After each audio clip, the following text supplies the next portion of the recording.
अपनी भागने की तकनीक के कायापलट की पुष्टि करने के बाद ये फाई पेंग ने अथक परिश्रम करते हुए अपने अन्य लाभों का पता लगाना शुरू कर दिया। पवन ब्लेड, पवन जेल, तूफान। यद्यपि वे मूल हरित वायु की शक्ति तक पहुंचने से बहुत दूर थे, फिर भी हरित वायु के वास्तविक अर्थ को शामिल करने के बाद साधारण मंत्रों की तुलना में उनकी शक्ति में गुणात्मक रूप से सुधार हुआ था। ली फैन की नजर में ये फाई पेंग, जो वर्तमान में क्यूई संघनन चरण में था, द्वारा प्रदर्शित मंत्रों में विनाशकारी शक्ति थी जो लगभग मध्य फाउंडेशन स्थापना चरण के करीब पहुंच रही थी। हालांकि इस ग्रीन विंड ट्रू इंटेंट और स्वर्गीय आपदा तलवार इरादे के बीच, जिसे झांग हाओ ने अतीत में समझा था, यह कहना वास्तव में कठिन था कि कौन अधिक मजबूत था। अगर ली फैन को चुनना होता तो वह स्वर्गीय आपदा तलवार का इरादा ही चुनता। आखिरकार मारक क्षमता के मामले में हरी हवा स्वर्गीय आपदा तलवार से एक कदम से भी ज्यादा कमजोर थी, और ली फैन अपने कार्यों में सतर्क था और आमतौर पर शारीरिक संघर्ष में शामिल नहीं होता था। एक बार जब वह कोई कदम उठा लेता तो निश्चित रूप से स्थिति यह होती कि या तो तुम मरोगे या मैं मरूंगा। स्वाभाविक रूप से स्वर्गीय आपदा तलवार का इरादा कई पहलुओं में हरी हवा इक्वल सच्चे इरादे से अधिक उपयुक्त था। अपने अभ्यास के बाद ये फाई पेंग, जिसने ताकत में तेजी से प्रगति की थी, दिखावे के लिए निर्जन द्वीप पर वापस नहीं लौटा। इसके बजाय वह चुपचाप उस रहस्यमय स्थान पर लौट गया। कुछ देर प्रतीक्षा करने के बाद वो पुनः हरे प्रकाश की एक कमजोर किरण का पीछा करने लगा और उसे निकल गया। दुर्भाग्यवश उनके खेदपूर्ण चेहरे को देखकर ऐसा लग रहा था कि फसल कोई खास नहीं थी। उसके बाद हतोत्साहित मोटा आदमी इत्मीनान से द्वीप पर लौट आया और जियो हेंग को चुनौती दी। अप्रत्याशित रूप से थोड़ी देर के लिए बाहर जाने के बाद ये फाई पेंग की ताकत में इतना बड़ा बदलाव आया। अचानक से आश्चर्यचकित होकर जियो हेंग समुद्र फिक्सिंग तलवार तकनीक की पूरी शक्ति के साथ भी पराजित होने से पहले केवल आधे दिन तक ही टिक सका। ये फाई पेंग, जिसने पहली बार जियो हेंग के खिलाफ जीत हासिल की थी, दिल खोलकर हंसा, जियो हेंग के कंधे को थपथपाया और एक धुन गुनगुनाते हुए चला गया। ये फाई पेंग की पीठ को देखकर जियो हेंग शुरू में हैरान और अविश्वासी था, लेकिन फिर उसका चेहरा धीरे धीरे गंभीर हो गया। बिना कुछ कहे उन्होंने एकांत में अभ्यास करना शुरू कर दिया। उनके प्रभाव में एक समय जीवंत रहे निर्जन द्वीप का वातावरण धीरे धीरे कुछ गंभीर हो गया। सामान्य खेल कूद और खिलवाड़ में काफी कमी आई और सु शियाओमी, झांग हाओबो और अन्य लोगों ने भी मेहनती साधना शुरू कर दी। बहुत अच्छा, आपको अभी भी पर्याप्त प्रेरणा के लिए पर्याप्त दबाव प्रदान करने की आवश्यकता है। यद्यपि यह छोटा मोटा लड़का कोई असाधारण प्रतिभा वाला नहीं है, फिर भी वह दूसरों को प्रेरित करने में मदद करता है। केवल इस दृष्टिकोण से मेरा निवेश व्यर्थ नहीं है। यह सब देखकर ली फैन ने संतुष्टि में सिर हिलाया। छोटे बच्चे कड़ी मेहनत कर रहे थे और ली फैन भी ढिलाई नहीं बरत सकता था। अपना ध्यान हटाकर ली फैन ने खुद को फिर से साधना में डुबो दिया। 15वें वर्ष के मध्य एक ज्वलंत उल्कापिंड ने आकाश को प्रकाशित कर दिया। इसके तुरंत बाद यह तेजी से आकाश को चीरता हुआ गायब हो गया। जिन भी साधकों ने यह दृश्य देखा, उनके हृदय में स्वाभाविक रूप से एक अवर्णनीय धड़कन महसूस हुई। कुछ किसानों ने इसका पता लगाना चाहा, लेकिन सारे प्रयास व्यर्थ गए। वर्तमान में पूरे साधना जगत में केवल ली फैन ही जानता था कि यह ज्वलंत उल्का औषधि राजा कड़ाही थी जो क्षेत्र की सीमा को तोड़कर साधना जगत में पुनः प्रवेश कर गई थी। हालांकि जियो शिवान के वर्षों के जोड़ तोड़ के परिणाम धीरे धीरे सामने आने लगे थे। कई किसानों को अचानक कभी कभार आने वाली अफवाह याद आ गई, जिसे मजाक समझा जाता था। औषधि राजा काल्ड्रॉन जुबानहुआंग क्षेत्र में लौटने वाला था। केवल वे ही लोग इसमें प्रवेश कर सकते थे जिनके पास लघु औषधि राजा काल्ड्रॉन था। अतः अनायास ही वे अटकलें लगाने लगे। क्या यह हो सकता है कि यह ज्वलंत उल्का औषधि राजा काल्ड्रॉन है? यद्यपि यह वर्तमान में एक निराधार अनुमान था, फिर भी इसने उन्हें आगे सत्यापन करने से नहीं रोका। इसलिए कुछ लोग जो अनुमान और गणना में कुशल थे, उन्होंने आधे जिज्ञासावश और आधे दूसरों के अनुरोध पर उस ज्वलंत उल्कापिंड की उत्पत्ति की गणना करना शुरू कर दिया। अप्रत्याशित रूप से जिस बात ने सभी को चौंका दिया वह यह थी कि इस ज्वलंत उल्कापिंड के साथ एक रहस्यमय शक्ति जुड़ी हुई थी। इस पर की गई सभी निष्कर्ष तकनीकें पूरी तरह से अप्रभावी थीं। ऐसा लग रहा था मानो स्वर्गीय रहस्य छिन्न भिन्न हो गए हों, अराजकता में डूब गए हों। बलपूर्वक निष्कर्ष निकालने से न केवल कोई परिणाम नहीं निकला, बल्कि प्रतिकूल प्रतिक्रिया का जोखिम भी बना रहा। इस प्रकार इसने चिकित्सकों की जिज्ञासा को जगाया। भले ही यह अग्निमय उल्का औषधि राजा काल्ड्रॉन न हो, फिर भी इसमें निश्चित रूप से बहुत बड़े रहस्य छिपे हुए थे। छिपे हुए अवसरों के आकर्षण से प्रेरित होकर अनगिनत अभ्यासियों ने अग्निमय उल्का के निशान की खोज शुरू कर दी। इस दिन तियानक्सुआन मिरर में ली फैन के क्लोन, जो मानव शरीर के रहस्यों के विकास का परीक्षण कर रहे थे, को जियाओ शियायुआन से एक बेहद उत्साहित संदेश मिला। यह एक हिट है, यह एक हिट है। साथ ही दाववादी फैनलिन रातों रात माइनर मेडिसिन किंग कॉल्ड्रॉन के बारे में पूछताछ करने वाले लोगों की संख्या कई गुना बढ़ गई है। उल्का का यह स्वरूप एकदम सही है। मुझे चिंता थी कि पहले उठाए गए विभिन्न कदमों का कोई खास असर नहीं होगा। ली फैन ने हल्के से खांसते हुए पूछा, क्या तुमने अपने पास मौजूद कढ़ाई बेच दी? हम। साथ ही ताओवादी की आवाज थोड़ी कमजोर लग रही है। क्या आपको चोट लगी है? जियाओ शियान ने तुरंत जवाब नहीं दिया, बल्कि कुछ संदेह के साथ पूछा। खांसी, ये ठीक है, बस साधना के दौरान थोड़ा विचलन हुआ है। यह कोई गंभीर बात नहीं है, ली फैन ने लापरवाही से उत्तर दिया। जियो शियान फिर मुख्य विषय पर लौट आया। हे साथी ताओवादी, निश्चिंत रहो, मैंने इतने लंबे समय से तैयारी की है। मैं उन्हें आसानी से कैसे बेच सकता हूं? इन माइनर मेडिसिन किंग कॉल्ड्रॉन्स की सराहना अभी शुरू हुई है। इसके बाद साथी ताओवादी के सुझाव पर अमल करते हुए मैं इन कड़ाहों की पुष्टि के लिए एक कुशल ज्योतिषी को आमंत्रित करने की योजना बना रहा हूं। जब माहौल पूरी तरह गर्म हो जाएगा तो मैं दूसरों के साथ मिलकर एक भव्य नीलामी का आयोजन करूंगा। मैं पहले उनमें से एक को नीलामी में बेचूंगा, बाजार का परीक्षण करूंगा। आप मेरी योजना के बारे में क्या सोचते हैं साथी दाओवादी? क्या इसमें कुछ सुधार की आवश्यकता है? चूंकि ली फान ने पिछली बार उसे सलाह दी थी, इसलिए जियाओ शियान उसे असाधारण मानता था और मानता था कि वाणिज्य जगत में ली फान के बराबर बहुत कम लोग हैं। इसलिए वह ली फान की राय को बहुत महत्व देता था। तुरंत अपनी राय व्यक्त करने के बजाय ली फैन ने तियानक्सुआन मिरर में उग्र उल्का से संबंधित सभी हालिया घटनाओं की खोज और समीक्षा की। कुछ देर सोचने के बाद उन्होंने कहा, हे स्थिति बदल गई है। मेरे विचार से अब किसी को इसका समर्थन करने के लिए आमंत्रित करने की कोई आवश्यकता नहीं है। यह तथ्य कि उल्कापिंड स्वयं को आकाशीय रहस्यों से बचा सकता है, अपने आप में सबसे अच्छा प्रचार है। जो उत्पाद रहस्यमय हो और कल्पना के लिए जगह छोड़ें, वे अधिक मूल्यवान होते हैं। यदि आप सचमुच कोई कार्रवाई करना चाहते हैं तो इस भविष्यवक्ता को चुप रहने के लिए कहें। जियो शियान एक पल के लिए हैरान रह गया। चुप, इसका क्या मतलब है? ली फैन मुस्कुराया। इस मास्टर को यह दावा करने दो कि माइनर मेडिसिन किंग कॉल्ड्रॉन की उत्पत्ति के बारे में भविष्यवाणी करते समय उसे प्रतिकूल परिस्थितियों का सामना करना पड़ा और वह गंभीर रूप से घायल हो गया। इसके अलावा उन्हें कुछ समय के लिए एकांतवास में जाने और आराम करने की आवश्यकता है। इसके बारे में सोचने के बाद जियो शियान को इस दृष्टिकोण की प्रतिभा का एहसास हुआ। दूसरों द्वारा प्रचारित की जाने वाली बातों की तुलना में अधिकांश लोग अपनी कल्पना पर विश्वास करना पसंद करते हैं। साथ ही ताओवादी, यह पद्धति अद्भुत है, सचमुच अद्भुत। जियो शियान ने बार बार प्रशंसा की। जब नीलामी हो रही हो तो गुप्त रूप से कीमतें बढ़ाने या ऐसी किसी भी गतिविधि से बचें। नीलामी समाप्त होने के बाद भी उन किसानों की सुरक्षा सुनिश्चित करें जिन्होंने माइनर मेडिसिन किंग कॉल्ड्रॉन के लिए सफलतापूर्वक बोली लगाई है। खजाने के लिए हत्या की घटनाओं से बचें। संक्षेप में, पहली नीलामी में महत्वपूर्ण लाभ का लक्ष्य न रखें। बस ये सुनिश्चित करें कि छोटे औषधि राजा काल्ड्रॉन की प्रसिद्धि का पूरी तरह से प्रचार किया जाए। ली फैन ने जियाओ शियान को एक एक करके सलाह दी। खांसी, क्लोन खांसा और मुंह में खून थूक दिया। इसमें कोई आश्चर्य नहीं कि आजकल केवल सैद्धांतिक अनुसंधान ही हो रहा है और कोई भी वास्तव में मानव शरीर के रहस्यों का अभ्यास नहीं कर रहा है। नए कानून की तुलना में जो शर्तें पूरी होने पर गारंटी के साथ आगे बढ़ सकता है, मानव शरीर की क्षमता के विकास में प्रगति न केवल धीमी है बल्कि जोखिमपूर्ण भी है। यह पूरी तरह से आत्मान्वेषण पर निर्भर करता है और एक छोटी सी गलती से व्यक्ति की जीवन शक्ति क्षीण हो सकती है और उसे गंभीर क्षति हो सकती है। सौभाग्य से यह सिर्फ एक क्लोन है, इसलिए किसी भी परिणाम के बारे में चिंता करने की कोई जरूरत नहीं है। जब तक मैं अनुभव जमा कर सकता हूं, यह एक लाभ है। जीवन शक्ति को पुनः प्राप्त करने के लिए ड्रैगन टाइगर गोली खरीदने के बाद ली फैन ने उसे निगल लिया। उसका रंग जल्दी ही गुलाबी हो गया और क्लोन एक बार फिर प्रयोगात्मक अन्वेषण में शामिल हो गया। 15वें वर्ष का शेष समय जल्दी जल्दी बीत गया। 16वें वर्ष में उसके शरीर के भीतर साधना को बढ़ावा देने वाली दो शक्तियों के अचानक उभरने से ली फैन का पूरा शरीर काम उठा और वह एकांत से जाग उठा। खेती में सुधार की कोई गुंजाइश नहीं थी और वह कोई प्रगति नहीं कर सका। ली फैन को पता था कि वह पहले ही फाउंडेशन स्थापना पूर्णता तक पहुंच चुका है। उसे अपना गोल्डन कोर बनाने के लिए केवल अड़चन को तोड़ने की जरूरत थी। उसके शरीर में प्रतिक्रिया की दो शक्तियां ये फाई पेंग और जियो हेंग से आईं। एक विचार के साथ उन्होंने चेतना के समुद्र में नीले क्रिस्टल के अभिलेखों की जांच की, जिसमें इस अवधि के दौरान दो व्यक्तियों के साथ घटित हुई घटनाओं का विवरण था। ग्रीन विंड ट्रू इंटेंट को निगलने के बाद ये फाई पेंग की साधना की गति में काफी वृद्धि हुई। एक छोटे से आधे वर्ष में वह क्यूई संघनन की पूर्णता तक पहुंच गया। ऐसा प्रतीत होता है कि बिना किसी बाधा का सामना किए उन्होंने अपनी यादों से झांग हाओबो का अनुकरण किया और अपनी नींव बनाने के लिए ग्रीन विंड ट्रू इंटेंट का उपयोग किया। अपनी नींव सफलतापूर्वक स्थापित करने के बाद ये फीपेंग उस निर्जन द्वीप पर लौट आए और गर्व से अपनी सफलता का बखान सबके सामने करने लगे। यहां तक कि उन्होंने एक बुजुर्ग की तरह जियाओ हेंग और अन्य लोगों को उपदेश भी दिए। इससे प्रेरित होकर जियो हेंग अपनी साधना के प्रति और अधिक समर्पित हो गया। एक महीने बाद क्यूई संघनन पूर्णता तक पहुंचने के बाद जियो हेंग श्वेत अस्थि क्षेत्र में वेदी पर गया और शीर्ष श्रेणी का मानव खजाना दफन सागर अस्थि तलवार प्राप्त किया। उन्होंने सफलतापूर्वक फाउंडेशन स्थापना चरण में प्रवेश किया। यह फाउंडेशन खजाना स्वाभाविक रूप से ली फैन द्वारा उसके लिए तैयार किया गया था। अपनी नींव स्थापित करने के बाद जियो हेंग ने सबसे पहले ये फाइपेंग को फिर से चुनौती दी। दोनों ही हाल ही में आगे बढ़े थे और कोई भी अपनी ताकत को ठीक से नियंत्रित नहीं कर पा रहा था। काफी देर तक संघर्ष करने के बाद भी वे विजेता का निर्धारण नहीं कर सके और उन्हें ड्रॉ पर संतोष करना पड़ा। आह भरते हुए जियो हेंग का प्रारंभिक उत्साह गायब हो गया। इसके विपरीत ये फाइपेंग, जो मूल रूप से आत्मसंतुष्ट थे, को संकट की नई अनुभूति हुई। निर्जन द्वीप पर रहने के बजाय ये फाइपेंग अपने पिछले जीवन की यादों के आधार पर अभ्यास करने और अवसरों की तलाश करने के लिए बाहर चले गए। इसके बाद ली फैन ने अन्य व्यक्तियों की स्थिति की जांच की। उनमें से सु शियाओमी ने सबसे तेजी से प्रगति की और उसकी साधना सबसे अधिक थी। हालांकि वह अभी भी एक बच्ची थी और अपना ज्यादातर समय रोजाना खेलने में बिताती थी, लेकिन लगन से साधना करने का कोई खास दृढ़ संकल्प नहीं था। फिर भी उसकी उत्कृष्ट प्रतिभा उसे क्यूई संघनन के अंतिम चरण तक ले आई थी। ऐसा माना जाता था कि वह फाउंडेशन स्थापना चरण तक पहुंचने से ज्यादा दूर नहीं थी। अगला था झांग हाओबो, जो क्यूई संघनन के मध्य चरण तक पहुंच गया था। सु चांगियो और इन बहनों ने पहले ही स्वयं को इस मायाजाल से शुद्ध कर लिया था और आधिकारिक तौर पर अमरता के मार्ग पर चल पड़ी थी।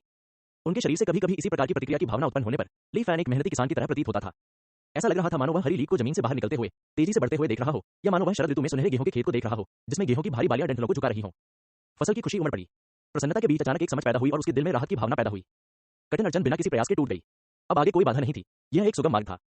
जब तक वह स्वर्ग और पृथ्वी के नियमों को समझ सकता था, तब तक वह स्वर्ण कोर को सहजता से संघनित कर सकता था। अप्रत्याशित रूप से इस बार सब कुछ इतनी आसानी से हो गया, जिससे ली फैन आशावादी महसूस करने लगा। हालांकि ली फैन बहुत स्पष्टवादी बने रहे। वे फाउंडेशन स्थापना के बाद के चरण में काफी समय तक रहे थे और उन्होंने कड़ी मेहनत से सफलता के लिए शक्ति एकत्रित की थी। इसके अलावा उन्होंने अभी केवल अड़चन को ही तोड़ा था तथा गोल्डन कोर को वास्तव में संघनित करने से पहले अभी भी एक दूरी तय करनी थी। स्वर्ग और पृथ्वी के नियमों को समझने के लिए तियानक्सुआन मिरर में पड़ी गई विभिन्न जानकारियों और पिछले जीवन के दृश्यों को याद करते हुए जब झांग हाओबो ने जलवायु तलवार तकनीक के साथ एक झूठे कोर को संघनित किया था, ली फैन ने चुपचाप चिंतन किया, मेरे संचित अनुभव के साथ गोल्डन कोर को संघनित करना एक सरल मामला है। चाहे वह कांग यून सागर से संबंधित जल कानून हो या कांग यून सागर 28 तलवारों से संबंधित तलवार कानून हो या फिर पवन कानून हो, जिससे झांग हाओबो और ये फाइपेंग ने निपटा है। उनमें से किसी एक को चुनकर और उसका थोड़ा अध्ययन करके मेरा मानना है कि मैं कम प्रयास से ही मूल को संक्षिप्त कर सकता हूं। लेकिन इस तरह से बनाया गया गोल्डन कोर मेरे फाउंडेशन खजाने सत्य के योग्य होने से बहुत दूर है। कुछ नहीं से कुछ बनाना, झूठ को सच दिखाना, यह मेरे फाउंडेशन खजाने की जड़ है। यही कारण है कि मैं सत्य को किसी भी स्वर्गीय खजाने में बदल सकता हूं जिसे मैंने अवशोषित किया है। सभी स्वर्गीय खजाने मेरे नियंत्रण में है। गोल्डन कोर के संदर्भ में ये होगा। ली फैन के विचार एक पल के लिए रुक गए। स्वर्ग और पृथ्वी के सभी नियम मेरे नियम हैं। यदि कोई साधारण साधक स्वर्ण कोर का निर्माण कर रहा है, तो वह केवल एक या कुछ शुद्ध नियमों को ही संघनित करेगा। तो मुझे जो करना है वह है संक्षेपण करना। गोल्डन कोर कानूनों की एक असंख्य संख्या। ली फैन ने अपने दिल की अचानक धड़कन को दबाते हुए एक गहरी सांस ली। अन्य साधकों के लिए, चाहे वे कितने भी प्रतिभाशाली क्यों न हो, भले ही वे अपना पूरा जीवन लगा दें, वे इसे प्राप्त नहीं कर सकते। लेकिन मेरे लिए, जिसके पास सत्य है, जब तक मैं बार-बार सफल पुनर्जन्म सुनिश्चित कर सकता हूं, यह तुच्छ है। हालांकि इस प्रक्रिया में निस्संदेह बहुत लंबा समय लगेगा। शायद मैं पहले एक उपयुक्त कानून चुन सकता हूं, गोल्डन कोर चरण तक पहुंच सकता हूं और फिर देख सकता हूं। युद्ध शक्ति में अधिकतम सुधार करना सर्वोत्तम होगा।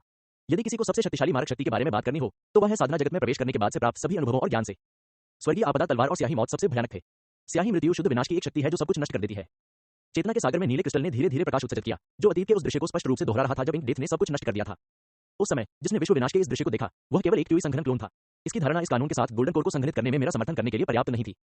लेकिन जब स्याही मृत्यु इस जीवन में फिर से उतरती है, तो यह मेरी समझ को बढ़ाने का एक उत्कृष्ट अवसर है। मैं इसे फिर से देख सकता हूं। जहां तक स्वर्गीय विपत्ति तलवार का प्रश्न है, यह सोचते हुए ली फैन की भौहें थोड़ी सिकुड़ गईं। यह तलवार हत्या की मंशा, अराजकता, पागलपन और अत्याचार से भरी हुई थी। इसका उद्गम अज्ञात था, लेकिन केवल टूटी हुई मूठ ही दाव एकीकरण क्षेत्र ग्रीन विंड से मुकाबला कर सकती थी। इसकी मूल पूर्ण शक्ति अकल्पनीय थी। यदि मैं स्वर्गीय आपदा तलवार तकनीक के साथ गोल्डन कोर को संघनित करना चाहता हूं, तो मेरा पिछला संचय पर्याप्त नहीं हो सकता है। ली फैन की निगाहें उस दृश्य के बारे में सोचने लगी जो उसने पहले देखा था जब मास्टर ने जबरदस्ती क्लाउड वाटर हेवनली पैलेस में घुसपैठ की थी। नीले बैल ने गाड़ी खींची और मास्टर ने स्वर्गीय डॉक्टर को बाहर निकाल दिया।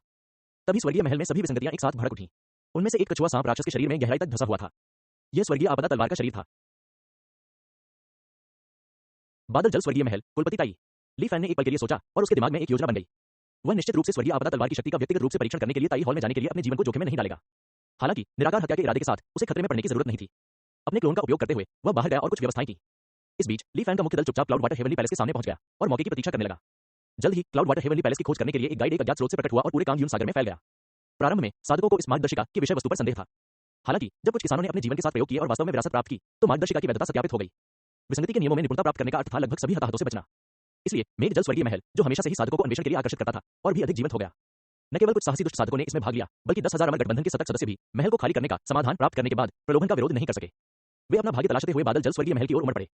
जैसा कि ली फैन, जो लंबे समय से इंतजार कर रहे थे, ने निराकार हत्या इरादे तकनीक का उपयोग करके अच्छे भाग्य वाले लोगों का चयन किया। उन्होंने स्वर्गीय आपदा तलवार के रहस्यों की जांच करने के लिए उन्हें अपनी आंखों के रूप में इस्तेमाल किया, क्योंकि गाइड ने ताई हॉल तक पहुंचने और कछुआ सांप राक्षस को जगाने की विधि स्पष्ट रूप से बताई थी। हालांकि इसमें ताई हॉल में प्राप्त होने वाले अवसरों का उल्लेख नहीं किया गया। सामान्य सोच के अनुसार बादल जल स्वर्गीय महल में जितना अधिक गहराई तक जाया जाएगा, उतने ही अधिक मूल्यवान अवसर प्राप्त होंगे। इन साहसी लोगों में स्वाभाविक रूप से खोजी भावना और साहस से भरे लोग थे। इस प्रकार ली फैन की चौकस निगाहों के नीचे लगभग 1 दर्जन लोग क्लाउड वाटर हेवनली पैलेस में विभिन्न स्थानों से लाभ प्राप्त करने के बाद भी संतुष्ट नहीं थे और ताई हॉल की ओर बढ़ गए। वे तलवार वन के सामने पहुंचे। यद्यपि तलवारों के उनके हृदय में चुभने का दर्द भयानक था, लेकिन आगे के खजाने के बारे में सोचने पर दर्द काफी कम हो गया। समूह ने तीव्र दर्द सहते हुए दांत पीस लिया और अंततः थके हुए ताई हॉल के सामने चौक पर पहुंचे। गाइड का अनुसरण करते हुए वे चिल्लाने लगे, मैं क्लाउड वाटर हेवनली पैलेस का 167वीं पीढ़ी का शिष्य हूं। मैं पैट्रियार्क ताई से मुलाकात का अनुरोध करता हूं। कुलपति ताई, कृपया बाहर आइए और हमसे मिलिए। पूरे हॉल में चीखें गूंज उठी। बूम! धरती कांप उठी और ताई हॉल हवा में उठ गया। भीड़ की भयभीत और आशा भरी निगाहों के सामने कछुआ सांप राक्षस वास्तव में प्रकट हो गया। वह अपने सामने खड़े लोगों को देखकर थोड़ा घबराया हुआ लग रहा था तथा प्रतिक्रिया करने में उसे काफी समय लग रहा था। हालांकि कुछ और चतुर साधकों ने अपनी पहचान साबित करते हुए क्लाउड वाटर हेवनली पैलेस से प्राप्त विरासत में मिली मार्शल आर्ट का संचालन करना शुरू कर दिया। अन्य लोगों ने भी शीघ्र ही इसका अनुसरण किया। गाइड के निर्देशानुसार एक क्षण के लिए विभिन्न मार्शल आर्ट की रोशनी ताई पर चमक उठी। तुम लोग, मंदबुद्धि कछुआ सांप राक्षस अंततः ठीक हो गया। क्या आप सभी मेरे मेघ जल स्वर्गीय महल के शिष्य हैं? इसने प्रत्येक व्यक्ति को स्कैन किया और एक एक करके उनकी पहचान की पुष्टि की। सामने खड़े कृषकों को विविध भावों से देखते हुए उसकी धुंधली आंखें आहों और प्रसन्नता से भरी थीं। बहुत समय हो गया जब हमारा क्लाउड वाटर हेवनली पैलेस इतना जीवंत था। तब से 1 मिनट रुको, ऐसा लगता है कि मैं कोई महत्वपूर्ण बात भूल गया हूं। कछुआ सांप राक्षस का स्वर बदल गया और उसकी आंखें अचानक भ्रमित हो गईं। फिर जैसे कुछ याद आ गया हो, उसकी अभिव्यक्ति में भारी परिवर्तन आ गया। चौक कांप उठा और ताई हॉल हिंसक रूप से हिल गया। किसी कारणवश कछुआ सांप राक्षस का विशाल शरीर अनियंत्रित रूप से कांपने लगा। बच्चे, वह कांपती हुई आवाज में बोल रहा था, दहाड़ने की कोशिश कर रहा था। दौड़ना! ताई हॉल के सामने मूल रूप से उत्साहित साधक सभी स्तब्ध रह गए। उन्हें लगा कि उन्होंने गलत सुना है। हमारे लिए दौड़ने का क्या मतलब है? भीड़ एक दूसरे को देखकर हैरान और परेशान हो गई। हालांकि जैसे जैसे धरती का हिलना स्पष्ट और तीव्र होता गया, भीड़ को अंततः एहसास हुआ कि कुछ गड़बड़ है। दौड़ना! कुलपति ताई की हताश आवाज फिर से गूंजी। उसकी चीख के साथ ही किसानों के शरीर पर एक हल्की नीली रोशनी दिखाई दी। यह पहले वाली ही विधि थी जो साधकों को मेघ जल स्वर्गीय महल से बाहर भेजने में सक्षम थी। हालांकि जैसे ही नीली रोशनी आकार लेने वाली थी, एक अशुभ आभा वाली काली तलवार अचानक प्रकट हुई। इस बार उसने कछुआ सांप राक्षस को भेदने के लिए तलवार की असंख्य परछाइयों को नहीं बुलाया। इसके बजाय ऐसा लग रहा था मानो वह ताई के शरीर से आजाद होना चाहता था। ताई ने दर्द भरी चीख निकाली और तेज और कर्कश घर्षण की आवाजें सुनाई दी। टेलीपोर्टेशन के लिए मंत्र का जाप तुरंत बाधित हो गया। बस स्वर्गीय आपदा तलवार का टूटा हुआ शरीर ताई से पूरी तरह से अलग होने वाला था। नहीं, कछुआ सांप राक्षस क्रोध में दहाड़ा और उसका शरीर अचानक नीचे की ओर धंस गया। ऐसा लग रहा था जैसे उसके शरीर के अंदर एक अनंत चूषण बल उत्पन्न हो गया हो। तलवार धीरे धीरे इंच इंच करके उसके शरीर में समा गई।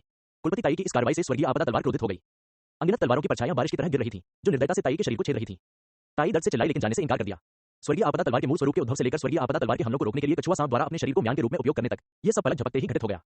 ताई की करुण पुकार से चौक पर बैठे किसान अंततः अपनी मूर्छा से जाग उठे। भयभीत भाव से उन्होंने भागने की कोशिश की। हालांकि सामने तलवारों के जंगल ने उनके आगमन को पहले ही अत्यंत कठिन बना दिया था। इस समय वे आसानी से कैसे बच सकते थे? जैसे ही साधकों ने तलवार के जंगल की आधी दूरी पार की थी, स्वर्गीय आपदा तलवार अंततः ताई के शरीर से पूरी तरह से मुक्त हो गई। बस तलवार की आवाज फिर से गूंज उठी। मानो व्यक्तिगत रूप से कार्रवाई करने से घृणा करते हुए स्वर्गीय आपदा तलवार की नोक ने भागने वाले साधकों की ओर इशारा नहीं किया। इसके बजाय इसका लक्ष्य ताई हॉल के पीछे की दिशा में था। तलवार की आवाज गूंज उठी। टकराना, टकराना, टकराना। भागते हुए किसानों के सिर एक के बाद एक तरबूजों की तरह फट गए। वे काफी दूर तक आगे बढ़ते रहे जब तक कि वे गिर नहीं गए।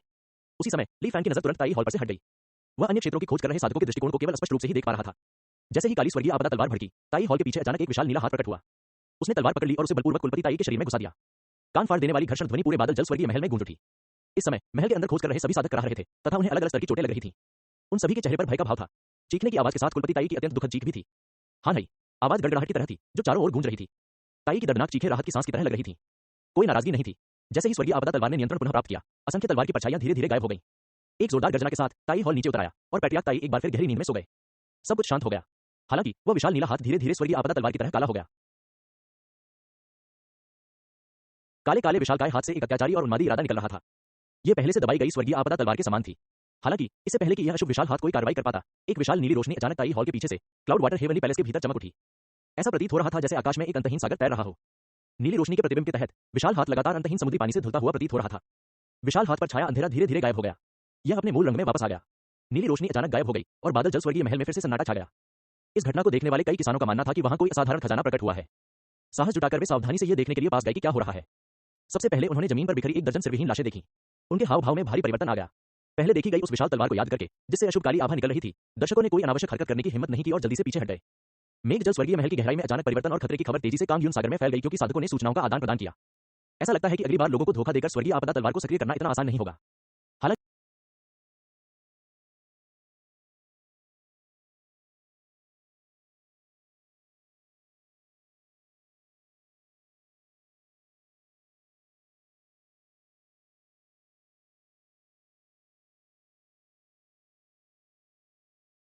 मेरी दीर्घायु सिमुलेशन, नोबेल बिन द्वारा प्रकाशित। एक मेरी दीर्घायु सिमुलेशन। अध्याय 244, द्वैत नियम स्वर्णिम को शोधन। अध्याय 244, द्वैत नियम स्वर्णिम को शोधन। काले काले विशालकाय हाथ से एक अत्याचारी और उन्मादी इरादा निकल रहा था। यह पहले से दबाई गई स्वर्गीय आपदा तलवार के समान थी। हालांकि इससे पहले कि यह अशुभ विशाल हाथ कोई कार्रवाई कर पाता, एक विशाल नीली रोशनी अचानक ताई हॉल के पीछे से क्लाउड वाटर हेवनली पैलेस के भीतर चमक उठी। ऐसा प्रतीत हो रहा था जैसे आकाश में एक अंतहीन सागर तैर रहा हो। नीली रोशनी के प्रतिबिंब के तहत विशाल हाथ लगातार अंतहीन समुद्री पानी से धुलता हुआ प्रतीत हो रहा था। विशाल हाथ पर छाया अंधेरा धीरे धीरे गायब हो गया। यह अपने मूल रंग में वापस आ गया।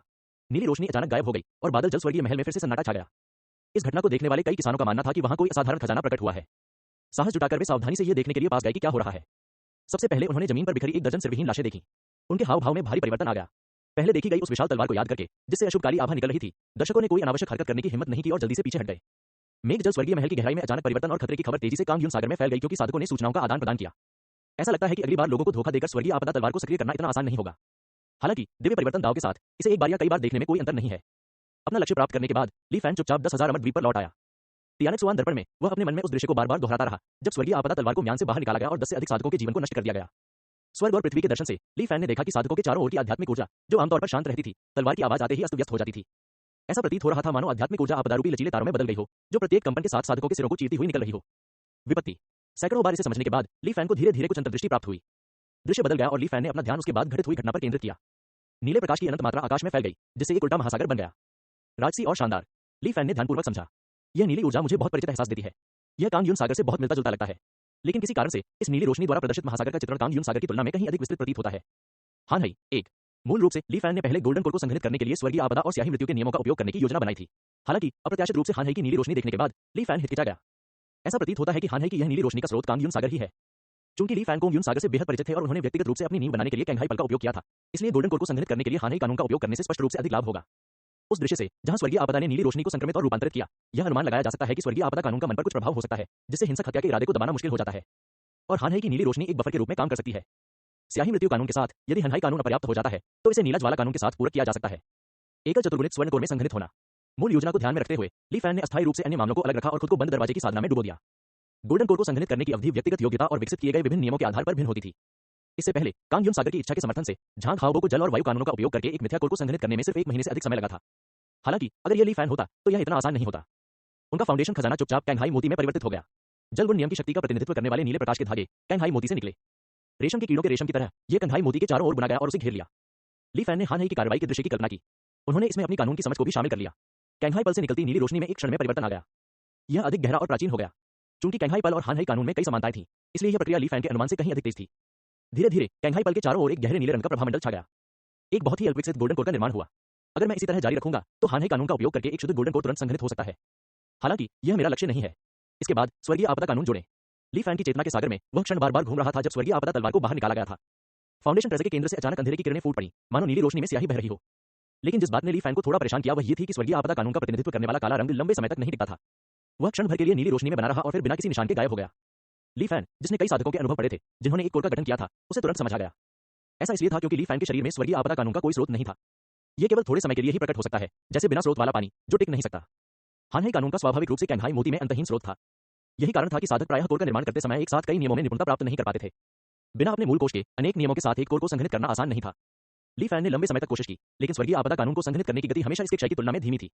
एक क्षण विचार करने के बाद ली फैन ने अस्थायी रूप से प्रयास छोड़ दिया। इसके बजाय उन्होंने उस दृश्य पर चिंतन करना शुरू कर दिया जब झांग हाओबो अपना कोर तैयार कर रहे थे। काली तलवार जैसी आशय वाली छाया अनगिनत गुना बड़ी होकर स्वर्ग और पृथ्वी के बीच खड़ी थी। ऊपर तलवार की नोक से हरी हवा बह रही थी और नीचे तलवार की मूठ से नीला पानी बह रहा था। 3 रंग नीला, काला और हरा एक साथ मिश्रित हो गए और तलवार का शरीर धीरे धीरे संघनित हो गया। ली फैन की आंखें चमक उठीं, उनमें गहन चिंतन के संकेत दिखाई दे रहे थे। झांग हाओबो ने जल और वायु के नियमों का उपयोग किया जो स्वाभाविक रूप से स्वर्ग और पृथ्वी में मौजूद है, और उन्हें अपने स्वर्गीय आपदा तलवार इरादे के साथ मिलाकर एक कोर बनाया। स्वर्ग और पृथ्वी के प्राकृतिक नियम अनंत हैं, इसलिए स्रोत के बारे में चिंता करने की कोई आवश्यकता नहीं है। शायद यही कारण है कि कई साधकों को अपना मूल निर्माण करते समय स्वर्ग और पृथ्वी के नियमों को व्यक्तिगत रूप से समझने और आत्मसात करने के लिए दूर दूर तक यात्रा करनी पड़ती है। लेकिन मैं ऐसा नहीं कर सकता। स्वर्गीय आपदा कानून, हानहई कानून और स्याही मृत्यु कानून प्रत्येक एक दूसरे से अधिक खतरनाक है। घटनास्थल पर जाकर व्यक्तिगत रूप से निरीक्षण करने से संभवतः कोर का निर्माण नहीं हो पाता, बल्कि इसके बदले मुझे अपनी जान गंवानी पड़ती। सौभाग्य से मेरे पास सत्य है। एक विचार के साथ फाउंडेशन खजाना पलक झपकते ही स्वर्गीय आपदा तलवार इरादे में बदल गया। नीला हानहे नियम, जो मूलतः एक गेंद के रूप में एकत्रित था, एक क्षण में ही अपनी नींव खो बैठा और नष्ट होने लगा। हालांकि इसने पहले ही एक आत्मनिर्भर गति बना ली थी और इसके क्षय की गति काफी धीमी हो गई थी। इस दौरान ली फैन के पास स्वर्गीय आपदा कानून को संक्षिप्त करने के लिए पर्याप्त समय था। काला रंग धीरे धीरे गहरा होता गया। ऐसा लग रहा था जैसे नीले पानी के गोले पर काली बेड़ियों की परत दर परत चढ़ती जा रही हो। समय धीरे धीरे बीतता गया। स्वर्गीय आपदा कानून के भ्रूण रूप की स्थापना के बाद ली फैन ने तुरंत फाउंडेशन खजाने को कैंघाई पल में बदल दिया, जिससे नीले हानहे कानून को बहाल कर दिया गया। इस प्रक्रिया को लगातार धीरे धीरे ली फैन के डेंटियन के भीतर दोहराना। सत्य के चारों ओर केंद्रित स्वर्णिम कोट छाया ने धीरे धीरे आकार ले लिया। स्वर्गीय आपदा कानून, हानहाई कानून। यदि मैं इसी तरह से शोधन जारी रखूंगा तो संभवतः मुझे इन दो नियमों के साथ गोल्डन कोड प्राप्त करने में अधिक समय नहीं लगेगा। ली फैन को अपने दिल में हल्की खुशी महसूस हुई। हालांकि जिस समय यह विचार उसके मन में आया, अचानक उसके हृदय में संकट की भावना उमड़ पड़ी। ऐसा लग रहा था मानो वह उस रहस्यमय और अप्रत्याशित स्वर्गीय डॉक्टर का सामना कर रहा हो। संकट की गंभीरता ने उन्हें भयभीत और अकारण सदमे में डाल दिया। ली फैन की गहन साधना प्रक्रिया अचानक बाधित हो गई। उनकी अभिव्यक्ति अत्यंत गंभीर हो गई। वे असमंजस में पड़ गए। खतरे का यह पूर्वाभास कहां से आ रहा है? ली फैन को हमेशा अपने अंतर्ज्ञान पर पूरा भरोसा था। इससे पहले भी कई बार इसने उन्हें जीवन के लिए खतरा पैदा करने वाली स्थितियों से बचाया था। इसलिए खतरे की इस अचानक वृद्धि का सामना करते हुए ली फैन को इसे गंभीरता से लेना पड़ा। सत्य बदलता रहा। स्वर्गीय आपदा और हानहे कानूनों के भ्रूण रूप को बनाए रखा, जिसे उसने अंततः संघनित किया था। कोड गठन प्रक्रिया को रोककर ली फैन ने चिंतन करना शुरू कर दिया। हालांकि बहुत चिंतन और खोज के बाद भी उन्हें इसका कारण पता नहीं चल सका। मूल बात को बनाने का लापरवाही से प्रयास किए बिना ली फैन ने मुद्दे को सुझाने के तरीकों के बारे में सोचा। स्वर्गीय आपदा, हानहे, हो सकता है कि मैं केवल इन दो कानूनों के साथ एक कोड नहीं बना सकता। यद्यपि यह स्पष्ट नहीं है कि ऐसा क्यों हुआ, लेकिन इसके पीछे कोई गहरा कारण अवश्य होगा। आइए अभी इस बात को एक तरफ रख दें कि यह परिणाम क्यों हुआ और केवल स्वर्गीय आपदा और हानहे कानूनों के साथ कोड का निर्माण नहीं किया जा सकता को एक तथ्य के रूप में लें। चूंकि ये दोनों काम नहीं करते, तो चलो तीसरा जोड़ दें। उसकी चेतना के सागर में अचानक नीला ज्वाला भ्रमकारी आत्मा प्रकट हुई। ली फैन की ओर उड़ते हुए उसने उसके डेंटियन की ओर इशारा किया। एजो फ्लेम कानून धीरे धीरे कोड गठन प्रक्रिया में शामिल हो गया। जैसे जैसे समय बीतता गया, स्वर्गीय आपदा, हानहे और नीला ज्वाला कानूनों ने धीरे धीरे तीन आयामी स्थिति बना ली। गोल्डन कोड का भ्रूण रूप धीरे धीरे स्थिर हो गया। इस बिंदु पर ली फैन को एक बार फिर कोड को पूरी तरह से बनाने का विचार आया। संकट की भावना फिर से उभरी। हालांकि इस बार यह पहले की तुलना में बहुत हल्का था। ऐसा लगता है कि मेरा दृष्टिकोण प्रभावी है, लेकिन इसका कारण क्या है?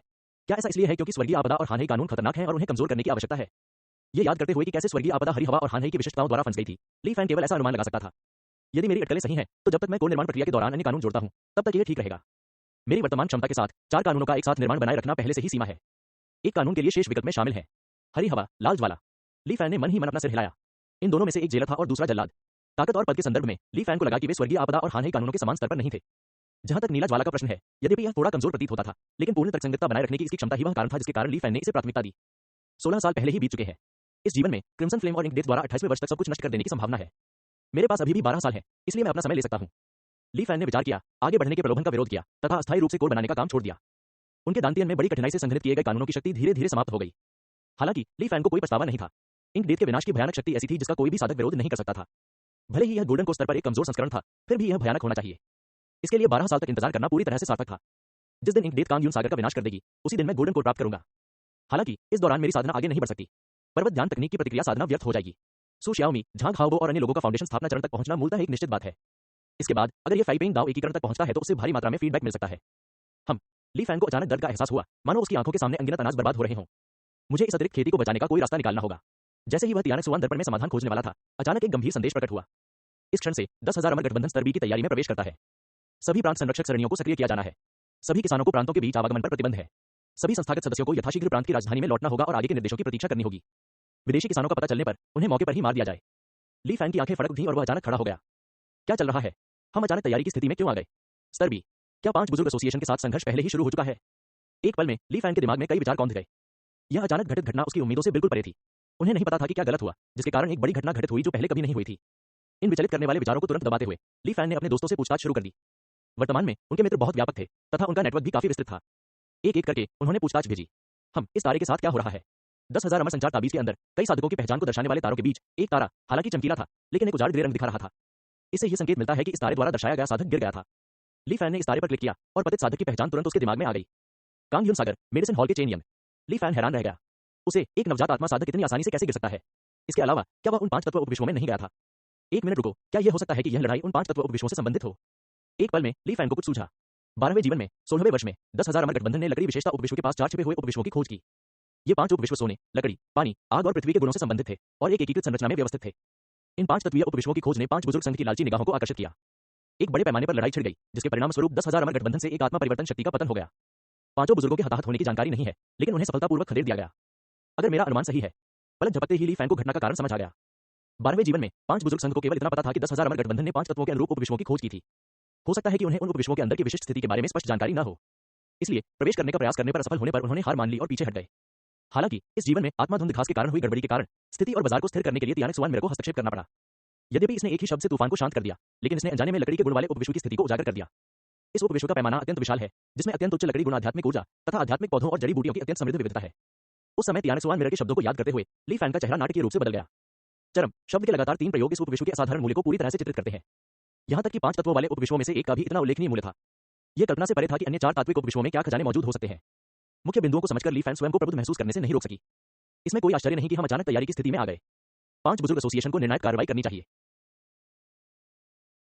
मुझे आश्चर्य है कि 5 तत्व उपविश्वों की ओर से विशिष्ट स्थिति कैसी है। ली फैन को जो पता था उसके अनुसार 10,000 अमर गठबंधन और 5 बुजुर्ग संघ ने लगभग 300 वर्षों से युद्ध नहीं किया था। कभी कभी उनमें टकराव होता था, लेकिन अधिकतर यह एक ही प्रांत तक सीमित रहता था। इस तरह की स्थितियां, जहां पूरा क्षेत्र युद्ध के लिए तैयार था, अत्यंत दुर्लभ थीं। ली फैन अपने दोस्तों से संघर्ष के कारणों के बारे में पूछताछ करता रहा तथा यह पुष्टि करने की कोशिश करता रहा कि क्या उसकी अटकलें सच थीं। दुर्भाग्य से युद्ध में गोपनीयता का स्तर बहुत ऊंचा लग रहा था। ली फैन को जो भी जवाब मिले वे सभी अनिश्चित थे। युद्ध के अशुभ बादल हर किसी पर मंडरा रहे थे। 10,000 इमॉर्टल्स द्वीप का मूलतः लापरवाह वातावरण वीरान और दमनकारी वातावरण से भर गया। सभी के चेहरों पर एक सूक्ष्म और असहज भाव दिखाई दे रहा था। फॉर्मेशन हॉल के फॉर्मेशन रिपेयर के रूप में ली फैन को कार्य असाइनमेंट भी प्राप्त हुए। उन्होंने मार्शल हॉल के सदस्यों का अनुसरण करते हुए कांगयुन सागर की सीमा पर गश्त करने के लिए एक टीम बनाई। उन्हें 5 बुजुर्ग एसोसिएशन के जासूसों के प्रति सतर्क रहते हुए संरचना स्थापित करने का भी काम सौंपा गया था। ली फैन की टीम का नेता शान वू नामक एक साधक था, जो मध्य स्तर का गोल्डन कोर विशेषज्ञ था।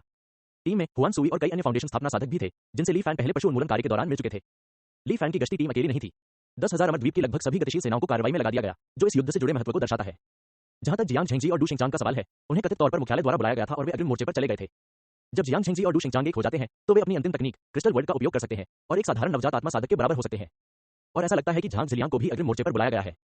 क्या नवजात आत्मा साधक युद्ध में मुख्य शक्ति है? ली फैन ने मन ही मन सोचा। इस युद्ध का पैमाना उनकी उम्मीदों से कहीं अधिक था। अन्य चीजें कोई समस्या नहीं है, लेकिन मुझे डर है कि अगर पुनर्जन्म वाले ये फाइपेंग को पता चल गया कि चीजें उससे अलग हैं जो उसे याद है, अपने संदिग्ध और सतर्क स्वभाव के कारण वह क्रिम्सन फ्लेम को मारने की योजना छोड़ सकता है। तब तो इस जीवन के लिए मेरी योजनाएं व्यर्थ हो जाएंगी। एक विचार के साथ दृश्य गोल मटोल ये फाइपेंग पर स्थानांतरित हो गया। ली फैन को थोड़ी राहत इस बात से मिली कि कांगयुन सागर काफी बड़ा था। इसके अलावा ये फीपेंग ने कुछ कारणों से हमेशा 10,000 अमरों के गठबंधन से दूरी बनाए रखी थी। वह इस समय साधना जगत में चल रहे बड़े पैमाने के युद्ध से अनजान था। मुझे आशा है कि युद्ध शीघ्र ही समाप्त हो जाएगा और कांगयुन सागर तक नहीं फैलेगा। अप्रत्याशित घटनाओं के सामने ली फैन जैसा पुनर्जन्म लेने वाला व्यक्ति भी ज्यादा नियंत्रण नहीं कर सकता था। यह अवश्य कहा जाना चाहिए कि 10,000 अमर गठबंधन का निम्न स्तर के साधकों पर मजबूत नियंत्रण था। युद्ध की गोपनीयता लगभग दोषरहित थी। सतह पर कांगयुन सागर थोड़ा तनावपूर्ण लग रहा था, लेकिन पूर्ण युद्ध का कोई संकेत नहीं था। यदि लगातार बढ़ती अनुमति का स्तर ली फैन को युद्ध की याद नहीं दिलाता, तो उसे कुछ भी महसूस नहीं होता। ली फैन इस बात से पूरी तरह अनजान था कि एक दूर और अज्ञात क्षेत्र में एक विशाल युद्ध हो रहा था। समय धीरे धीरे बीतता गया। कई महीने बीत चुके थे और 16वां वर्ष समाप्त होने वाला था। इस अवधि के दौरान कभी कभी दुश्मनों के कुछ छोटे समूहों को पीछे हटाने के अलावा युद्ध ने कांगयुन सागर को ज्यादा प्रभावित नहीं किया था, जैसा कि ली फैन ने आशा व्यक्त की थी। और युद्धकालीन योग्यता कार्यों के निरंतर पूरा होने के तहत ली फैन का अनुमति स्तर भी 18 तक बढ़ गया था। इस दिन तियानक सुआन मिरा से संकेत अंततः आया। युद्ध की धूल जम गई तथा 8 महीने से अधिक समय से चली आ रही तैयारी की स्थिति समाप्त हो गई। युद्ध के परिणाम के रूप में 10,000 अमर गठबंधन स्वाभाविक रूप से विजयी हुआ। खुफिया जानकारी सार्वजनिक होने के बाद किसानों के बीच उत्साहपूर्ण चर्चाओं और समीक्षाओं के माध्यम से ली फैन को अंततः इस युद्ध के कारणों और परिणामों की एक मोटी समझ प्राप्त हुई। 9 महीने पहले 10,000 अमर गठबंधन के साधकों की एक टीम, जिसे काष्ठगुण उपविश्व के विकास का कार्य सौंपा गया था, ने अपने शोध के दौरान पाया कि उपविश्व में काष्ठगुण आध्यात्मिक ऊर्जा सामान्य उपविश्वों जैसी नहीं थी। उपभोग होने और पुनः प्राप्त होने में लंबा समय लेने के बजाय यह आध्यात्मिक ऊर्जा किसी अज्ञात स्रोत से आती हुई प्रतीत होती थी, जो निरंतर स्वयं को पुनः भरती रहती थी। ऐसा लगता था कि मानो ये कभी भी पूरी तरह से समाप्त नहीं होगी। आध्यात्मिक पौधों के एक बड़े समूह द्वारा भारी मात्रा में आध्यात्मिक ऊर्जा का उपभोग करने के बाद यह तुरंत पुनः भर दी जाती थी। इस खोज ने साधकों को बहुत आश्चर्यचकित कर दिया, क्योंकि यह आध्यात्मिक ऊर्जा स्पष्ट रूप से काष्ठगुण उपजगत द्वारा उत्पन्न नहीं हुई थी, न ही यह बाहर जुबान हुआंग क्षेत्र से आई थी। विश्लेषण के बाद साधकों का मानना था कि यह लकड़ी गुण उपविश्व एक अत्यंत दुर्लभ मिश्रित उपविश्व से संबंधित है और तेजी से उत्पन्न आध्यात्मिक ऊर्जा अन्य उपविश्वों के पूरक से आई। एक जटिल खोज के बाद 10,000 इमॉर्टल्स अलायंस टीम ने अंततः 5 तत्व उपविश्वों का पूर्ण रूप खोज लिया। यह एक बहुत बड़ी उपलब्धि थी। अपनी खुशी के बीच अन्वेषण दल कुछ चिंतित भी हुआ, क्योंकि वह स्थान जहां 5 तत्व उपविश्व पाए गए थे काफी अजीब था। यह तियानलिंग प्रांत में स्थित था, जो 5 बुजुर्ग संघ के क्षेत्र की सीमा पर था। सीमा पर इस तरह का खजाना स्थित होने से लोग असहज हो गए। इसलिए अन्वेषण दल ने जानकारी को 10,000 इमॉर्टल्स अलायंस मुख्यालय तक प्रेषित कर दिया। स्थिति की व्याख्या करते हुए उन्होंने ये भी आशा व्यक्त की कि मुख्यालय 5 तत्व उपविश्वों को तियान्यू प्रांत के निकट आंतरिक क्षेत्र में वापस ले जाने के लिए सहायता भेज सकता है। किसने सोचा होगा कि मुख्यालय से समर्थन आने से पहले ही 5 एल्डर्स एसोसिएशन के सदस्य आ चुके थे। किसी तरह जानकारी लीक हो गई थी। 5 बुजुर्ग एसोसिएशन द्वारा किए गए इस अचानक हमले ने सभी को अचंभित कर दिया। वो ट्रिब्यूट सबवर्ल्ड के अंदर की पूरी अन्वेषण टीम नष्ट हो गई। अपनी मृत्यु से पहले उन्होंने जो जानकारी प्रेषित की थी उसके अनुसार 5 बुजुर्ग संघ साधकों के हमले में 3 दाव एकीकरण शक्तियां भी शामिल थीं। 3 दाव एकीकरण साधकों के संयुक्त प्रयासों के तहत 5 तत्व उपविश्वों को खींच लिया गया और तेजी से 5 बुजुर्ग संघ के क्षेत्र की ओर ले जाया गया। उन्होंने न केवल गुप्त रूप से क्षेत्र में घुसपैठ की, बल्कि दिन के उजाले में 5 बुजुर्ग संघ ने गठबंधन के कई सदस्यों की हत्या कर दी और बहुमूल्य उपविश्व संसाधनों को लूट लिया। यह घोर अपमानजनक कृत्य था। 10,000 अमर गठबंधन मुख्यालय ने तुरंत वर्ग बी युद्धकालीन तैयारी की स्थिति में प्रवेश करने का निर्णय लिया तथा 5 बुजुर्ग संघ का पीछा करने के लिए 8 दाव एकीकरण साधकों और कई आत्मा परिवर्तन साधकों को संगठित किया। उन्हें 5 तत्व उपविश्वों को पुनः प्राप्त करना होगा। इसके बाद उन्होंने प्रत्येक प्रांत को हाई अलर्ट पर रहने का आदेश दिया, ताकि 5 बुजुर्ग एसोसिएशन उन्हें धोखा न दे सके और उनके पीछे कोई गलत मंशा न हो। उपविश्व को स्थानांतरित करना कोई आसान काम नहीं था। भले ही दाव एकीकरण विशेषज्ञ इसमें शामिल हों, फिर भी यह कठिन था। जब 8 दाव एकीकरण साधक कार्रवाई करने के लिए तैयार होकर 5 बुजुर्ग संघ के पास पहुंचे, तो उन्हें अचानक पता चला कि दूसरे पक्ष ने वास्तव में लंबे समय से योजना बनाई थी। अचानक हमला करने वाले 3 दाव एकीकरण साधकों के अलावा गुप्त रूप से 5 और दाव एकीकरण विशेषज्ञ घात लगाकर बैठे थे। 8 दाव एकीकरण अमर ऋषि 8 दाव एकीकरण अमर ऋषि के विरुद्ध। तुरंत ही युद्ध छिड़ गया। युद्ध की प्रक्रिया और परिणाम अज्ञात थे। केवल इतना ही ज्ञात था कि इस युद्ध के बाद 5 तत्व उपविश्व अपने स्थान पर बने रहे। 10,000 अमर गठबंधन और 5 बुजुर्ग संघ दोनों ने चुपचाप जीवित बचे दाव एकीकरण साधकों को वापस बुला लिया। इसके बाद मुख्य रूप से आत्मा परिवर्तन और उससे नीचे के साधकों को शामिल करते हुए एक युद्ध 5 तत्व उपविश्वों के आसपास शुरू हुआ। युद्ध लगभग 8 महीने तक चला। अनेक किसान मारे गए। सुबह से शाम तक आकाश में मौत की घोषणाएं होती रहीं, एक क्षण के लिए भी नहीं रुकी। अंत में जब दोनों पक्षों की ऊर्जा कुछ हद तक समाप्त हो गई तो युद्ध अप्रत्याशित रूप से रुक गया। 10,000 अमर गठबंधन ने आंतरिक रूप से दावा किया कि उन्होंने युद्ध जीत लिया है, क्योंकि 5 तत्व उपविश्वों को वास्तव में बाद में तियान्यू प्रांत के भीतरी इलाके में वापस ले जाया गया था। जहां तक युद्ध की वास्तविक प्रकृति का प्रश्न है, वह ली फैन के तत्कालीन ज्ञान से परे था। जैसे जैसे सभी पर छाए काले बादल धीरे धीरे छटने लगे और संगठित किसान अपने गृहनगरों को लौटने लगे, 8 महीने तक चले युद्ध ने लोगों पर ऐसा प्रभाव छोड़ा मानो वह एक सपना हो और कभी हुआ ही न हो। केवल कभी कभी उन साथी ताओवादियों का उल्लेख करते समय जो खो गए थे, उनके मन में इस भीषण युद्ध की यादें कौंध जाती थीं। स्वाभाविक रूप से ली फैन के पतित साधकों के बीच परिचित थे। पहला व्यक्ति मेडिसिनल हॉल का चेन यंग था, जिसकी मृत्यु 5 बुजुर्ग एसोसिएशन द्वारा किए गए हमले में हुई थी। कांग यू सागर के मार्शल हॉल में जियांग झेंगजी और डू जिंगचांग दोनों की मृत्यु हो गई। फॉर्मेशन हॉल को भी भारी नुकसान हुआ। जुटाए गए 3 लोगों में से गोंग बोयू और व्यू बोवेन नामक एक अन्य नवजात आत्मा निर्माण मास्टर आत्मा परिवर्तन विशेषज्ञों के बीच लड़ाई में शामिल थे और बच नहीं पाए। केवल झांग झलियांग बच गया। 10,000 अमर द्वीप पर विभिन्न पदों पर कार्यरत अंगिरत साधक थे, जिन्होंने ली फैन के साथ केवल कुछ समय के लिए ही बातचीत की थी और इस युद्ध में मारे गए थे। तियानलिंग प्रांत युद्ध की क्रूरता स्पष्ट थी। सौभाग्यवश विश्व में ऐसे साधकों की कमी सबसे कम थी जो आगे आकर किसी उद्देश्य के लिए अपने जीवन का बलिदान कर देते थे। तियानक्सुआन मेरे की एक ही सूचना से युद्ध और उसके कारण हुई मौतें सभी द्वारा शीघ्र ही बुला दी गई। 3 वर्षों के भीतर प्रत्येक किसान मूल कीमत से 70% की छूट पर तकनीक खरीद सकेगा। प्रत्येक व्यक्ति को एक ही खरीदने की अनुमति थी तथा यह हस्तांतरणीय नहीं था। जब यह समाचार बाहर आया तो जो किसान अभी भी कुछ उदास थे, वे सभी उत्साहित हो गए। जिन लोगों के पास योगदान के लिए बस थोड़े से अंक कम थे, अब उनके पास अपनी मनचाही तकनीक रियायती दामों पर खरीदने के लिए पर्याप्त साधन थे। उन्होंने स्वाभाविक रूप से इस अवसर का लाभ उठाया और खुशी खुशी साधना शुरू कर दी। जिन लोगों के पास योगदान अंक काफी कम थे, लेकिन वे 3 साल के प्रयास से भी इस तकनीक को खरीदने में सक्षम नहीं थे, उन्होंने योगदान अंक एकत्रित करने के लिए तेजी से काम करना शुरू कर दिया। अंततः जिनके पास अंशदान के लिए बहुत कम अंक बचे थे और 3 साल के प्रयास के बाद भी उनके पास कोई मौका नहीं था, उन्होंने उधार लेने या जल्दी अमीर बनने की योजनाओं का सहारा लिया। कांग यून सागर में अचानक धन संचय की सबसे प्रसिद्ध विधि के रूप में 16वें वर्ष के अंत में आगामी मछली जुआ आयोजन ने सामान्य से कई गुना अधिक प्रतिभागियों को आकर्षित किया। द्वीपों के ऊपर का आकाश उत्साह में शामिल होने आए लोगों से खचाखच भरा हुआ था। ली फैन स्वाभाविक रूप से उनमें से एक था। उसे अच्छी तरह याद था कि इस बार मछली का राजा एक सफेद पोम्फ्रेट था। यद्यपि उनके योगदान अंक पहले से ही पर्याप्त थे, ली फैन ने धन वृद्धि के किसी भी अवसर को हाथ से जाने नहीं दिया। अपना लक्ष्य चुनकर उसने दांव लगा दिया। 27 दिनों की निगरानी अवधि जल्दी ही बीत गई। जल्द ही वह दिन आ गया जब झील का पानी आसमान की ओर उछलने लगा और भव्य पुरस्कार का जन्म हुआ। अधिकांश किसानों की आंखें लाल थीं, वे तनावग्रस्त दिख रहे थे, कोई भी असामान्य आवाज निकालने की हिम्मत नहीं कर रहे थे, केवल नीचे झील में एक दूसरे के साथ संघर्ष कर रही अनगिनत मछलियों को गौर से देख रहे थे। अंतिम परिणाम ने ली फैन को आश्चर्यचकित कर दिया। इस बार मछली का राजा वह सफेद पोम्फ्रेट नहीं था जिसे वह याद करता था। इसके बजाय यह सुनहरे प्रकाश से आच्छादित एक उत्साही स्वॉर्डफिश थी। मैं जीत गया, मैं जीत गया, भव्य पुरस्कार, मैं जीत गया। किसानों की बड़बड़ाहट और गालियों के बीच एक विशेष रूप से उत्तेजित चीख सुनाई दे रही थी। आवाज की दिशा में देखते हुए ली फैन ने एक युवा साधक को देखा जिसके बाल बिखरे हुए थे और कपड़े फटे हुए थे, फिर भी वह बहुत उत्साहित था। उसका चेहरा लाल था। बड़ा इनाम, मैंने बड़ा इनाम जीत लिया। मानो उसे डर हो कि कहीं दूसरे लोग उसे न जान लें, इसलिए वह पागलों की तरह चिल्लाया। कई जानलेवा निगाहों को नजरअंदाज करते हुए युवा किसान दिल खोलकर हंसने लगा, लगभग पागल सा लग रहा था। अरे क्या ये हान ही नहीं है? सुना है कि कुछ साल पहले किसी फाउंडेशन एस्टेब्लिशमेंट ग्रैंडमास्टर ने इसे ठग लिया था और यह बेहद दुखी हो गया था।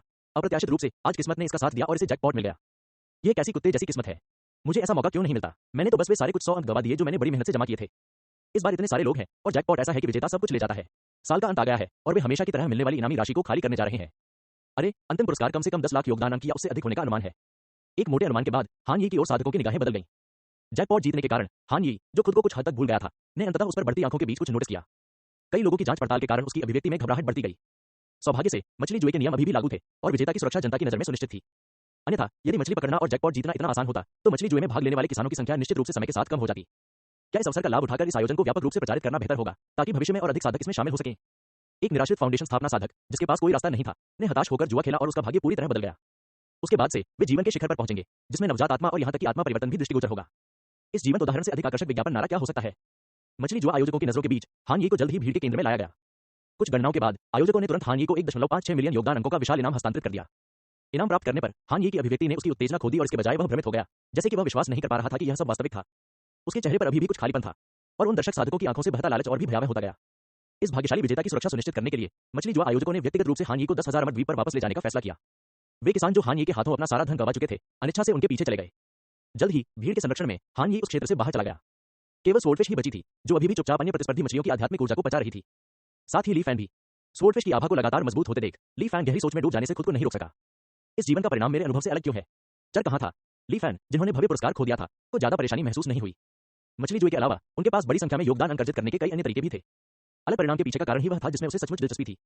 तार्किक रूप से प्रतिभागियों की संख्या में वृद्धि के अलावा ऐसा कुछ भी नहीं होना चाहिए जो मछली जुए के परिणाम को प्रभावित कर सके। ली फैन स्थिर खड़ा रहा और कोई विश्वसनीय उत्तर न मिलने पर काफी देर तक सोचता रहा।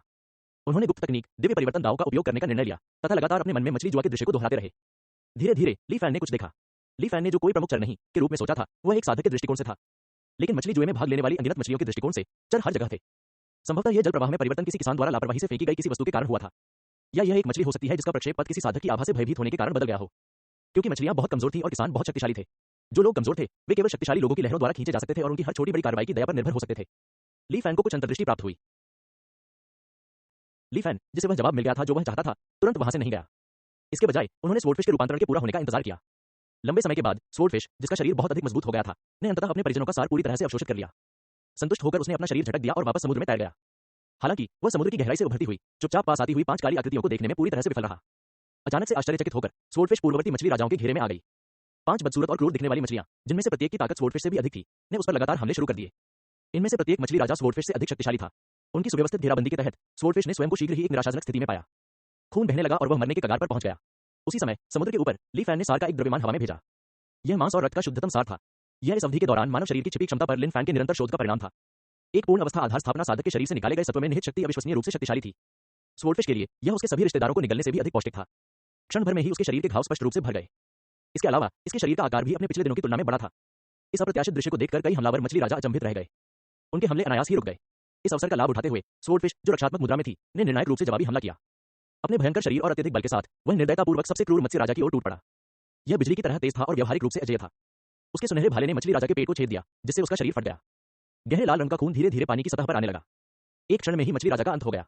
खून की प्यासी स्वॉर्डफिश अब अपनी आंखों में लाल चमक के साथ शेष मछली राजाओं से निपटने के लिए अपना सिर घुमाने वाली थी। हालांकि उसे पता चला कि अन्य 4 मछली राजा, यह महसूस करते हुए कि कुछ गड़बड़ है, वास्तव में सीधे भाग गए थे, प्रत्येक अपनी जान बचाने के लिए भाग रहा था। स्वॉर्डफिश, जो बाल बाल मौत से बच गई थी, कुछ हद तक हतप्रभ थी। वह बहुत देर तक समुद्र में बिना किसी उद्देश्य के तैरता रहा, यह पता लगाने में असमर्थ रहा कि उसके जीवन को बचाने वाला सार कहां से आया। अंत में वह केवल अपने शरीर को हिलाकर समुद्र की गहराई की ओर तैर सका। स्वॉर्डफिश को अपनी धारणा सीमा से बाहर जाते देख ली फैन ने एक स्पष्ट मुस्कान प्रकट की। मछली राजाओं की लड़ाई के बाद छोड़े गए निशानों को सहजता से साफ करते हुए वह 10,000 अमर द्वीप पर लौट आया। तियानक्सुआन मिरर में ली फैन ने अपने डेंटियन के भीतर महसूस किया। उस कैंघाई मोती के ऊपर, जिसमें सत्य रूपांतरित हो गया था, उसने ध्यान में बैठे एक छोटे व्यक्ति की भ्रामक आकृति देखी। यह छोटा सा व्यक्ति ली फैन से काफी मिलता जुलता था। ताइशांग संप्रदाय की गुप्त तकनीक वास्तव में गहन है। इस कर्म शरीर ने इस छोटी सी अवधि में 5 वर्षों की सामान्य साधना के बराबर साधना संचित कर ली है। ऐसा लगता है कि इस दौरान सभी ने काफी प्रगति की है। ली फैन ने संतुष्टि में सिर हिलाया। कर्मिक शरीर एक ऐसी विधि थी जिसे ली फैन ने खोजा था, जिससे उन्हें क्षेत्रों को तोड़े बिना साधना को संग्रहित करने की अनुमति मिली। ऐसा कहा जाता है कि यह तकनीक ताइशांग आदिम शास्त्र से आई है। प्राचीन साधना जगत में कभी कभी साधक बहुत तेजी से अभ्यास करते थे, जिसके कारण उनकी नींव अस्थिर हो जाती थी। ऐसे समय में साधकों को सक्रिय रूप से अपने क्षेत्र का दमन करने तथा अपनी नींव को मजबूत करने की आवश्यकता होती थी। प्रत्येक संप्रदाय की अपनी विधियां थीं, और ताइशांग संप्रदाय की विधि अतिरिक्त साधना को नियंत्रित करने के लिए डेंटियन में एक भ्रामक आकृति बनाना था। क्योंकि ताइशांग संप्रदाय का मानना था कि अस्थिर आधार साधना क्लेश है, इसलिए इस भ्रामक आकृति को क्लेश शरीर भी कहा जाता था। कार्मिक शरीर के साथ ली फैन को अब पर्वतीय ध्यान तकनीक से प्राप्त होने वाली साधना की प्रतिक्रिया के बारे में चिंता करने की आवश्यकता नहीं थी।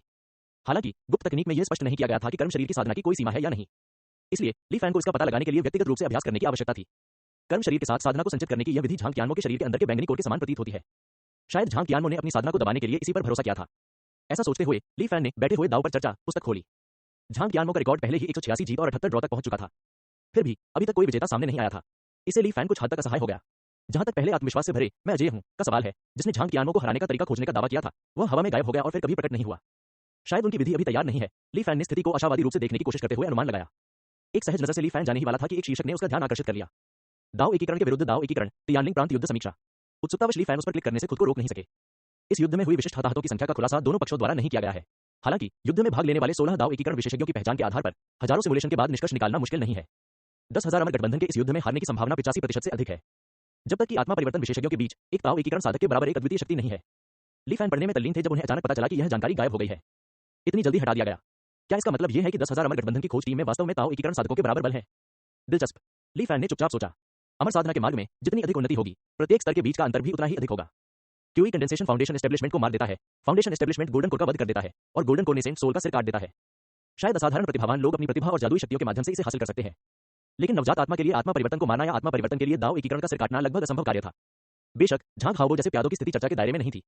दाव एकीकरण वध दीर्घायु अमर के लिए के रूप में इससे लगभग शब्द समाप्त हो जाएगा। एक आत्मा परिवर्तन साधक जो दाव एकीकरण के बराबर है। 10,000 अमर गठबंधन की गहराई वास्तव में बहुत गहरी है। मुझे आश्चर्य है कि जब मैं आत्मा परिवर्तन तक पहुंचूंगा तो क्या मैं दाव एकीकरण विशेषज्ञों के साथ प्रतिस्पर्धा कर पाऊंगा। मेरा मानना है कि भले ही मैं जीत न सकूं, लेकिन मुझे अपने जीवन की रक्षा करनी चाहिए। एक क्षण विचार करने के बाद ली फैन को बैठे हुए दाव पर चर्चा में कोई और उल्लेखनीय जानकारी न देखकर मंच से बाहर निकल गया। बड़ी लड़ाई के बाद आराम करने और स्वस्थ होने का समय आ गया था। 17वें, 18वें और 19वें वर्ष कांगयून सागर में शांतिपूर्ण रहे। ली फैन ने बंद कमरे में साधना की एक दुर्लभ लंबी अवधि का भी आनंद लिया। इन 3 वर्षों के दौरान कर्म शरीर की भ्रामक आकृति अधिक जीवंत होती गई। झांग झलियांग के क्लोन द्वारा वितरित जेड स्लिप्स को सीखा गया और उनमें महारत हासिल की गई। दाव परिवर्तन पत्थर का दूसरा टुकड़ा भी पूरी तरह से अवशोषित हो गया था। उसके मन में नीले क्रिस्टल का प्रदर्शन शुरुआत की तुलना में लगभग दोगुना हो गया था, और ली फैन का दिव्य परिवर्तन दाव तकनीक का उपयोग और भी अधिक कुशल हो गया। जहां तक स्वर्गीय चिकित्सक के अमर सूत्र का प्रश्न है, यह वास्तव में विशाल और गहन था। कई वर्षों के बाद ली फैन को इसका केवल एक छोटा सा हिस्सा ही समझ में आया था। हालांकि ली फैन जल्दी में नहीं था, उसके पास बहुत समय था। झांग झलियांग से मिलने और उनकी परीक्षा उत्तीर्ण करने के बाद ली फैन ने उनसे एक और जेड पर्ची प्राप्त की। जब वह जाने वाला था, ली फैन को स्पष्ट रूप से महसूस हुआ कि झांग झलियांग की आभा पहले से अलग लग रही थी। ऐसा लग रहा था कि उसमें कुछ अकल्पनीय परिवर्तन आ गए थे। कोई ठोस सबूत नहीं था। यह एक अचानक एहसास था जो ली फैन के दिल में उमड़ पड़ा जब उसने झांग झलियांग को देखा, जो चुप था, उसका आधा शरीर अंधेरे में डूबा हुआ था। हालांकि ली फैन को हमेशा अपने अंतर्ज्ञान पर भरोसा था। शायद युद्ध के मैदान में फॉर्मेशन हॉल के अन्य दो फॉर्मेशन मास्टर्स की दुखद मृत्यु को देखकर उस पर असर पड़ा है, ली फैन ने अनुमान लगाया। बिना कोई और प्रश्न पूछे उन्होंने इस बात को दृढ़तापूर्वक अपने मन में रखा।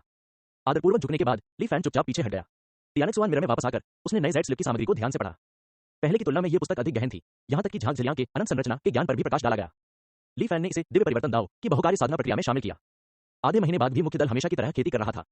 इस बीच क्लोन फैनलिन ने मानव शरीर की छिपी क्षमता के अध्ययन में कुछ सफलता हासिल कर ली थी।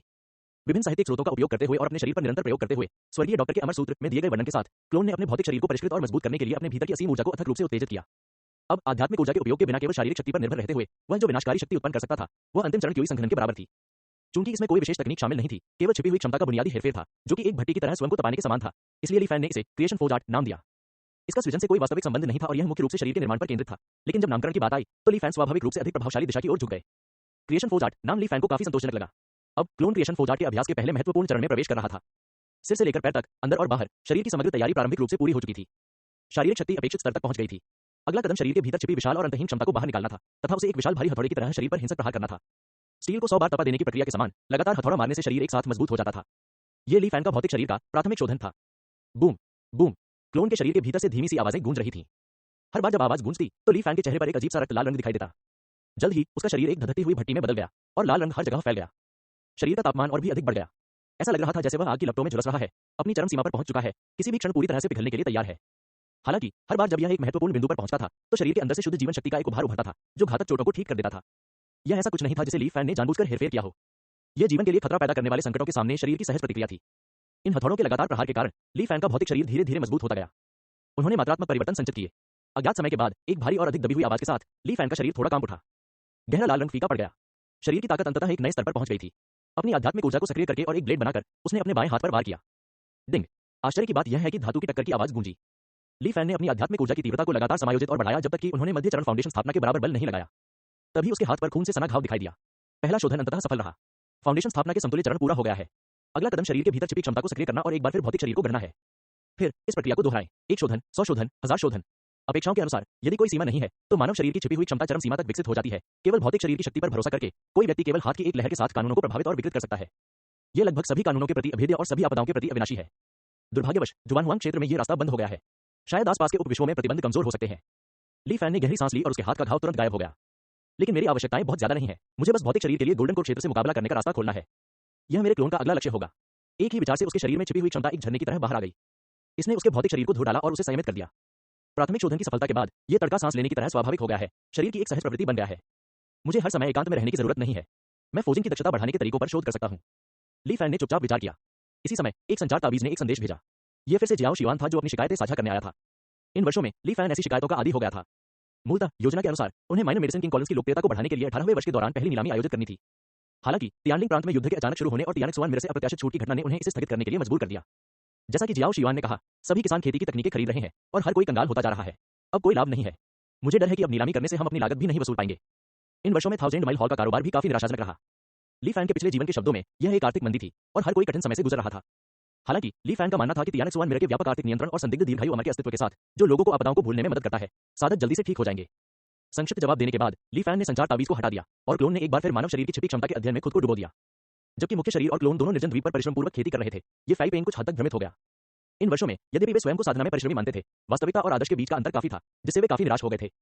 उन्हें याद आया इतिहास के अनुसार झांग हाओबो के झूठे स्वर्णकोर क्षेत्र में पहुंचने के कुछ ही समय बाद वह 10,000 अमर द्वीप पर एक बड़ी वायु आपदा ला सकता था। लेकिन ये फाई पेंग ने हाल ही में फाउंडेशन स्थापना के अंतिम चरण में प्रवेश किया था। गोल्डन कोर क्षेत्र एक अप्राप्य लक्ष्य की तरह लग रहा था। क्या ऐसा हो सकता है कि मेरी प्रतिभा और सच्चे प्रतिभाशाली लोगों के बीच का अंतर सचमुच इतना बड़ा हो? न केवल झांग हाओबो बल्कि इस निर्जन द्वीप पर रहने वाला प्रत्येक व्यक्ति भी राक्षस था। सु शियाओमी धीरे धीरे परिपक्व हो गई और उसकी साधना की गति तेज हो गई। बाद में वह ये फीपेंग के समान स्तर पर पहुंच गई और वे दोनों ही अंतिम चरण के फाउंडेशन एस्टेब्लिशमेंट में थे। हालांकि अपनी अद्भुत प्रतिभा के बल पर उसने वास्तविक युद्ध में ये फीपेंग को आसानी से हरा दिया। अपनी लड़ाई के दौरान ये फाइपेंग लगातार बचने के लिए केवल अपनी बढ़ती हुई आश्चर्यजनक गति पर ही भरोसा कर सकता था। जियो हेंग भी कमजोर नहीं था। यहां तक कि सु चांगलियो और येन बहनें, जो थोड़ी धीमी गति से साधना करती थीं, उनमें से प्रत्येक की अपनी ताकत थी और उन्हें कम करके नहीं आंका जा सकता था। प्रतिभा के मामले में ये फाइपेंग हीन था। यद्यपि उसे पहले से ही इसकी स्पष्ट समझ थी, फिर भी उस समय उसके पास पुनर्जन्म लेने वाले व्यक्ति की दूरदर्शिता थी और उसका हृदय बहुत चिंतित नहीं था। लेकिन अब निर्भरता का वह बिंदु धीरे-धीरे अविश्वसनीय हो गया। सब कुछ बदल गया क्योंकि कुछ समय पहले उसने गुजरते हुए साधकों को कुछ साल पहले हुए तियानली प्रांत युद्ध के बारे में बात करते हुए सुना। जितना अधिक वह सुनता, उतना ही अधिक बेचैनी महसूस करता, क्योंकि उसके पिछले जीवन में ऐसी बड़ी घटना कभी नहीं घटी थी। डाली राज्य में एक प्राचीन कहावत है, जब मार्च करते जनरल के घोड़े के खुर हल्के से चलते हैं तो हजारों मील दूर पहाड़ में आग भड़क उठती है। क्या ऐसा हो सकता है कि मेरे किसी अनजाने कार्य के कारण भविष्य में भारी परिवर्तन आ गया? ये फाइपेंग ने अपनी भौहें सिकोड़ ली, पुनर्जन्म के बाद से अपने जीवन के हर विवरण को ध्यान से याद किया, परिवर्तनों की जड़ को खोजने का प्रयास किया। दुर्भाग्यवश चाहे उन्होंने कितनी भी कोशिश की, वे कोई भी उचित स्पष्टीकरण नहीं दे सके। आधे दिन के बाद अंततः उसने हताश होकर हार मान ली। फिर भी मेरी स्मृति में भविष्य गलत हो गया है। मैं इसे केवल संदर्भ के रूप में ले सकता हूं और इस पर भरोसा नहीं कर सकता। तो मुझे सबसे ज्यादा चिंता इस बात की होनी चाहिए कि क्या क्रिम्सन फ्लेम फिर भी प्रकट होगी? क्या क्रिम्सन फ्लेम को मारने के लिए आत्मा परिवर्तन साधकों के संयुक्त प्रयास वास्तव में निर्धारित समय पर ही पूरे होंगे? मोटे किसान ने मोटा अनुमान लगाने के लिए अपना पूरा प्रयास किया। थोड़ी देर बाद वह एक निष्कर्ष पर पहुंचे। समुद्र को जलाने वाली लाल ज्वाला अभी भी होनी चाहिए। लेकिन मेरे पिछले जन्म में यह संभव है कि झांग हाओ ने 10,000 अमर द्वीप को इस मामले के बारे में पहले ही सूचित कर दिया हो। 10,000 अमर द्वीप पर हवा का मार्गदर्शन करते हुए, आत्मा परिवर्तन साधकों का सामना करते हुए। ये फाइपेंग कांप उठा, उसके चेहरे पर परेशानी का भाव दिखाई दे रहा था। मैं यह नहीं कर सकता। मुझे सोचने दो, उस समय 10,000 अमर द्वीप से केवल 2 स्थानीय साधक थे जिन्होंने कार्रवाई की थी और बाकी अस्थायी सेनाएं थीं। यदि केवल 2 लोग ही क्रिम्सन फ्लेम का सामना करते हुए अचानक पकड़े गए। मोटे किसान का चेहरा पीला पड़ गया। उनके लिए क्रिम्सन फ्लेम से मुकाबला करना असंभव है। क्या इसका मतलब यह नहीं है कि मेरी सारी गणनाएं व्यर्थ हैं? चेहरे पर लगातार बदलती अभिव्यक्ति के साथ लंबे समय के बाद ये फाइपेंग की निगाहों में उग्रता का संकेत दिखा। नहीं, मुझे क्रिम्सन फ्लेम के आसन आगमन को प्रचारित करने का कोई रास्ता खोजना होगा, भले ही मैं इस मामले को व्यापक रूप से प्रचारित कर दूं। अचानक उसके मन में एक विचार आया और ये फाइपेंग ने जल्दी से अपना सिर हिला दिया। नहीं नहीं, यह बहुत खतरनाक है। अगर लोग यह मान लें कि इसके पीछे मैं ही हूं, तो मेरा अंजाम मौत से भी बदतर होगा। बहुत आंतरिक संघर्ष के बाद ये फाइपेंग अभी भी असहाय महसूस कर रहे थे। उन्होंने निर्जन द्वीप छोड़ दिया, समाधान पर विचार करते हुए लक्ष्यहीन रूप से भटकते रहे। वह अपने आप को एक दूर समुद्री क्षेत्र में पाता है। एक विचित्र और भव्य दृश्य ने उसे चिंतन से जगा दिया। आकाश में सूर्य लुप्त हो गया था तथा उसकी जगह आकाश के मध्य में एक विशाल आंख लटक रही थी। विशाल आंख नीचे समुद्र को घूर रही थी। उसकी दृष्टि रेखा में आने वाली हर चीज, समुद्र, द्वीप, जीव जंतु चांदी की चमक से ढकी हुई थी। चांदी की चमक के प्रभाव में सभी चीजें एक सपाट और भ्रामक चित्र में संकुचित होती हुई प्रतीत हो रही थी, जो चांदी की रोशनी का अनुसरण करते हुए आकाश में विशाल आंख की ओर उड़ रही थी। ये है। पसीने से तरबतर ये फाइपेंग अचानक जाग गया। स्वर्ग और पृथ्वी का सार निकालना। एक नवजात आत्मा साधक आत्मा परिवर्तन चरण की ओर बढ़ रहा है। यद्यपि ये फाइपेंग ने इसे पहली बार प्रत्यक्ष रूप से देखा था, फिर भी उसके सामने का दृश्य पुस्तकों में वर्णित वर्णन के लगभग समान था। पहाड़, नदियां, झीलें और समुद्र, दुनिया की हर चीज धर्म क्षेत्र में लौट आती है। ये फाइपेंग ने अपनी सांस रोक ली और चुपचाप पीछे हट गया। सफलता प्राप्त करने वाले कृषक अत्यंत संवेदनशील थे। यदि दूसरे पक्ष ने गलती से सोचा कि उसके इरादे बुरे थे और उसने लापरवाही से उसकी हत्या कर दी, तो यह वास्तव में एक अन्यायपूर्ण मौत होगी। मन ही मन प्रार्थना करते हुए कि दूसरा पक्ष उसे न खोज ले, ये फाइपेंग ने अपनी सबसे तेज गति का उपयोग करके इस खतरनाक क्षेत्र से दूर जाने की कोशिश की। दुर्भाग्यवश चीजें योजना के अनुसार नहीं हुई। आकाश में विशाल आंख थोड़ी सी हिली। उसकी निगाह तुरंत ये फाइपेंग पर टिक गई। ये फाइपेंग, जो हवा और लहरों पर सवार था, तुरंत ही अपनी जगह पर स्थिर हो गया, हिलने में असमर्थ हो गया। एक चांदी सी चमक ने उसे घेर लिया। अगले ही क्षण, जैसे ही वह धर्म क्षेत्र में संकुचित होकर लीन होने वाला था, उसके शरीर से एक गहरी नीली रोशनी निकली, जिसने चांदी जैसी चमक को दूर कर दिया। एक क्षण में ये फाइपेंग के सामने एक आकृति प्रकट हुई। झांग झलियांग। जैसे ही ये फाइपेंग ने इस व्यक्ति को देखा, उसका मन कांप उठा, क्योंकि वह उसे जानता था। यह फॉर्मेशन मास्टर ही था, जो कई वर्षों बाद क्रिम्सन फ्लेम को घेरने में कई आत्मा परिवर्तन साधकों के साथ शामिल होगा। उसे आत्मा परिवर्तन के चरण में नहीं होना चाहिए। वह आत्मा परिवर्तन तक कैसे पहुंच सकता है? झांग झलियांग ने धीरे से अपना हाथ बढ़ाया और नीली रोशनी की एक किरण को पकड़ लिया। चांदी की चमक चमक उठी और नीली रोशनी बाद में इंच इंच करके विघटित हो गई। एक सांसारिक खजाना। झांग झलियांग की आंखों में जिज्ञासा की एक झलक दिखाई दी जब उन्होंने इस छोटे से फाउंडेशन स्थापना साधक को देखा। लगता है आप मुझे जानते हैं। ये फाइपेंग के जवाब का इंतजार किए बिना झांग झलियांग की आंखों में जरा सी भी भावना नहीं थी और उसने ये फाइपेंग के माथे की ओर उंगली उठाई। ये फाइपेंग की पुतलियों में अचानक दृश्य उभर आए। आकाश में एक प्रज्वलित सूर्य उदय हुआ, जो अभी अभी प्रकट हुई स्वर्गीय आत्मा को प्रकाशित कर रहा था। 5 आत्मा परिवर्तन साधकों के साथ साथ झांग झलियांग ने भी क्रिम्सन फ्लेम से लड़ने के लिए सेना में शामिल हो गए। कांग यून सागर 28 तलवारें, एक स्वर्ण कोर के रूप में दाव के साथ खुद को एकीकृत करना। आकाश में स्थित विशाल नेत्र तुरंत क्रोध से चौड़ा हो गया। यद्यपि झांग झलियांग के चेहरे पर कोई परिवर्तन नहीं दिखा, लेकिन उसके शरीर का हल्का सा कांपना उसके दिल में अत्यधिक अशांति को दर्शाता था। यह क्या है? वह ऐठते हुए ये फाइपेंग को घूरता रहा और फिर से इशारा करके उसके दिमाग से और जानकारी निकालने की कोशिश की। इस महत्वपूर्ण क्षण में ये फाइपेंग की छाती से एक अंतहीन नीली रोशनी निकली, जिसने तुरंत उसे घेर लिया। झांग झलियांग की अभिव्यक्ति बदल गई। वह नीली रोशनी को दबाने के लिए अपने धर्म क्षेत्र की शक्ति को जुटाने वाला था। अचानक नीचे कांग यून सागर हिंसक रूप से उफान मारने और हिलने लगा। लहरें गरजी और उसके धर्म क्षेत्र पर नियंत्रण में त्रुटि प्रकट हुई। ये फाइपेंग नीली रोशनी से मोहित हो गया और एक पल में गायब हो गया तथा किसी अज्ञात स्थान की ओर भाग गया। केवल झांग झलियांग ही वहां स्तब्ध खड़ा रहा। बहुत समय बाद वह स्वप्न से जागा हुआ प्रतीत हुआ। एक पुनर्जन्म व्यक्ति, स्वर्गीय आत्मा। स्वर्ग का नेत्र धर्म क्षेत्र आकाश से लुप्त हो गया और सूर्य पुनः आकाश में प्रकट हो गया। दुनिया सामान्य स्थिति में लौट आई।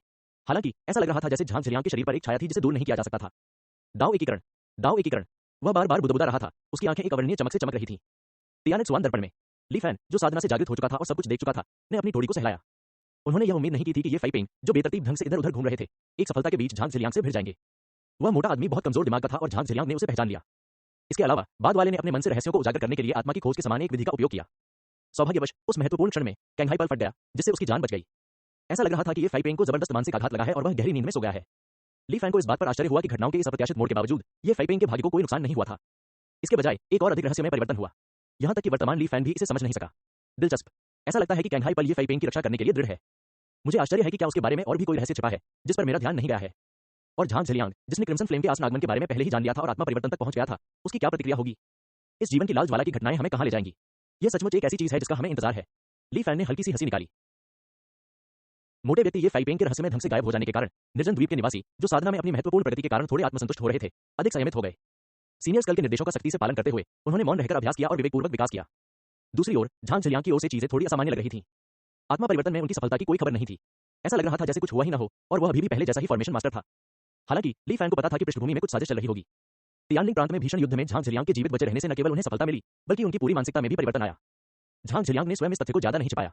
इस प्रकार ली फैन, जिनका झांग झलियांग के साथ पहले से संपर्क था और जो शब्दों और अभिव्यक्तियों को समझने में माहिर थे, इस बात से अच्छी तरह वाकिफ थे। तियानक्सुआन मिरर में फॉर्मेशन क्राउन बनाने के लिए सामग्री की लागत में हाल ही में मामूली वृद्धि हुई थी। इससे अप्रत्यक्ष रूप से यह पुष्टि होती प्रतीत हुई कि झांग झलियांग चुपचाप किसी चीज की तैयारी कर रहा था। मुझे याद है कि इस वर्ष 2 आत्मा परिवर्तन सच्चे सम्राट लांकांग और हाउक्सवान संयोगवश कांगयून सागर में युद्ध में उतरेंगे। क्या उस समय सच्चे सम्राट जियुन हस्तक्षेप करेंगे? यह निर्धारित करेगा कि क्या झांग झलियांग ने क्रिम्सन फ्लेम की खबर लीक की है। सभी चीजें आपस में जुड़ी हुई हैं और छोटी-छोटी बातें भी बड़ी तस्वीर उजागर कर सकती हैं। हालांकि मैं सारा दिन तियानक्सुआन दर्पण में बैठा रहता हूं, फिर भी मैं निराकार हत्या के इरादे से दुनिया को देख सकता हूं।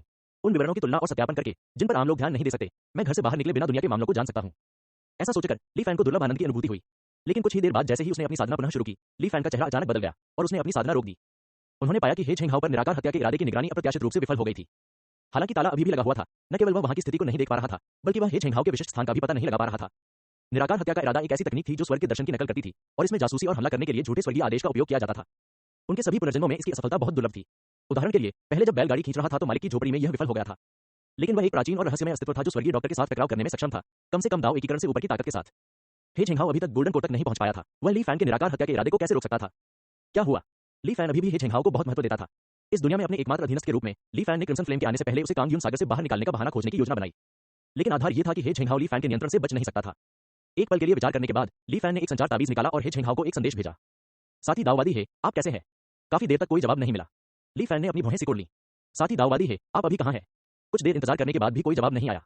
अपनी ठोड़ी रगड़ते हुए ली फैन खड़ा हुआ और तियानक्सुआन मिरर को छोड़कर सीधे ट्रांसमिशन स्क्वायर की ओर चला गया। जैसे ही वह ल्यूली द्वीप के लिए टेलीपोर्टेशन सन्नी तक पहुंचने वाला था, हे झेंगहाओ ने आखिरकार इत्मीनान से जवाब दिया, हो साथी ताओवादी ली फैन मुझे क्यों ढूंढ रहा है? मैं और कहां हो सकता हूं? बेशक मैं ल्यूली द्वीप पर हूं। ली फैन के कदम रुक गए। हे ये तो बिल्कुल सही है, बहुत समय हो गया, मैं तुमसे बात करने के लिए ढूंढता हूं। हे झेंगहाओ ने तुरंत संदेश का जवाब दिया, थोड़ा घबराते हुए कहा, किसी और दिन के बारे में क्या ख्याल है? मेरे यहाँ मेहमान आ रहे हैं और यह बहुत सुविधाजनक नहीं है। ली फैन ने हे झेंगहाओ के सुझाव पर ध्यान न देते हुए हल्के से मुस्कुराया और सीधे टेलीपोर्टेशन सन्नी को सक्रिय कर दिया। वह देखना चाहता था कि हे झेंगहाओ ने निराकार हत्या के इरादे को रोकने के लिए क्या उपाय अपनाए थे। एक पल बाद ली फैन ने हे झेंगहाओ को देखा, जिसके चेहरे पर थोड़ी शर्मिंदगी और पछतावे का भाव था। हालांकि अब उसका ध्यान एक और व्यक्ति पर था, जो एक युवा लड़की थी और लगभग 16 या 17 साल की लग रही थी। वह लंबी कदकाठी और खूबसूरत चेहरा लिए हुए थी। इस समय वह ली फैन का जायजा ले रही थी, उसकी आंखें जिज्ञासा से भरी हुई थीं। ये है। ली फैन और युवा लड़की ने एक साथ पूछा। हे झेंगहाओ ने अपना गला साफ किया और शांति से लड़की के सामने खड़े होकर ली फैन की दृष्टि को अवरुद्ध कर दिया। हाँ, साथी दाववादी वास्तव में एक वज्र व्यक्ति है जो जब कहता है तब आता है। मैं आप लोगों से आपका परिचय कराता हूँ। यह मेरी बेटी हे शिनशिन है। शिनशिन, ये साथी ताओवादी ली फैन है, जो तुम्हारे पिता का सबसे करीबी दोस्त है। हे झेंगहाओ ने अपने चेहरे पर शर्मिंदगी छिपाई और दोनों को एक दूसरे से मिलाया। ली फैन की नजर हे शिनशिन पर पड़ी और उसकी आंखों में आश्चर्य की एक झलक उभर आई। ये युवा लड़की हालांकि ज्यादा उम्र की नहीं थी, लेकिन असाधारण प्रतिभा की धनी लग रही थी, क्योंकि इतनी कम उम्र में ही फाउंडेशन की स्थापना के अंतिम चरण तक पहुंच चुकी थी। इतिहास के विकास के सामान्य क्रम के अनुसार ली फैन द्वारा हे झेंगहाओ को पर्वत और नदी छिपे हुए ड्रैगन तकनीक खरीदने में मदद किए बिना उसकी साधना का स्तर संभवतः हे झेंगहाओ से आगे निकल जाता। वह अपने पिता से अधिक प्रतिभाशाली है, लेकिन वे साथ नहीं रह रहे हैं। एक पल में ली फैन समझ गया। साथी ताओवादी है, लगता है आप दूसरों पर निर्भर रहने में माहिर हैं। मुझे आश्चर्य है कि आप कांगयून सागर में अकेले क्यों आए? क्या ऐसा हो सकता है कि आप बूढ़े हो गए हैं और बेकार हो गए हैं? ली फैन ने दुर्भावनापूर्ण ढंग से अनुमान लगाया। दूसरी ओर ली फैन को अपनी बेटी को इतनी गौर से देखते हुए हे झेंगहाओ थोड़ा चिंतित महसूस करने से खुद को नहीं रोक सका। उन्होंने ली फैन का ध्यान हटाने के लिए जल्दी से कहा, हाँ, साथी ताओवादी, कृपया बैठ जाओ। जल्दी में उन्होंने ली फैन को पहाड़ की चोटी पर मंडप में बैठने के लिए आमंत्रित किया। साथी दाओवादी है, आप सचमुच मेरे साथ एक अजनबी की तरह व्यवहार करते हैं। मैंने आपको पहले कभी बेटी होने का जिक्र करते क्यों नहीं सुना? ली फैन ने चाय की एक चुस्की ली और धीरे से और सोच समझकर पूछा। बेशक जब ली फैन ने यह कहा तो हे शिनशिन तुरंत कुछ नाराज हो गई। उसने कुछ नहीं कहा, बस अपनी खूबसूरत आंखों से गाल फुलाकर हे झेंगहाओ को घूरती रही। हे झेंगहाओ ने चुपके से आह भरी और जल्दी से समझाया, साथी दाओवादी सचमुच भुलक्कड़ है। पिछली बार मैंने बताया था कि मैं अपनी बेटी से मिलवाना चाहता हूं। आधा बोलते हुए हे झेंगहाओ को अचानक लगा कि कुछ गड़बड़ है और वह तुरंत रुक गया। हे शिनशिन की संदिग्ध निगाहों को महसूस करते ही हे झेंगहाओ का दिमाग खाली हो गया। उसने मुंह तो खोला, लेकिन उसे समझ नहीं आ रहा था कि कैसे समझाए। सौभाग्य से ली फैन ने उसके लिए स्थिति हल कर दी। हे, अब जब आपने इसका उल्लेख किया है तो मुझे याद आ गया है। उस समय तो आप मुझसे उसके लिए उपहार तैयार करने के लिए भी कह रहे थे। यह हमारी पहली मुलाकात है, लेकिन आपके पिता ने मुझे सूचित नहीं किया, इसलिए मैंने पहले से कोई उपहार तैयार नहीं किया। मैं तुम्हें एक छोटा सा गहना दूंगा। ये कहते हुए ली फैन ने अपने भंडारण रिंग से लगभग आधे व्यक्ति की ऊंचाई का एक झंडा निकाला और उसे सौंप दिया। हे शिनशिन ने झंडा लिया और देखा कि वह काले और पीले रंग का था, जिस पर 10,000 अमर शब्द लिखे थे। ये 10,000 अमर गठन झंडे थे जिन्हें ली फैन ने इस जीवन में खरीदे गए बैकअप से पहले इस्तेमाल किया था। इसका मूल्य 10,000 अंशदान अंकों के बराबर था। लड़कियों को बाहर जाते समय सावधान रहना चाहिए। ये झंडों का सेट आपकी आत्मरक्षा के लिए है। लाभ प्राप्त करने से पहले निवेश करने की आवश्यकता के सिद्धांत को समझते हुए ली फैन ने हे झेंगहाओ की चिंतित आंखों की अनदेखी करते हुए मुस्कुराया और हे शिनशिन से बात की। हे शिनशिन समझदार लग रहा था। उसने धीरे से कहा, धन्यवाद अंकल, और मुस्कुराते हुए उसने फॉर्मेशन झंडा स्वीकार कर लिया। उन दोनों को देखकर हे झेंगहाओ, जो हद से ज्यादा चिंतित थे, बोले बिना नहीं रह सके, हे हालांकि साथी ताओवादी से मिला उपहार अनमोल है, लेकिन यह मेरी बेटी के लिए बहुत उपयोगी नहीं हो सकता है। अगर हम संकटों की भविष्यवाणी करने और किसी के जीवन को बचाने की बात करें, तो मेरी बेटी अपने बूढ़े पिता से कहीं अधिक मजबूत है। यह सुनकर ली फैन के चेहरे पर उत्सुकता उभरी। ओह, ऐसा कैसे? हे झेंगहाओ के चेहरे पर गर्व के भाव थे। मैं इसे अपने साथी ताओवादी से नहीं छिपाऊंगा। मेरी बेटी बचपन से ही भविष्यवाणी करने में असाधारण प्रतिभा रखती है। हाल के वर्षों में उन्होंने अपनी मां के साथ रुशुई से संबंधित तकनीकों का भी अध्ययन किया है। अब तो उसने कुछ सफलता भी हासिल कर ली है। वह न केवल अपने भाग्य को स्वर्ग की इच्छा से बचा सकती है तथा दूसरों को उसके विरुद्ध कोई निष्कर्ष निकालने और षड्यंत्र रचने से रोक सकती है, बल्कि वह भविष्य में होने वाली घटनाओं की भी धुंधली भविष्यवाणी कर सकती है तथा दुर्भाग्य को अवसर में बदल सकती है। ली फैन ने हे शिनशिन का पुनर्मूल्यांकन किया, जो नाजुक और सौम्य दिखाई दे रही थी। उसने सोचा, क्या यही कारण है कि निराकार हत्या के इरादे का निगरानी कार्य विफल हो गया? ऐसा लगता है कि हे झेंगहाओ अतिशयोक्ति नहीं कर रहा था। यह विधि वास्तव में असाधारण है। मुझे आश्चर्य है कि वह कौन सी साधना तकनीक अपनाती है। हालांकि इस दुनिया में एक साधक द्वारा अपनाई जाने वाली तकनीक एक अत्यंत निजी मामला था, और ली फैन ने सहजता से पूछताछ नहीं की। वह बस हे झेंगहाओ की बातों में उलझा रहा, हैरान और अविश्वास से भरा हुआ। मैंने सुना है कि भाग्य हमेशा मायावी होता है, और मैंने कभी नहीं सोचा था कि कोई इसकी भविष्यवाणी कर सकता है। क्या यह वाकई इतना चमत्कारी है? यह सही है, सटीकता काफी अधिक है। हे झेंगहाओ ने रुककर कहा, हालांकि कई बार ऐसा होता है कि भविष्यवाणियां गलत हो जाती हैं। वह हे शिनशिन की ओर देखने के लिए मुड़ा और मुस्कुराया और बोला, पहले जब लड़की अभ्यास कर रही थी तो उसे आभास हो गया था कि मैं जल्द ही मर जाऊंगा। इसलिए वह बहुत चिंतित थी और मुझे चेतावनी देने के लिए वह लंबी दूरी तय करके कांगयून सागर तक आई। हे मैं सारा दिन इस माउंटेन रिवर स्टार फॉर्मेशन में रहता हूँ, गहन साधना करता हूँ। मरने का जोखिम कैसे हो सकता है? हे झेंगहाओ ने इसे गंभीरता से न लेते हुए हंस दिया। किनारे पर हे शिनशिन ने भौहें चढ़ाई और धीरे से कहा, यह मामला अजीब है। मेरा पिछला अंतर्ज्ञान निश्चित रूप से गलत नहीं था, लेकिन पिताजी, आने के बाद मैंने आपके लिए एक और गणना की। वह घातक संकट अचानक गायब हो गया। उसकी आंखें शक और पछतावे से भरी थीं। मुझे नहीं पता ये क्यों हुआ। अगर मां ने मुझे रोका न होता और मैं पहले आ पाती, तो शायद मुझे समझ आ जाता कि किस्मत क्यों बदल गई।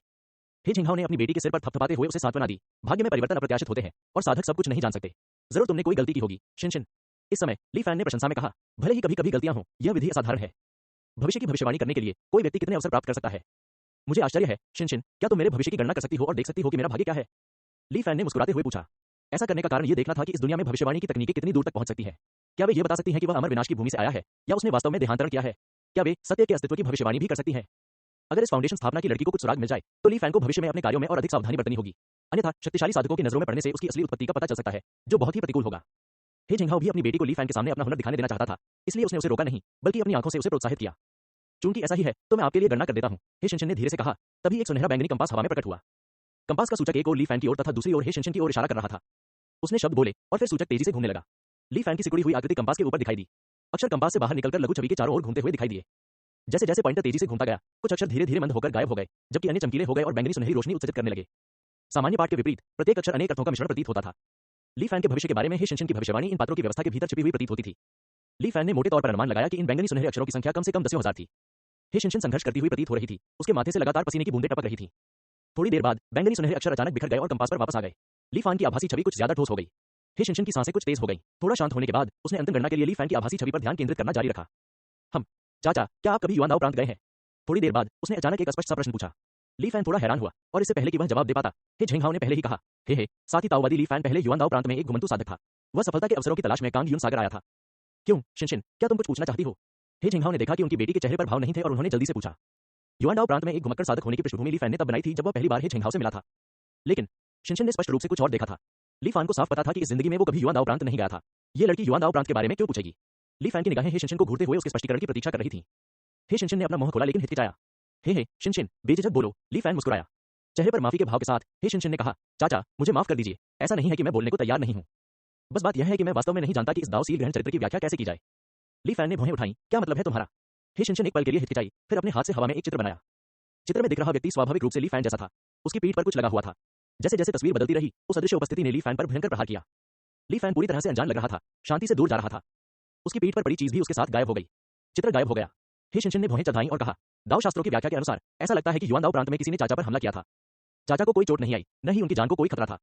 लेकिन इसके विपरीत दाव सील ग्रहण चरित्र एक अत्यंत खतरनाक स्थिति को दर्शाता है। यह स्वयं विरोधाभासी है, इसलिए मैं नहीं जानता कि इसकी व्याख्या कैसे करूं। यह सुनकर हे झेंगहाओ हंस पड़ा। बेटी, क्या हो सकता है कि तुमने एक और गलती कर दी हो? तुम बहुत बड़े खतरे की भविष्यवाणी करती हो, और तुमने पहले मेरे लिए भी बहुत बड़े खतरे की भविष्यवाणी की थी। लेकिन मेरे साथी ताओवादी ली फैन अब तो ठीक ठाक जी रहे हैं, है ना? ली फैन का दिल बैठ गया। युआनडाओ प्रांत, उसके दिमाग में एक नीला क्रिस्टल कौंध गया। युआनडाओ प्रांत के सभी अनुभव उसके दिमाग में घूमने लगे। एक बार तो कोई असामान्यता नहीं पाई गई, 2 बार फिर भी कुछ नहीं। दिव्य परिवर्तन दाव गुप्त तकनीक के माध्यम से ली फैन ने बार बार अपने पिछले अनुभवों की समीक्षा की। अंततः उसे एक असामान्यता का आभास हुआ। उसके पीछे से एक ठंडी हवा उठी, जिससे उसे ऐसा महसूस हुआ जैसे वह कठोर सर्दी के बीच में आ गया हो। यहां तक कि जब वह स्वर्गीय डॉक्टर के हाथों मौत से बाल बाल बच गया था, तब भी उसने पहले कभी इतना भयभीत महसूस नहीं किया था। ये ली फैन द्वारा महसूस किया गया पहला वास्तविक डर था, जो उन्होंने पुनर्जन्म के बाद महसूस किया था। अपने 12वें जीवन में 29वें वर्ष में उन्होंने मिंग्यू पैलेस की स्थापना की। फिर उन्होंने स्वयं को बंद कमरे में साधना में डुबो दिया और झांग झिलियांग के अनंत निर्माण का अध्ययन किया। चू शिंगयांग की शादी छीनने और उसके बाद सफल ऋण परियोजना का सफल विकास बाद में व्यवस्थित तरीके से सामने आया। यह उसी वर्ष घटित होना चाहिए था। नीले क्रिस्टल के माध्यम से अतीत का पता लगाने पर जो निष्कर्ष निकला वह एक ही था। लेकिन हकीकत में चू जिंगयांग की जबरन शादी और सफल ऋण परियोजना की प्रारंभिक सफलता, वास्तव में यह घटना 39वें वर्ष में घटित हुई। वे 10 साल कहां चले गए? हर बार जब ली फान एकांतवास से उठता तो वह सत्य पैनल पर नजर डालता और अपनी शारीरिक उम्र के आधार पर समय की गणना करता। लंगर बिंदु के बाद का पहला वर्ष 20 वर्ष की आयु के बराबर था और इसी तरह 12वें जन्म में भी उसने सत्य पैनल को कई बार जांचा था। हालांकि जब समय अचानक 29 साल से 39 साल हो गया तो ली फैन को कोई असामान्यता नजर नहीं आई। यहां तक कि जब उन्होंने बार-बार अपने 12वें जीवन के अनुभवों पर गौर किया तो भी वे लापता 10 वर्षों को नोटिस करने में असफल रहे। इसका एक कारण निश्चित मानसिकता थी। आखिरकार ज्यादातर लोगों की समझ में तो समय निरंतर और अविभाज्य है। एक सेकंड 29वां साल कैसे हो सकता है और अगला सेकंड 39वां साल कैसे हो सकता है? दूसरा महत्वपूर्ण कारण यह था कि कुछ ऐसा था जिसने उनकी धारणा को विकृत कर दिया था, जिसके कारण वे अनजाने में इस तथ्य को नजरअंदाज कर बैठे। आखिर क्या हो रहा था? मेरा समय किसने चुराया? ली फैन गहरे डर में डूब गया। अज्ञात का भय। स्वर्गीय डॉक्टर दुर्जय था, लेकिन कम से कम उसका एक विशिष्ट लक्ष्य तो था। इस जीवन में ली फैन उनके प्रतिद्वंद्वी नहीं थे, लेकिन 10 या 100 चक्रों के बाद ली फैन अंततः उनके समान ऊंचाई तक बढ़ जाएगा। अंततः वह पराजित हो जाएगा। लेकिन इस अज्ञात सत्ता ने ली फैन को पहली बार शक्तिहीन महसूस कराया। वह यह भी नहीं जानता था कि यह क्या है या ये कैसे उसका समय चुरा लेता है जो मूलतः उसका था। ली फैन को और भी अधिक भयभीत करने वाली बात यह थी कि इसके द्वारा डाले गए प्रभाव पीछे हटने के बाद भी बने रहे, जिसका अर्थ था कि यह सत्य के समान ही कुछ होने की बहुत संभावना थी। कम से कम दूसरे प्रतिद्वंद्वी की शक्ति पहले से ही सत्य की ओर वापसी के बहुत करीब थी। यही ली फैन के डर की असली वजह थी। सत्य हमेशा से ली फैन की दीर्घायु की आशा रही थी। चाहे उसका दुश्मन कितना भी शक्तिशाली क्यों न हो, वह उसका सामना शांतिपूर्वक आत्मविश्वास के साथ कर सकता था। चाहे संकट कितना भी बड़ा क्यों न हो, वह चुपचाप सत्य बोल सकता था। वास्तविकता के भ्रम में परिवर्तन के माध्यम से सब कुछ अपने मूल बिंदु पर लौट आया। संकट स्वाभाविक रूप से मिट जाता, लेकिन अब सत्य के पूर्ण प्रभुत्व पर खतरा मंडरा रहा था। हे झिंगहाओ और उनकी बेटी हे शिनशिन ने देखा कि ली फैन के चेहरे पर भाव नहीं थे। जैसे ही हे शिनशिन पूछने ही वाली थी, हे झिंगहाओ ने उन्हें रोक लिया और सिर हिला दिया। ली फैन के दिल में डर काफी देर तक रहा। सौभाग्य से ली फैन की इच्छाशक्ति मजबूत थी। कई बार मौत के करीब पहुंच जाने के बाद धीरे-धीरे उसके दिल का डर शांत हुआ। ध्यान से विश्लेषण करने पर उसे जल्द ही इस घटना में एक विसंगति नजर आई। अपनी अभिव्यक्ति को समायोजित करते हुए ली फैन ने हे झिंगहाओ से पूछा, साथ ही ताओवादी है, मैं शिनशिन की भविष्यवाणी तकनीक की उत्पत्ति के बारे में उत्सुक हूं। क्या आप मुझे कोई संकेत दे सकते हैं? यद्यपि उन्होंने कहा कि यह एक जांच थी, लेकिन उनकी आंखों में एक ऐसा स्पष्ट अर्थ था जिसे नकारा नहीं जा सकता था। थोड़ी देर हिचकिचाने के बाद हे झिंगहाओ को समझाना पड़ा, मेरी बेटी की भविष्यवाणी तकनीक को दाओ वेब हेवन नेट कहा जाता है। यह उसके साथी खजाने दाओ कैरेक्टर कंपास पर आधारित एक अनुकूलित भविष्यवाणी तकनीक है। गुणवत्ता की दृष्टि से इसे मुश्किल से ही दिव्य खजाने का आधा माना जा सकता है। यह कहने के बाद हे झिंगहाओ के चेहरे पर थोड़ा गर्व झलकने लगा। साथी खजाना, ली फैन के मन में हलचल मच गई। स्वर्गीय निधियों पर ग्रंथ में प्रासंगिक अभिलेख मौजूद थे। कुछ साधक अपने शरीर में स्वर्गीय निधियों के साथ पैदा हुए थे। इन वस्तुओं की अपनी असाधारण विशेषताएं थीं और ये कृषक के लिए पूरी तरह से अनुकूल थीं। हालांकि ऐसे मामले अत्यंत दुर्लभ थे और पुस्तक में उनका केवल संक्षिप्त उल्लेख किया गया है तथा विस्तार से नहीं बताया गया है। जिनके पास कोई खजाना होगा, उनका पालन पोषण जन्म से ही स्वर्गीय खजाने के नियमों के अनुसार होगा और वे आश्चर्यजनक गति से उसे विकसित करेंगे। जो लोग सुरक्षित रूप से जीवित रह सके और आगे बढ़ सके, वे बिना किसी अपवाद के उत्कृष्ट प्रतिभा वाले थे। अप्रत्याशित रूप से हे शिनशिन इस श्रेणी से संबंधित था। इसमें कोई आश्चर्य नहीं कि वह इतनी कम उम्र में ही फाउंडेशन स्थापना के चरण तक पहुंच गई थी। ली फैन ने युवा लड़की को देखा और मन ही मन सोचा। ली फैन द्वारा घूरे जाने पर हे शिनशिन को अचानक घबराहट महसूस हुई। शिनशिन, अंकल ली को दाओ वेब हेवन नेट के व्युत्पत्ति सिद्धांत के बारे में समझाओ, हे झिंगहाओ बोला। शिनशिन ने सिर हिलाया और अपने पिता पर भरोसा करते हुए उसने ज्यादा सतर्कता नहीं बरती। उसने धीमी आवाज में ली फैन को समझाना शुरू किया। स्वर्ग और पृथ्वी के बीच मौजूद सारा जीवन एक विशाल जाल में रहता है। प्रत्येक क्रिया का आसपास के लोगों, जानवरों और वस्तुओं पर प्रभाव पड़ता है। जो लोग बाहर नहीं जाते, वे अनिवार्यतः उसी तरह दूसरों से प्रभावित होते हैं। सब कुछ आपस में घोटे हुए हैं और परस्पर क्रिया करते हैं, जिससे दुनिया में विभिन्न घटनाएं बनती हैं। प्रत्येक घटना एक बार घटित होने के बाद एक निशान छोड़ जाती है। विशाल वेब पर इन निशानों को देखने से दुनिया की हर चीज को समझने में मदद मिलती है। इस वेब को दाओ वेब हेवन नेट कहा जाता है। इसके निशानों को दाओ सी लेकलेस कैरेक्टर कहा जाता है। जैसे ही युवा लड़की बोली, ली फैन के संदेह धीरे धीरे दूर हो गए। 10 वर्ष का समय नष्ट होने की घटना 12वें जन्म में घटित हुई। हे शिनशिन केवल फाउंडेशन स्थापना चरण में थी और चाहे वह कितनी भी प्रतिभाशाली क्यों न हो, वह संभवतः सत्य को भेद नहीं सकती थी और लगभग 100 जीवनकाल पहले घटित घटनाओं का अनुमान नहीं लगा सकती थी। इसके अलावा जिस अज्ञात सत्ता ने उसके 10 साल चुराए थे, उसका दर्जा बहुत ऊंचा था और तार्किक रूप से यह ऐसी बात नहीं थी जिसका हे शिनशिन अनुमान लगा सके। हालांकि वह इसे समझ गई। ऐसा इसलिए था क्योंकि एक सेब जिसे काटा गया था, एक पूरे सेब से अलग था। इसी प्रकार जिस प्राणी का समय इस अकथनीय अस्तित्व द्वारा चुराया गया था, वह निस्संदेह अन्य सामान्य प्राणियों से भिन्न था तथा एक अद्वितीय आभा से युक्त था। हालांकि ली फैन सत्य के माध्यम से चोरी से पहले के समय में लौट आया, लेकिन वह इसके प्रभाव को पूरी तरह से दूर नहीं कर सका। यह तथ्य कि ली फैन को पहले इसकी जानकारी नहीं थी, इसका सबूत था।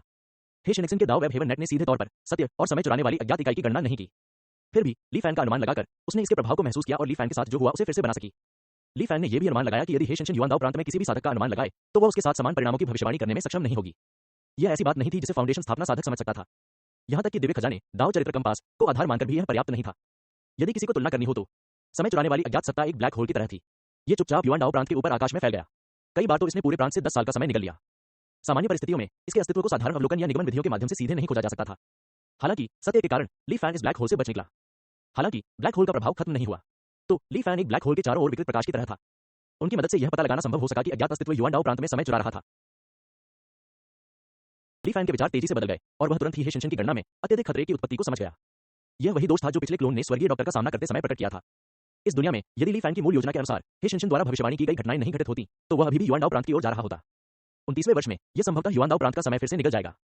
हालांकि ली फैन पर उसके समय की चोरी के निशान पहले से ही मौजूद है, लेकिन यह निश्चित हो सकता है कि इसने पहले ली फैन का समय नहीं चुराया था। यह अज्ञात भयावह अस्तित्व निश्चित रूप से ऐसा होने का सबसे संभावित कारण सोच सकता है। स्वर्गीय डॉक्टर का सामना करते हुए ली फैन अभी भी सत्य को सक्रिय कर सकता है, लेकिन इस राक्षस का सामना करते हुए जो दूसरों का समय खा सकता है, ली फैन को चुपचाप सत्य को सक्रिय करने का मौका भी नहीं मिलेगा। इसका कारण यह था कि यह अत्यधिक खतरनाक था और निश्चित मृत्यु नहीं थी, शायद इसलिए कि एकमात्र मौका सत्य की सक्रिय सुरक्षा में निहित है, जो ली फैन की चेतना को जगा सकता है और एक पल के लिए विरोध कर सकता है, जिससे वह सत्य को सक्रिय कर सकता है। इस बिंदु पर ली फैन को लापता 10 वर्षों के बारे में एक बुनियादी अनुमान है। ली फैन के विचार में यह सत्य के सबसे निकट का अनुमान भी हो सकता है। जहां तक अन्य संभावनाओं का प्रश्न है, यदि यह केवल एक जीवनकाल में चुराए गए 10 वर्षों को समझने में असमर्थता थी और उसे सत्य के बाद पिछले जीवन की घटनाओं की समीक्षा करने के तुरंत बाद इसका एहसास हुआ, तब ली फैन को संदेह होगा कि क्या यह ब्लू फैदर इमोर्टल सेज का भक्षण पुनर्जन्म स्वरूप था जिसने इस समस्या का कारण बना। हालांकि यह सत्य को प्रभावित कर सकता है, जिससे ली फैन इसे बिल्कुल भी समझने में असमर्थ हो जाएगा जब तक किसी के द्वारा याद नहीं दिलाया गया और काफी देर तक खोजने के बाद। ऐसा नहीं है कि ली फैन ब्लू फैदर को कम मानते हैं, लेकिन उनकी अर्धदाव एकीकरण शक्ति के साथ वह योग्य नहीं हो सकते हैं। यह दुनिया आश्चर्यों और खतरों से भरी है। एक छोटी सी गलती, एक गलत कदम और सब खत्म। क्योंकि मेरे पास सत्य है, इसलिए इस क्षेत्र की शीर्ष शक्तियों के सामने यह मेरे लिए और भी अधिक खतरनाक है। एकमात्र अच्छी खबर यह है कि इसका प्रभाव युवान दाव प्रांत तक ही सीमित है और यह सक्रिय रूप से हमला नहीं करता, बल्कि केवल समय चुराता है। 10वें जीवन में जब मैंने पहली बार अमर साधना की दुनिया में प्रवेश किया, तो मैं कांगयून सागर में परिवर्तित हो गया और 48वें वर्ष तक जीवित रहा। समय की चोरी जैसी कोई घटना नहीं हुई। ऐसा लगता है कि मैं भविष्य में युवान दाव प्रांत नहीं जा पाऊंगा। इसके अलावा मुझे अपने ऊपर इसके प्रभाव को दूर करने का कोई रास्ता भी ढूंढना होगा, अन्यथा यह एक टाइम बम की तरह है, भविष्य के लिए खतरा। लोग ऐसे ही होते हैं। अज्ञात का सामना करते समय हृदय कांप उठता है और व्यक्ति स्वयं पर नियंत्रण नहीं रख पाता। लेकिन एक बार खतरे को थोड़ा भी समझ लिया जाए तो डर स्वाभाविक रूप से कम हो जाएगा, और जैसे जैसे समझ गहरी होती जाएगी, डर धीरे धीरे खत्म होता जाएगा। हालांकि ली फैन को वर्तमान में नहीं पता है कि यह क्या है। वह इसे युआन डाओ प्रांत में रहने वाले एक शीर्ष शक्ति के रूप में मान सकता है जो जीवित प्राणियों के समय को निगलने में सक्षम था। इसे भड़काने का जोखिम नहीं उठा सकते, इसलिए इससे बचें। कम से कम वर्तमान स्थिति से तो सत्य इससे अधिक शक्तिशाली होना चाहिए। जब तक वह दोबारा इस स्थिति में नहीं आता, तब तक कोई बड़ी समस्या नहीं होगी। ऐसा इसलिए भी है क्योंकि मैं, ली फैन, मरने के लिए नियत नहीं था। युआन दाओ प्रांत जाने से पहले मैंने हे शिनशिन का सामना किया और आपदा का समाधान किया। इस बारे में बात करते हुए साथ ही ताओवादी वह सचमुच मेरा भाग्यशाली सितारा है। अगर उस पर निराकार हत्या का इरादा अचानक विफल न होता, तो मैं आवेग में आकर लियोली द्वीप पर जांच करने नहीं आता। ये सोचकर ली फैन ने एक दुर्लभ कोमल मुस्कान दिखाई। ये देखकर हे झेंगहाओ का दिल अचानक भारी हो गया और उसने जल्दी से पूछा, साथ ही ताओवादी ली फैन, क्या आप ठीक हैं? ली फैन ने उसका कंधा थपथपाया, कोई बात नहीं, ये बस एक छोटी सी बात है। साथी ताओवादी की सहायता से मैंने इसे सुझाने का तरीका पहले ही खोज लिया है। इस बारे में बात करते हुए मुझे सचमुच शिनशिन का शुक्रिया अदा करना होगा। अगर उसने मुझे याद न दिलाया होता, तो मुझे सच में नहीं पता कि क्या होता। हे शिनशिन की प्रशंसा की गई, वह तुरंत शर्मा गई, थोड़ी शर्मिंदा दिख रही थी। दूसरी ओर हे झेंगहाओ बहुत खुश होकर दिल खोलकर हंसे। शिनशिन, तुम यहाँ कब तक रुकने की योजना बना रही हो? ली फैन जानता था कि हे शिनशिन चुपके से बाहर निकल गया होगा और वह हर समय हे झेंगहाओ के साथ नहीं रह सकता था, इसलिए उसने पूछा, जब भी मेरी मां को पता चलेगा, मैं वापस चला जाऊंगा। हे शिनशिन ने बीच में कहा, फिर उसे कुछ एहसास हुआ। अपनी जीभ बाहर निकालते हुए उसने कुछ असहज हे झेंगहाओ की ओर देखा, अपना सिर नीचे कर लिया और कुछ नहीं कहा। हे झेंगहाओ ने उसे एक तरफ धकेल दिया और ली फैन को हे शिनशिन की मां के साथ अपने रिश्ते के बारे में बताना शुरू कर दिया। यह एक तीसरे दर्जे की प्रेम कहानी थी। हे शिनशिन की मां का नाम हेंग रुशुई था। वह तियान्यू प्रांत की रहने वाली थी। अपनी युवावस्था में वह अपने माता पिता की जानकारी के बिना गुप्त रूप से बाहर यात्रा करती थी और हे झेंगहाओ से मिलती थी। उस समय हे झेंगहाओ काफी सुंदर थे। हेंग रुशुई का अन्य पुरुषों के साथ बहुत कम संपर्क था। दिन रात साथ रहने के कारण स्वाभाविक रूप से उनमें एक दूसरे के प्रति भावनाएं विकसित हो गईं। जब ये जोड़ा एक दूसरे से गहराई से प्यार कर रहा था, तभी हेंग रुशुई के माता पिता अचानक प्रकट हुए। हे झेंगहाओ को ध्यान से देखने के बाद उन्होंने तुरंत रिश्ते का विरोध नहीं किया। इसके बजाय वे दोनों को वापस तियान्यू प्रांत ले आए। आगामी अवधि में हेंग रुशुई का पीछा करते हुए कई युवा प्रतिभाएं लगातार सामने आईं। दिखने में उनमें से प्रत्येक की तलवार जैसी भौहें और तारों भरी आंखें थीं। वे सुंदर और असाधारण थे। साधना की दृष्टि से वे मुख्यतः स्वर्णिम कोर और नवजात आत्मा लोगों में थे। आधार स्थापना साधक हेंग रुशुई के आसपास भी नहीं पहुंच सकते थे। उस समय हे झेंगहाओ केवल क्यूई संघनन के अंतिम चरण में थे। अपने से दो प्रमुख लोगों से ऊंचे साधकों के सामने वह सांस लेने की भी हिम्मत नहीं कर सका। हेंग रुशुई के मन में अभी भी हे झेंगहाओ के लिए कुछ भावनाएं थीं। हे झेंगहाओ से कहीं अधिक उत्कृष्ट साधकों का सामना करते हुए उसकी कोई रोमांटिक रुचि नहीं थी। लेकिन वह हे झेंगहाओ की दयनीय उपस्थिति को बर्दाश्त नहीं कर सकी और मौखिक रूप से उसकी आलोचना की। उस समय युवा और आवेगी हे झेंगहाओ गर्व से प्रेरित होकर हेंग रुशुई के साथ एक बड़ा विवाद कर बैठा। यहां तक कि उन्होंने नवजात आत्मा साधना प्राप्त करने और अपना नाम बनाने के बारे में अहंकारपूर्ण टिप्पणियां भी की। ये हेंग ऋषि को प्रभावित करने के लिए था। इसके तुरंत बाद वह भाग गया। युवा हे झेंगहाओ ने आगामी वर्षों में जीवन में अनेक कठिनाइयों का अनुभव किया। बहुत प्रयासों और कठिनाइयों के बाद वे अंततः फाउंडेशन स्थापना चरण तक पहुंचे। उन्होंने 10,000 अमर गठबंधन के 10 वर्ष में एक बार होने वाले मूल्यांकन में भाग लिया तथा कानून प्रवर्तन हॉल में शामिल होने और कानून प्रवर्तक बनने की तैयारी की। किसने सोचा होगा कि मूल्यांकन परिणाम आने के बाद वह उत्तीर्ण हो जाएगा? लेकिन यह पद कानून प्रवर्तक का नहीं, बल्कि संरक्षक का था। इससे भी अधिक हास्यास्पद बात यह थी कि वह तैनात क्षेत्र तियान्यू प्रांत नहीं था, बल्कि एक सुदूर और पहले कभी न सुनी गई जगह थी जिसे कांगयून सागर कहा जाता था। मूल रूप से हे झेंगहाओ मना करना चाहते थे, लेकिन नियुक्ति आदेश पहले ही बिजली की गति से जारी कर दिया गया था। आदेश हाथ में होने के कारण हे झेंगहाओ ने 10,000 अमर गठबंधन के आदेश की अवहेलना करने की हिम्मत नहीं की। भले ही वह जानता था कि इसके पीछे कई चालें हैं और यह हेंग रुशुई के माता पिता की गुप्त चालाकी होगी, लेकिन वह अनिच्छा से ही कांगयून सागर में अपना पदभार ग्रहण करने जा सके। यह प्रवास कई दशकों तक चला। उनका प्रेम जीवन और करियर दोनों ही गिरावट में थे और हे झेंगहाओ ने अपनी सभी महत्वाकांक्षाएं खो दी। उनकी साधना स्थिर हो गई और वे फाउंडेशन स्थापना के मध्य चरण में ही अटक गए। इसके विपरीत वह प्रशिक्षण में तल्लीन हो गए और उन्होंने इस क्षेत्र में अपना काफी नाम कमाया तथा कई मित्र बनाए। हालांकि गलती हो गई थी। एक दोस्त के साथ एक आकस्मिक बातचीत के दौरान हे झेंगहाओ को गलती से पता चला कि हेंग रुशुई वास्तव में गर्भवती थी। हालांकि ये जानते हुए कि उसके माता पिता इस जन्म का कड़ा विरोध करेंगे, उसने भ्रूण के विकास को अस्थायी रूप से रोकने के लिए एक गुप्त तकनीक का इस्तेमाल किया। तब से वह स्वयं को एकांत में रखकर परिश्रम पूर्वक साधना करने लगी। अंततः एक दशक से भी अधिक समय पहले वह एक नवजात सोल मास्टर पाथवीवर बन गई तथा अपने माता पिता के सामने पर्याप्त प्रभाव प्राप्त कर लिया। तभी उसने सच्चाई उजागर की, बच्चे को जन्म दिया और उसका नाम हे शिनशिन रखा। इस मामले से तियान्यू प्रांत में काफी हलचल मच गई और यह मामला व्यापक रूप से फैल गया। उस समय लोग हेंग रुशुई को एक असाधारण महिला मानते थे। कई किसानों को उसके बच्चे होने की कोई चिंता नहीं थी और वे पूरी ताकत से उसका पीछा करते रहे। फिर भी उसने बिना किसी अपवाद के उन सभी को अस्वीकार कर दिया। दूर कांगयुन सागर में जब हे झेंगहाओ ने इसके बारे में सुना तो उसे ऐसा लगा जैसे उस पर बिजली गिर गई हो। उसके चेहरे पर आंसू बहने लगे और उसे अपने अतीत पर पछतावा हुआ, लेकिन उसे बदलने का कोई रास्ता नहीं था। उसके पास हेंग रुशुई से दोबारा मिलने का साहस और हिम्मत नहीं थी। जब तक हे शिनशिन को अपने जैविक पिता के जीवन के लिए खतरा पैदा करने वाले संकट का आभास नहीं हुआ और वह इस सुदूर कांगयुन सागर में नहीं आ गई। हे झेंगहाओ के वर्णन के बाद उसकी आंखों में आंसू आ गए और उसने गहरी सांस छोड़ी। कहानी सुनने के बाद ली फैन चुपचाप कोसने से खुद को नहीं रोक सका। हे झेंगहाओ, तुम किस तरह के आदमी हो? लेकिन उन्होंने हे झेंगहाओ के कंधे पर थपथपाया और एक साहसिक वादा किया, साथ ही दाववादी है, निश्चिंत रहो, एक दिन मैं सुनिश्चित करूंगा कि तुम तियान्यू प्रांत में गौरव के साथ लौटो और सब कुछ की भरपाई करो।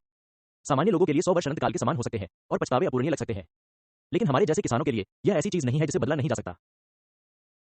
हे झेंगहाओ अब अतीत का अभिमानी और उग्र युवा नहीं था। दशकों तक कांगयुन सागर में संघर्ष करने के बाद उन्होंने वास्तविकता की क्रूरता को बहुत पहले ही पहचान लिया था। एक गहरी आह भरते हुए हे झेंगहाओ ने अपना सिर हिलाया, साथ ही ताओवादी, आप मजाक कर रहे हैं। रुशुई की साधना प्रतिभा मुझसे कहीं बेहतर है।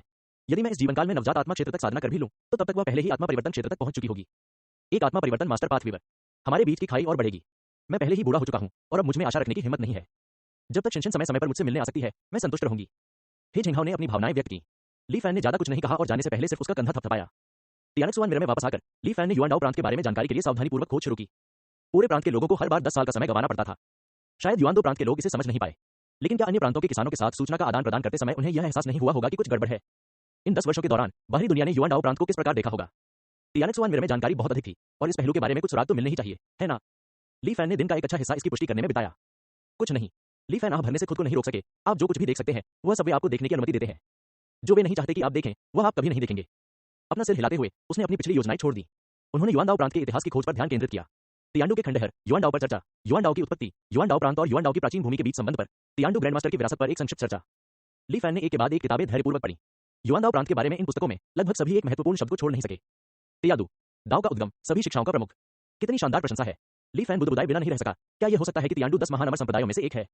साक्ष्यों के अनुसार प्राचीन काल में तियान्डू 9 स्वर्गों के ऊपर जुआन हुआंग क्षेत्र की विशालता पर शासन करता था। इसे दाओ का उद्गम और सभी शिक्षाओं का प्रमुख माना जाता था। उस समय तियान्डू के अंदर विशिष्ट साधकों के बारे में अब कोई जानकारी नहीं है। एकमात्र नाम जो आगे चला वह था तियान्डू ग्रैंडमास्टर।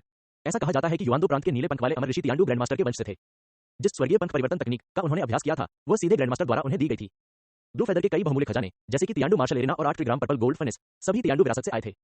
इस वर्ष ब्लू फेदर का जीवन समाप्त हो जाएगा। अपनी मृत्यु से पहले उसने जीवन मृत्यु के चक्र को उलटने और शाश्वत जीवन प्राप्त करने के व्यर्थ प्रयास में भक्षण पुनर्जन्म संरचना का त्याग किया था। ऐसा कहा जाता है कि जब ब्लू फेदर की मृत्यु हुई तो पूरे प्रांत में मृत्यु की घोषणा व्यापक रूप से फैल गई, जो सभी को दिखाई दे रही थी। मेरा मुख्य शरीर नहीं जा सकता, लेकिन मेरा क्लोन जा सकता है। ली फैन को हल्का सा एहसास हुआ कि समय को निगलने वाली अज्ञात इकाई का संबंध प्राचीन तियान्डू से हो सकता है, लेकिन यह सिर्फ एक अनुमान था और इसका समर्थन करने के लिए कोई सबूत नहीं था। फिर भी एक अमर ऋषि की मृत्यु का दृश्य देखना एक दुर्लभ अवसर है। दुनिया घूमने जाना भी अच्छा है। मैंने सुना है कि चूंकि ब्लू फेदर महाव्यक्ति से पहले ही एक ताओ एकीकरण साधक था, इसलिए उसकी मृत्यु की घोषणा आज के साधकों से भिन्न है। दृढ़ निश्चय के साथ ली फैन ने अपने शरीर पर मौजूद स्पष्ट निशानों को मिटाने के तरीके खोजे। दुनिया में कई विशेष तकनीकें थीं। यद्यपि सत्य इन निशानों को मिटाने में असमर्थ था, लेकिन इसका मतलब यह नहीं था कि ऐसी कोई अन्य तकनीकें नहीं थी जो ऐसा कर सकती थी। जब तक इसे योगदान अंकों के साथ हल किया जा सकता था, यह ली फैन के लिए कोई समस्या नहीं थी। कीबद, शुद्धि, अभिशाप, निशान, उन्मूलन। ली फैन ने सामने आई जानकारी की सावधानीपूर्वक जांच की। इन सभी समाधानों को मोटे तौर पर 3 श्रेणियों में विभाजित किया जा सकता है। पहली श्रेणी में स्वयं को शुद्ध करने तथा किसी भी राक्षसी आभा को शुद्ध करने के लिए सांसारिक खजानों पर भरोसा किया जाता था। दूसरे वर्ग में विशेष साधना तकनीकें शामिल थीं, जो शरीर और मन दोनों को तब तक लगातार परिष्कृत कर सकती थीं, जब तक कि वे शुद्ध और दोषरहित न हो जाएं। तीसरी श्रेणी में वे किसान शामिल थे जो इस क्षेत्र में विशेषज्ञ थे। आपको केवल एक निश्चित कीमत चुकानी होगी और वे सक्रिय रूप से आपके शरीर को शुद्ध करने के लिए आ जाएंगे। वे आपके शरीर की असामान्यताओं को खत्म कर देंगे। बेशक यदि असफल रहे तो वे आपसे कोई शुल्क नहीं लेंगे। इसे आजमाने की मानसिकता के साथ ली फैन ने इन साधकों से संपर्क किया। जब साधकों ने पूछा कि किस प्रकार के निशानों को हटाया जाना है, तो ली फैन ने केवल इतना कहा कि वह निश्चित नहीं है। अपनी आध्यात्मिक चेतना के आधार पर उन्हें महसूस हुआ कि उनके शरीर में कुछ गड़बड़ है। इस प्रकार का अंतर्ज्ञान बिल्कुल सामान्य था। 1 दर्जन से अधिक साधक आए, कुछ स्वर्णकोर क्षेत्र में, कुछ नवजात आत्मा क्षेत्र में। जब उन्होंने अपनी तकनीकें प्रदर्शित की तो ली फैन को कोई प्रभाव महसूस नहीं हुआ। साधकों ने एक क्षण के लिए ली फैन को घूरा, फिर अपना सिर हिलाया, यह दर्शाते हुए कि उन्हें कोई असामान्यता नहीं मिली। जैसे ही ली फैन हार मानने वाला था, अंतिम साधक ने उसे एक सुखद आश्चर्य दिया। इस साधक का नाम फैंग यांग था और वह नवजात आत्मा क्षेत्र में था। ली फैन को देखने और कुछ देर तक निरीक्षण करने के बाद वह अपनी तकनीक का उपयोग करने वाला था। हालांकि अचानक उसकी अभिव्यक्ति बदल गई। बिना कुछ कहे वह मुड़ा और चला गया। ली फैन को पता था कि फैंग यांग ने कुछ महसूस किया होगा और जल्दी से उसे पकड़ लिया होगा। ट्रांसमिशन स्क्वायर के सामने फैंग यांग, जिसे रोक दिया गया था, का चेहरा बदसूरत था। यदि द्वीप पर लड़ाई पर प्रतिबंध न होता तो संभवतः उसने इस अज्ञानी बालक को वहीं मार डाला होता। युवक, वापस जाओ, मुझे डर है कि मैं तुम्हारे शरीर की समस्या में कोई मदद नहीं कर सकता। ली फैंग घबराया हुआ लग रहा था और उसने गंभीरता से कहा, कृपया वरिष्ठ, मुझे बचाओ। मुझे नहीं पता क्यों, लेकिन आजकल मैं हमेशा बेचैनी महसूस करता हूं और मैं साधना पर ध्यान केंद्रित नहीं कर पाता। यदि ऐसा ही चलता रहा तो मेरी साधना रुक जाएगी और मैं फाउंडेशन स्थापना चरण में ही मर जाऊंगा, जिससे अमरता का मेरा मार्ग बंद हो जाएगा। फैंग यांग का हाथ कसकर पकड़े हुए ली फैन उसे जाने न देने के लिए दृढ़ था। फैंग यांग का चेहरा लाल हो गया, लेकिन वह हमला नहीं कर सका। वह केवल अपनी आवाज धीमी करके कह सका, बच्चे, मैं तुम्हारे साथ ईमानदार रहूंगा। हालांकि मुझे नहीं पता कि तुम्हारे शरीर पर क्या हो रहा है, लेकिन यह स्पष्ट है कि तुमने एक ऐसे अस्तित्व को ठेस पहुंचाई है जिसे तुम्हें नहीं पहुंचाना चाहिए था। स्तर इतना ऊंचा है कि मेरे जैसे नवजात आत्मा साधक के लिए इसे संभालना संभव नहीं है। अगर मेरे पास कोई समाधान भी होता तो भी मैं आपकी मदद नहीं करता, क्योंकि सीधे शब्दों में कहें तो आपके शरीर पर मौजूद विसंगति उस अस्तित्व द्वारा छोड़े गए निशान की तरह है। अगर आप इसे जल्दबाजी में हटा देंगे तो यह निश्चित रूप से उस अस्तित्व का ध्यान आकर्षित करेगा। फोंग यांग ने यही बोलना बंद कर दिया और आगे कुछ नहीं कहा। ली फैन का दिल बैठ गया। उसने सोचा भी नहीं था कि स्थिति उसकी कल्पना से ज्यादा गंभीर होगी। वरिष्ठ, क्या आपके पास कोई उपाय है? अगर मैं इस विपत्ति से उबर पाया तो भविष्य में मैं आपको उदारता से चुकाऊंगा। ली फैन ने गंभीरता से कहा। फैंग यांग ने ली फैन का पुनर्मूल्यांकन किया, एक क्षण के लिए विचार किया और फिर उत्तर दिया, एक दूरस्थ दुनिया खोजें, एक शुद्धिकरण तकनीक विकसित करें, उस पर 1 दशक से अधिक समय व्यतीत करें और शायद आप इससे छुटकारा पा सकें। बेशक ये सिर्फ एक सुझाव है, ये काम करेगा या नहीं यह आपके अपने भाग्य पर निर्भर करता है और मैं इसकी गारंटी देने की हिम्मत नहीं करता। यह सुनकर ली फैन ने धीरे से सिर हिलाया। उसने फोंग यांग के प्रति अपना आभार व्यक्त किया और उसे और अधिक परेशान नहीं किया। फैंग यांग उदास भाव से चला गया। दूसरी ओर ली फैन दूसरों की उत्सुक निगाहों पर ध्यान न देते हुए तियानेक्सुआन मिरर के पास लौट आया। शुद्धिकरण तकनीक। वास्तव में 10,000 अमर गठबंधन के भीतर इस प्रकार की तकनीकें मौजूद थीं। सामान्यतः इनका अभ्यास उन साधकों द्वारा किया जाता था जिन्हें अपनी अन्य साधना विधियों के लिए मन की स्पष्ट स्थिति बनाए रखने की आवश्यकता होती थी। हालांकि इन तकनीकों से किसी के साधना स्तर या युद्ध शक्ति में कोई उल्लेखनीय वृद्धि नहीं हुई, जिससे वे कम लोकप्रिय और अपेक्षाकृत सस्ती हो गईं। ली फैन अपने लिए एक उपयुक्त उपाय ढूंढने लगा। अचानक उसकी नजर Purple Heaven Two Thunder Purification नामक एक तकनीक पर पड़ी। बैंगनी स्वर्ग सच्चा थंडर सभी चीजों को शुद्ध करता है और बुराई को आसानी से दूर करता है। एक बार फिर बैंगनी स्वर्ग और थंडर का जिक्र। ली फैन के लिए इसे बैंगनी स्वर्ग संप्रदाय की पतित अमर क्षेत्र की बैंगनी स्वर्ग शाही थंडर तकनीक से न जोड़ना मुश्किल था।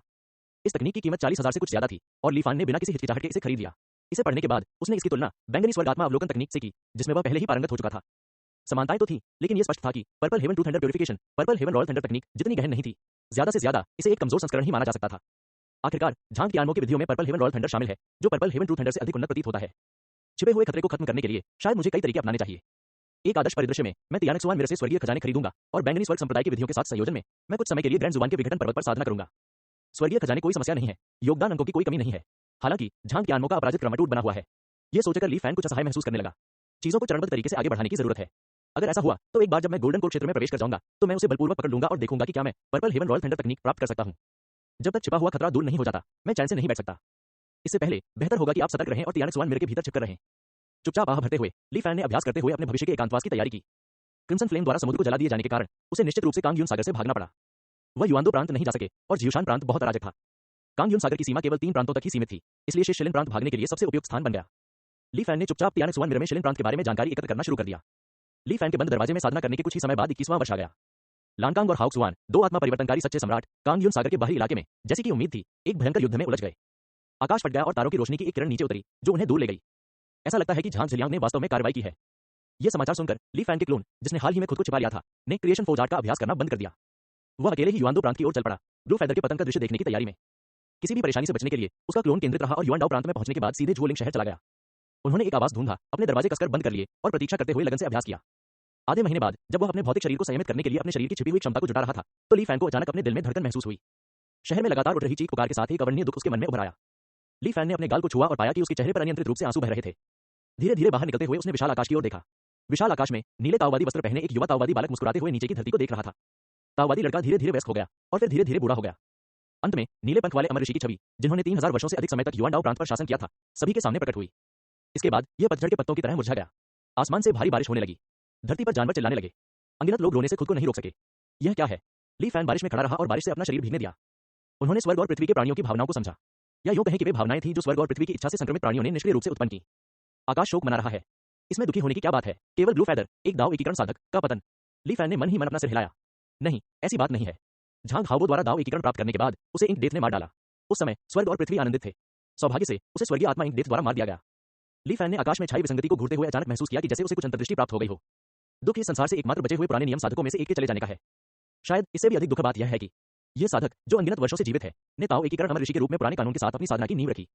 वह अवश्य ही पुराने कानून का वफादार अनुयायी रहा होगा, लेकिन अपने अंतिम क्षणों में दीर्घायु की चाह में उन्होंने स्वर्ग और पृथ्वी के सिद्धांतों को चुनौती देने का निर्णय लिया। एक और साधक जो हजारों वर्षों से जीवित था, विपरीत पक्ष में शामिल हो गया है। अमर पूर्वज वास्तव में दबंग है। ली फैन आकाश में विसंगति के नीचे स्थिर खड़ा था। उसने ध्यानपूर्वक विचार किया। काफी समय बाद यह विसंगति दूर हो गई। आकाश शांत हो गया और ली फैन के शरीर से गर्मी का एक उछाल निकला, जिससे उस पर पड़ा वर्षा का पानी तुरंत वाष्पित हो गया। आकाश की ओर एक आखिरी नजर डालकर वह चुपचाप कांगयून सागर की ओर लौट गया। ली फैन का मुख्य दल और क्लोन सांसारिक मामलों पर ध्यान न देते हुए एकांत में चले गए। हालांकि दुनिया स्थिर नहीं रही और आगे बढ़ती रही। झांग झलियांग द्वारा बुरी तरह घायल किए जाने के बाद ये फाई पेन कैंघाई पल से घिर गया और समुद्र की गहराई में डूब गया। जब भी कोई हरी हवा आती जो किसी पवन आपदा के आसन आगमन का संकेत देती, ये फाई पेंग अचानक अपनी आंखें खोल देता। उसकी आंखें खोखली थीं, उनमें कोई ऊर्जा नहीं थी, लेकिन इससे उसकी गति में कोई बाधा नहीं आई। नीली रोशनी से घिरे हुए वो उस स्थान पर पहुंचे जहां वायु आपदा पनप रही थी। उसका बड़ा मुंह खुल गया, ठीक वैसे ही जैसे पहली बार उसने हरी चमक को निगला था। उन्होंने पवन आपदा में उत्पन्न ऊर्जा को निगल लिया। हवा का कहर अदृश्य रूप से थम गया और ये फाई पेंग मानो संतुष्ट हो अपनी नींद जारी रखने के लिए समुद्र तल पर लौट आया। स्वर्गीय आपदा तलवार का हैंडल 20वें वर्ष में एक हताश हमले के साथ हरी हवा की जेल से पहले ही भाग चुका था। वह गायब हो गया था और उसके साथ हरी हवा भी गायब हो गई थी। बिखरी हुई हरी चमक ने कांगयून सागर की अंतिम वायु आपदाओं का निर्माण किया तथा यह सामान्यतः 24वें वर्ष तक बनी रहती है तथा उसके बाद पूरी तरह से विलुप्त हो जाती है। हालांकि ये फाइपेंग के अचेतन निरंतर उपभोग के कारण 22वें वर्ष तक कांगयुन सागर को तबाह करने वाली पवन आपदाएं पूरी तरह से गायब हो गईं। ये फाइपेंग जिसने सारी हरित वायु ऊर्जा को निगल लिया था, अब उसकी आभा की तीव्रता एक सामान्य आधार स्थापना साधक से कहीं अधिक थी। हालांकि ऐसा प्रतीत होता था कि उनकी ताकत में कोई बाधा नहीं थी। यद्यपि वह गोल्डन कोर क्षेत्र तक आगे नहीं बढ़ पाया था, फिर भी उसकी ताकत बढ़ती रही। स्वर्ग और पृथ्वी के दर्शन के माध्यम से ली फैन और भी अधिक स्पष्टता से देख सकता था। कभी कभी उसके पीछे एक राक्षसी छाया दिखाई देती थी जो वेल और रॉक दोनों जैसी दिखती थी। इससे प्राचीन और मधुर ध्वनि निकलती थी। क्या यही कारण है कि आप ये फाइपेंग को बचाना चाहते हैं? इसके लिए आपने दूसरे आधे को भागने का मौका भी छोड़ दिया। तुम्हें उस पर इतना भरोसा है? यह ऐसा व्यवहार था जो पिछले जन्म में झांग हाओबो को भी कांगयुन सागर से नहीं मिला था। ली फैन ने ये फाइपेंग को घूर कर देखा। उनके डेंटियन में ग्रीन विंड ट्रू इंटेंट द्वारा निर्मित पिछली नींव के अलावा एक और परिचित नीला मनका था जो चुपचाप ग्रीन विंड के भीतर डूब रहा था। ये फाइपेंग की छाती में नीली रोशनी स्वर्गीय खजाने कैंहाई मोती के साथ विलीन हो गई थी। दो स्वर्गीय खजानों से दो नींवें बनाना, यहाँ क्या हो रहा है? ली फैन को इस बात की ज्यादा परवाह नहीं थी कि ये फाइपेंग के शरीर में संभवतः आध्यात्मिक पशुवंश की विरासत थी, क्योंकि यह भी एक प्रकार की प्रतिभा थी। ली फैन इसे कोई संदर्भ नहीं ले सका। हालांकि वह अपने डेंटियन में ये फाइपेंग के दोहरे फाउंडेशन खजाने में रुचि रखने लगे। ली फैन को आधा सच्चा फाउंडेशन स्थापना ग्रैंड मास्टर माना जा सकता है, फिर भी उन्होंने कभी नहीं सुना था कि कोई साधक प्रारंभिक फाउंडेशन स्थापना के बाद किसी अन्य स्वर्गीय खजाने का उपयोग करके दूसरा फाउंडेशन स्थापित करने में सक्षम हो। ये फाइपेंग ने यह कैसे हासिल किया? क्या यह उसकी अनोखी रक्त वंशावली से संबंधित था? स्वर्ग और पृथ्वी के दर्शन के माध्यम से ली फैन ने शांति से सो रहे ये फाइपेंग को ध्यान से देखा। Green wind true intent foundation treasure और कैंहाई पल फाउंडेशन ट्रेजर मोटे व्यक्ति के शरीर में शांतिपूर्वक सह अस्तित्व में थे। वे पूर्णतः सामंजस्यपूर्ण थे। काफी देर तक देखने के बाद भी ली फैन अंतर्निहित सिद्धांतों को समझ नहीं सका। आदतन उसने तियानक्सुआन मिरर में खोज की। जैसी कि उम्मीद थी, उन्हें कोई प्रासंगिक जानकारी नहीं मिली। हालांकि इस परिणाम ने ली फैन के इस विश्वास को और मजबूत कर दिया कि वास्तव में दोहरे फाउंडेशन खजाने को स्थापित करने की एक विधि हो सकती है। शायद गोपनीयता का स्तर बहुत ऊंचा था, अन्यथा यह इतना बुरा नहीं होता कि इसके बारे में चर्चा का एक शब्द भी न होता। दोहरी नींव खजाने क्या अनेक आधार हो सकते हैं? इस मामले में ली फैन की रुचि इसलिए नहीं थी कि वह अन्य स्वर्गीय खजानों का उपयोग करके दूसरा आधार स्थापित करना चाहता था। सत्य दुनिया के सभी स्वर्गीय खजानों में परिवर्तित हो सकता है। अगर कोई दुर्लभ और असाधारण स्वर्गीय खजाना था जिसे ली फैन अपना बनाना चाहता था, तो वह उसे सीधे अवशोषित कर सकता था और फिर सत्य से उसे रूपांतरित कर सकता था। अनावश्यक कदमों की कोई जरूरत नहीं थी। ली फैन वास्तव में जो चाहता था वह यह था कि उसके शरीर में दो या उससे भी अधिक फाउंडेशन खजाने एक साथ मौजूद रहें। वर्तमान में जब सत्य स्वर्गीय खजाने में परिवर्तित हो गया, तो यह एक समय में केवल एक ही प्रदर्शित कर सकता था। चाहे वह कैंहाई मोती हो या 7 छिद्र वाला उत्तम हृदय, सत्य केवल क्रमिक रूप से ही बदल सकता था। एक साथ सह अस्तित्व असंभव था। यदि सत्य एक साथ दो या अधिक स्वर्गीय खजानों में परिवर्तित हो सकता, अन्य अनेक संभावनाओं के अलावा उसकी युद्ध शक्ति में कम से कम महत्वपूर्ण वृद्धि होगी। खोज के माध्यम से परिणाम प्राप्त करने में असमर्थ ली फैन ने अपने व्यक्तिगत संबंधों का लाभ उठाना शुरू कर दिया। ली फैन ने अपने दोस्तों को संदेश भेजकर दोहरे फाउंडेशन खजाने के मामले के बारे में पूछताछ की। उन्होंने उम्मीद की थी कि उत्तर मिलने में काफी समय लगेगा, लेकिन आश्चर्य की बात यह है कि उत्तर शीघ्र ही आ गए। यह तियान्युन प्रांत का ओरेकल था, जिसे उसने लिंग जियाओ की विरासत के माध्यम से जाना था। क्या जूनियर दोहरे फाउंडेशन खजाने के बारे में पूछताछ कर रहा है क्योंकि आपको कुछ उच्च श्रेणी के स्वर्गीय खजाने मिले हैं और आप एक नया फाउंडेशन स्थापित करना चाहते हैं? यह देखकर कि ओरेकल स्पष्ट रूप से अच्छी तरह से सूचित था, ली फैन ने तुरंत जवाब दिया, वरिष्ठ, आपने गलत समझा। मैंने बस एक दोहरे फाउंडेशन खजाने वाले एक साधक को देखा और जिज्ञासा से पूछा। ओरेकल एक क्षण के लिए चुप रहा और फिर बोला, मैं समझ गया। मैं अभी भी जूनियर का एहसानमंद हूं। दोहरे फाउंडेशन खजाने का मामला कोई शीर्ष गुप्त नहीं है, इसलिए मैं आपको बता सकता हूं। लेकिन जूनियर, इसे अपने तक ही रखो। परेशानी से बचने के लिए इसे अनावश्यक रूप से मत फैलाओ। ली फैन ने तुरंत जवाब दिया, जूनियर समझता है। फिर ओरेकल ने पूछा, जूनियर को स्वर्गीय खजाने के बारे में कितना पता है? थोड़ा सा। वे मानव निधि, सांसारिक निधि और दिव्य निधि में विभाजित है। मानव निधि हजारों साल पहले मर चुके साधकों के परिवर्तन से बनी प्रतीत होती है। ली फैन ने कुछ बुनियादी ज्ञान समझाया। सही, साधक आधारभूत निधियों की स्थापना के लिए दिव्य निधियों का उपयोग करते हैं। तत्पश्चात स्वर्णिम कोर का संघनन, नवजात आत्मा का निर्माण और यहां तक कि आत्मा का रूपांतरण भी व्यक्ति के आधारभूत निधि से निकटतापूर्वक संबंधित है। लेकिन दिव्य निधियों की गुणवत्ता भिन्न होती है। यदि कोई साधक कठिनाई और गरीबी के दौर में नींव स्थापना शुरू करता है, तो उसे अपनी नींव स्थापित करने के लिए मध्यम या निम्न श्रेणी की मानवीय निधि चुननी पड़ सकती है। मान लीजिए कि बाद में एक सौभाग्यपूर्ण मुलाकात के माध्यम से भाग्य ने उनका रुख पलट दिया और वे आत्मा परिवर्तन के क्षेत्र तक पहुंचने तक साधना करते रहे। उनका निम्न गुणवत्ता वाला फाउंडेशन खजाना उनकी शक्तिशाली साधना के साथ असंगत हो गया। यह उनकी साधना में एक दोष बन गया। ऐसी स्थिति में क्या करना चाहिए? बुनियादी खजाने को तोड़कर उसका पुनर्निर्माण करें। ताइशांग आदिम शास्त्र के साथ कोई भी अपनी साधना के अधिकांश भाग को संरक्षित कर सकता है। हालांकि साधना का स्तर जितना ऊंचा होता है, पुनः साधना के लिए उतना ही अधिक समय की आवश्यकता होती है। इसके अलावा जितना अधिक समय तक साधना की जाती है, आधारभूत निधि उतनी ही अधिक दृढ़ता से जड़ें जमा लेती है। लापरवाही से फाउंडेशन के खजाने को तोड़ना भी जीवन के लिए खतरा पैदा कर सकता है। यह सुनकर ली फैन ने सोचा, तो क्या यह नई नींव स्थापित करने की विधि है जिसका उपयोग उच्च स्तरीय साधक अपनी नींव में दोषों को दूर करने के लिए करते हैं? ओरेकल ने सिर हिलाया। इस विधि को दाव को नए सिरे से स्थापित करना कहा जाता है। एक नई नींव स्थापित करने के बाद न केवल व्यक्ति की साधना और जादुई शक्ति प्रभावित रहती है, बल्कि नई नींव धीरे धीरे मूल को नष्ट कर सकती है और उसकी जगह ले सकती है। इससे चुपचाप परिवर्तन पूरा हो जाता है तथा पिछली सभी कमियों को सुधार दिया जाता है। ओरेकल के स्पष्टीकरण से ली फैन पूरी तरह से समझ गया। एक अनुचित सादृश्य देने के लिए मूल नींव एक पत्नी की तरह थी जिसने साधक के साथ साधना की कठिनाइयों को सहन किया था, नींव स्थापना और स्वर्ण कोर के प्रारंभिक चरणों पर काबू पाया था। हालांकि जैसे जैसे साधक नवजात आत्मा और आत्मा परिवर्तन के क्षेत्रों की ऊंचाइयों पर पहुंचते गए, उन्हें लगने लगा कि उनकी विनम्र पत्नी उनके योग्य नहीं है। इसलिए उन्होंने अपनी पत्नी को बदलने की योजना बनाई। लेकिन पत्नी ने किसान के साथ मिलकर कठिनाइयों का सामना किया था। अचानक उससे तलाक लेना न केवल साधक के लिए भावनात्मक रूप से कठिन होगा, बल्कि इससे दूसरों की आलोचना भी होगी। वे केवल धीरे धीरे ही आगे बढ़ सकते थे। पहले एक उपपत्नी लेते और फिर उपपत्नी को मुख्य पत्नी के रूप में पदोन्नत करने का अवसर ढूंढते। ली फैन चाहता था कि पत्नी और उपपत्नी शांतिपूर्वक सह अस्तित्व में रहें। इसलिए उसने दैवज्ञ से इसके बारे में पूछा। चूंकि ओरेकल मदद करने की योजना बना रहा था, इसलिए कोई दिखावा नहीं था। उन्होंने तुरंत दाव को नए सिरे से स्थापित करने की विधि प्रसारित की। ली फैन बहुत खुश हुए और उन्होंने अपना आभार व्यक्त किया। जैसे ही उन्होंने उत्सुकता से तकनीक की गहन सामग्री को पढ़ा, ओरेकल ने अचानक आह भरी। इसके बारे में बात करते हुए, दाव को नए सिरे से स्थापित करने की यह विधि हमारे तियान्युन प्रांत के चेन शिमी नामक एक साधक द्वारा बनाई गई थी। यह व्यक्ति सचमुच निर्दयी था और आगे की साधना के लिए किसी भी साधन का उपयोग करने को तैयार था, सिर्फ इसलिए कि दूसरे पक्ष का आधारभूत खजाना स्वयं के लिए अधिक उपयुक्त हो सकता है। उसने वास्तव में अपने दाव साथी को बलपूर्वक परिष्कृत किया, जो सबसे साधारण शुरुआत से सैकड़ों वर्षों तक उसके साथ रहा था। इस तकनीक के रहस्यों में डूबा ली फैन इस रहस्योद्घाटन से चौंक गया। वह लगभग भूल ही गया था कि इस क्षेत्र की किसी भी चीज को नीम के खजाने में बदला जा सकता है। ओरेकल की हल्की सी उपहासपूर्ण आवाज फिर सुनाई दी। दुर्भाग्य से उसका भाग्य अच्छा नहीं था। खबर लीक हो गई और उसने एक शक्तिशाली महिला साधक को नाराज कर दिया। उसकी न केवल जीवित खाल उतार ली गई, बल्कि उसकी चेतना भी निकालकर एक काले कुत्ते में स्थानांतरित कर दी गई। हर दिन उसे दूसरे जानवरों से उत्पीड़न का सामना करना पड़ता है। यह मौत से भी बदतर स्थिति है। हे, अगर जूनियर हमारे तियानियन प्रांत में दौरे के लिए आता है तो शायद आप उसे अभी भी देख सकते हैं। इस शक्तिशाली महिला साधक को प्रसन्न करने के लिए कई साधक क्रूर जानवरों को कतार में लाते हैं और चेन शिमी को पीड़ा देते हैं। इसके बारे में सोचते ही ली फैन की रीढ़ में सिहरन दौड़ गई। स्त्री की दुष्टता पुरुष की दुष्टता से कतई कमजोर नहीं थी। हालांकि चेन शिमी का चरित्र घृणित हो सकता है, लेकिन तकनीक अपने आप में बुरी नहीं है। लेकिन सीनियर के शब्दों को देखते हुए क्या यह तकनीक परेशानी ला सकती है? ऐसा क्यों? क्या यह उस शक्तिशाली महिला साधक के कारण हो सकता है? ली फैन ने पूछा। नहीं, वास्तव में नहीं, यह एक अलग मामला है। वह समझदार है, ओरेकल ने उत्तर दिया। इसके अलावा उसने व्यक्तिगत रूप से दाव को नए सिरे से स्थापित करने की तकनीक का रहस्य उजागर किया। ओरेकल ने अपना सिर हिलाया। ओह, फिर क्यों? ली फैन उत्सुक था। ओरेकल ने सीधा जवाब देने से बचते हुए हंसकर कहा। इसके बजाय उन्होंने रहस्यमय लहजे में कहा, यदि प्रत्येक साधक को पता हो कि वे किसी भी समय उच्च स्तरीय साधकों के लिए घटक बन सकते हैं, दुनिया अस्त व्यस्त हो जाएगी। बड़े लोग ऐसा होते नहीं देखना चाहेंगे। ली फैन चुप रहा। लेकिन इस तकनीक के उपयोग पर कोई प्रतिबंध नहीं है, आप निश्चिंत रह सकते हैं, ओरेकल ने संचार समाप्त करने से पहले कहा। अव्यवस्थित विचारों को दूर करने के लिए अपना सिर हिलाते हुए ली फैन ने दाव नए सिरे से स्थापित करें तकनीक का अध्ययन करना शुरू कर दिया। लंबे समय के बाद ली फैन प्रशंसा करने से खुद को रोक नहीं सका। ये चेन शिमी वास्तव में एक दुर्लभ प्रतिभा है। स्वर्गीय खजानों को समझना, उन्हें अपनी भावनाओं के साथ मिलाना और उनके नियमों का पालन करना।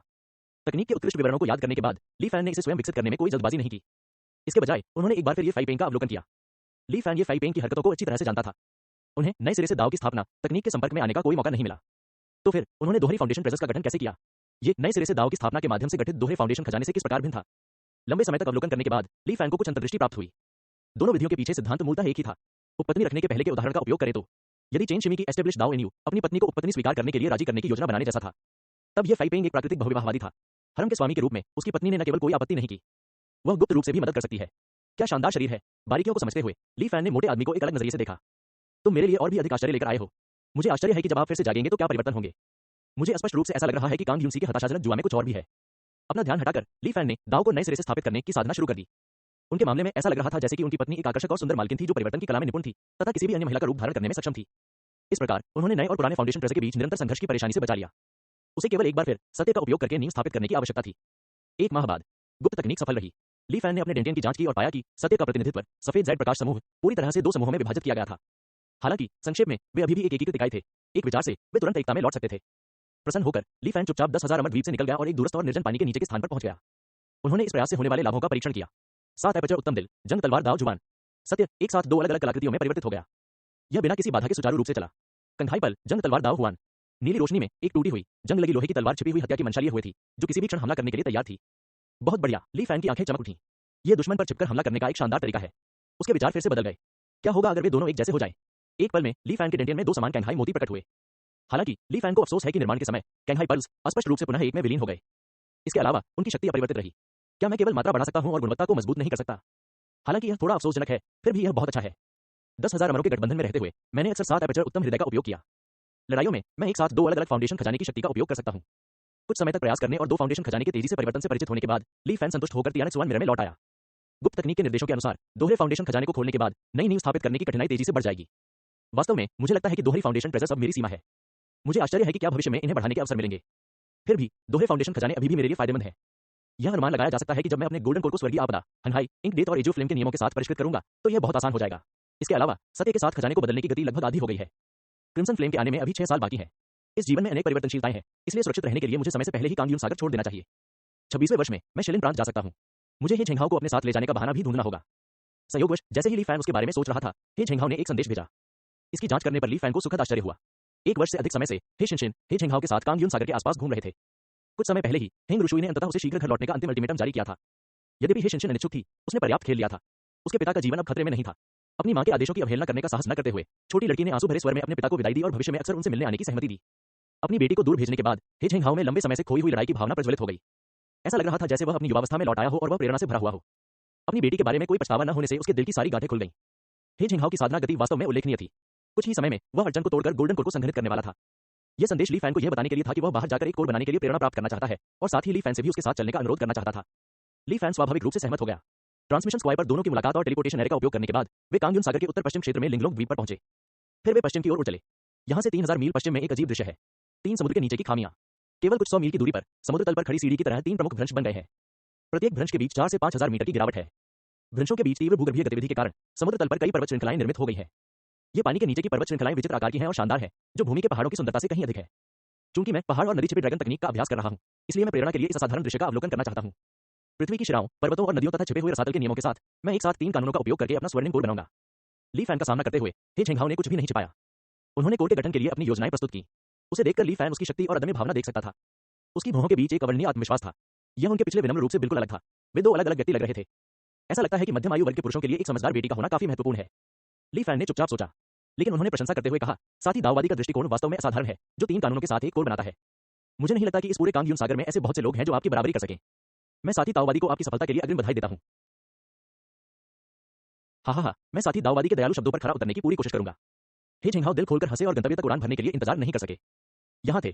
आधे दिन के बाद हे झेंगहाओ अचानक रुक गया और फिर समुद्र में कूद गया। ली फैन भी समुद्र की गहराई तक गोता लगाते हुए आगे बढ़ा। अपनी आध्यात्मिक चेतना से उन्होंने नीचे स्थित अनगिनत ऊबड़-खाबड़ पर्वत श्रृंखलाओं द्वारा निर्मित 3 प्रमुख वृक्षों को देखा। वास्तव में यहां का वातावरण असाधारण है तथा भूमि पर पाए जाने वाले पहाड़ों की तुलना में इसमें एक अनोखा आकर्षण है। ली फैन खुद को सोचने से रोक नहीं सका। हे झेंगहाओ समुद्र की तलहटी पर खड़ा था और उसने अपनी आंखें बंद कर लीं। ऐसा लग रहा था जैसे वह कुछ खोज रहा हो। उसके सिर के ऊपर अचानक 100 शिराओं का निर्माण आरेख प्रकट हुआ। एक क्षण में मानो नीचे की सतत पर्वत श्रृंखला से एक अकथनीय उतार चढ़ाव उत्पन्न हो रहा था, जो संरचना आरेख के साथ हल्की सी प्रतिध्वनि कर रहा था। हे झेंगहाओ ने लगातार अपनी स्थिति को समायोजित किया तथा इष्टतम स्थान का निर्धारण किया। ली फैन चुपचाप बगल से देख रहा था। थोड़ी देर बाद हे झेंगहाओ ने अचानक अपनी आंखें खोली, जिससे एक चमक दिखाई दी। उसके सिर के ऊपर 100 शिरा निर्माण आरेख तेजी से बढ़ रहा था। एक क्षण में ही इसका आकार 100 मील के बराबर हो गया। तेज नजर वाले ली फैन ने यह भी देखा कि संरचना आरेख में पहाड़ों और नदियों का स्वरूप बदलता रहता है। आश्चर्य की बात यह है कि धीरे-धीरे यह नीचे छिपी हुई पानी के नीचे की पर्वत श्रृंखला के समान हो गया। अनुनाद में उतार चढ़ाव अधिकाधिक प्रबल होता गया। जब चित्र में दृश्य वास्तविक दृश्य से पूरी तरह मेल खा गया, तो हे झेंगहाओ जोर से चिल्लाया। संरचना आरेख से चमकदार सफेद रोशनी निकलती थी, फिर ऐसा लगता था कि वह पूरी तरह से निचले पहाड़ों में विलीन हो गई है और दृश्य से गायब हो गई है। हे झेंगहाओ अपनी उंगलियां भींचकर लगातार इशारा करता रहा। उसके बगल में पहाड़ और नदी की आकृतियां धीरे-धीरे बदल रही थीं। ऐसा लग रहा था कि यह एक बड़ी संरचना बना रहा है, जो केंद्र में हे झेंगहाओ की रक्षा कर रहा है। सैकड़ों शिराएं, पर्वत और नदियां सभी एक साथ मिलकर एक संरचना बनाती है। कितना महान खजाना है। ली फैन ने एक बार हे झेंगहाओ के 100 शिरा संरचना आरेख की व्याख्या पर नजर डाली थी, इसलिए वह पहाड़ों और नदियों को संरचना में बदलने की इस पद्धति से अपरिचित नहीं थे। कृपया साथी ताओवादी मेरी रक्षा करें, हे झेंगहाओ ने ली फैन से गंभीरता से कहा। इसके बाद उन्होंने अपने विचार एकत्र किए और आधिकारिक तौर पर कोर गठन शुरू किया। यद्यपि यह स्थान काफी दुर्गम था और साधक यहां बहुत कम आते थे, फिर भी ली फैन सतर्क रहे। वह हे झेंगहाओ के ऊपर उड़ते हुए उसकी मुख्य गठन प्रक्रिया पर नजर रखते हुए एक रक्षक के रूप में कार्य करने के लिए आसपास के वातावरण पर भी नजर रखते रहे। यह उस राजसी दृश्य से भिन्न था जिसमें तलवार, पानी और हवा के नियम आकाश और पृथ्वी पर छाए हुए थे, जब झांगहाओ ने अपना मूल स्वरूप बनाया था। शुरुआत में तो केवल सन्नाटा था, कोई विसंगति नहीं हुई और हे झेंगहाओ 3 अंडरसी फोर्ट के ऊपर चुपचाप और गतिहीन होकर पालती मारकर बैठ गए। यदि ली फैन को यह आभास न हुआ होता कि समुद्र तल के नीचे कुछ पक रहा है, तो वह लगभग यही सोचता कि हे झेंगहाओ बंद कमरे में साधना कर रहा है। ली फैन ने धैर्यपूर्वक इंतजार किया। ताकत इकट्ठा करने की प्रक्रिया में उसकी कल्पना से भी अधिक समय लगा। अंततः कोई भी परिवर्तन होने में 10 दिन से अधिक का समय लग गया। पानी के नीचे की शांत दुनिया में अचानक दिल की धड़कन जैसी आवाज गूंज उठी। धप। ली फैन ने अपनी आंखें सिकोड़ लीं। जैसे ही उसने यह आवाज सुनी, उसे एक अजीब भ्रम हुआ। 100 मील तक फैला यह पानी के नीचे का त्रिभुज अचानक जीवंत हो उठा था। ऐसा लगा जैसे अनगिनत वर्षों से सोया हुआ कोई विशालकाय समुद्री जीव अचानक जाग गया हो और इससे उसे एक अजीब खतरे का एहसास हुआ। धप। दिल की धड़कन की आवाज फिर से गूंज उठी। धरती थोड़ी सी कांप उठी। ली फैन की बेचैनी और भी बढ़ गई। स्वर्ग और पृथ्वी के दर्शन से जब उसने नीचे पर्वत श्रृंखला को देखा, तो ली फैन को धुंधला सा दिखाई दे रहा था। जैसे जैसे दिल की धड़कन गूंजती रही, धरती की गहराई में धरती के रंग की ऊर्जा की धाराएं नसों में दौड़ते रक्त की तरह उमड़ने लगी। इससे पृथ्वी पर अनंत शक्ति आई। पृथ्वी शिराओं का नियम। ऐसा लग रहा था कि ली फैन को कुछ अंतर्दृष्टि प्राप्त हो गई है। 100 वेंस फॉर्मेशन डायग्राम, जो 100 मील तक फैल गया था और नीचे समुद्र तल में विलीन हो गया था, अचानक अपने किनारों पर एक चमकदार रोशनी के साथ फट गया। ऐसा लग रहा था मानो कोई चांदी की विभाजक रेखा इसे मूल पानी के नीचे की पर्वत श्रृंखला से अलग कर रही हो।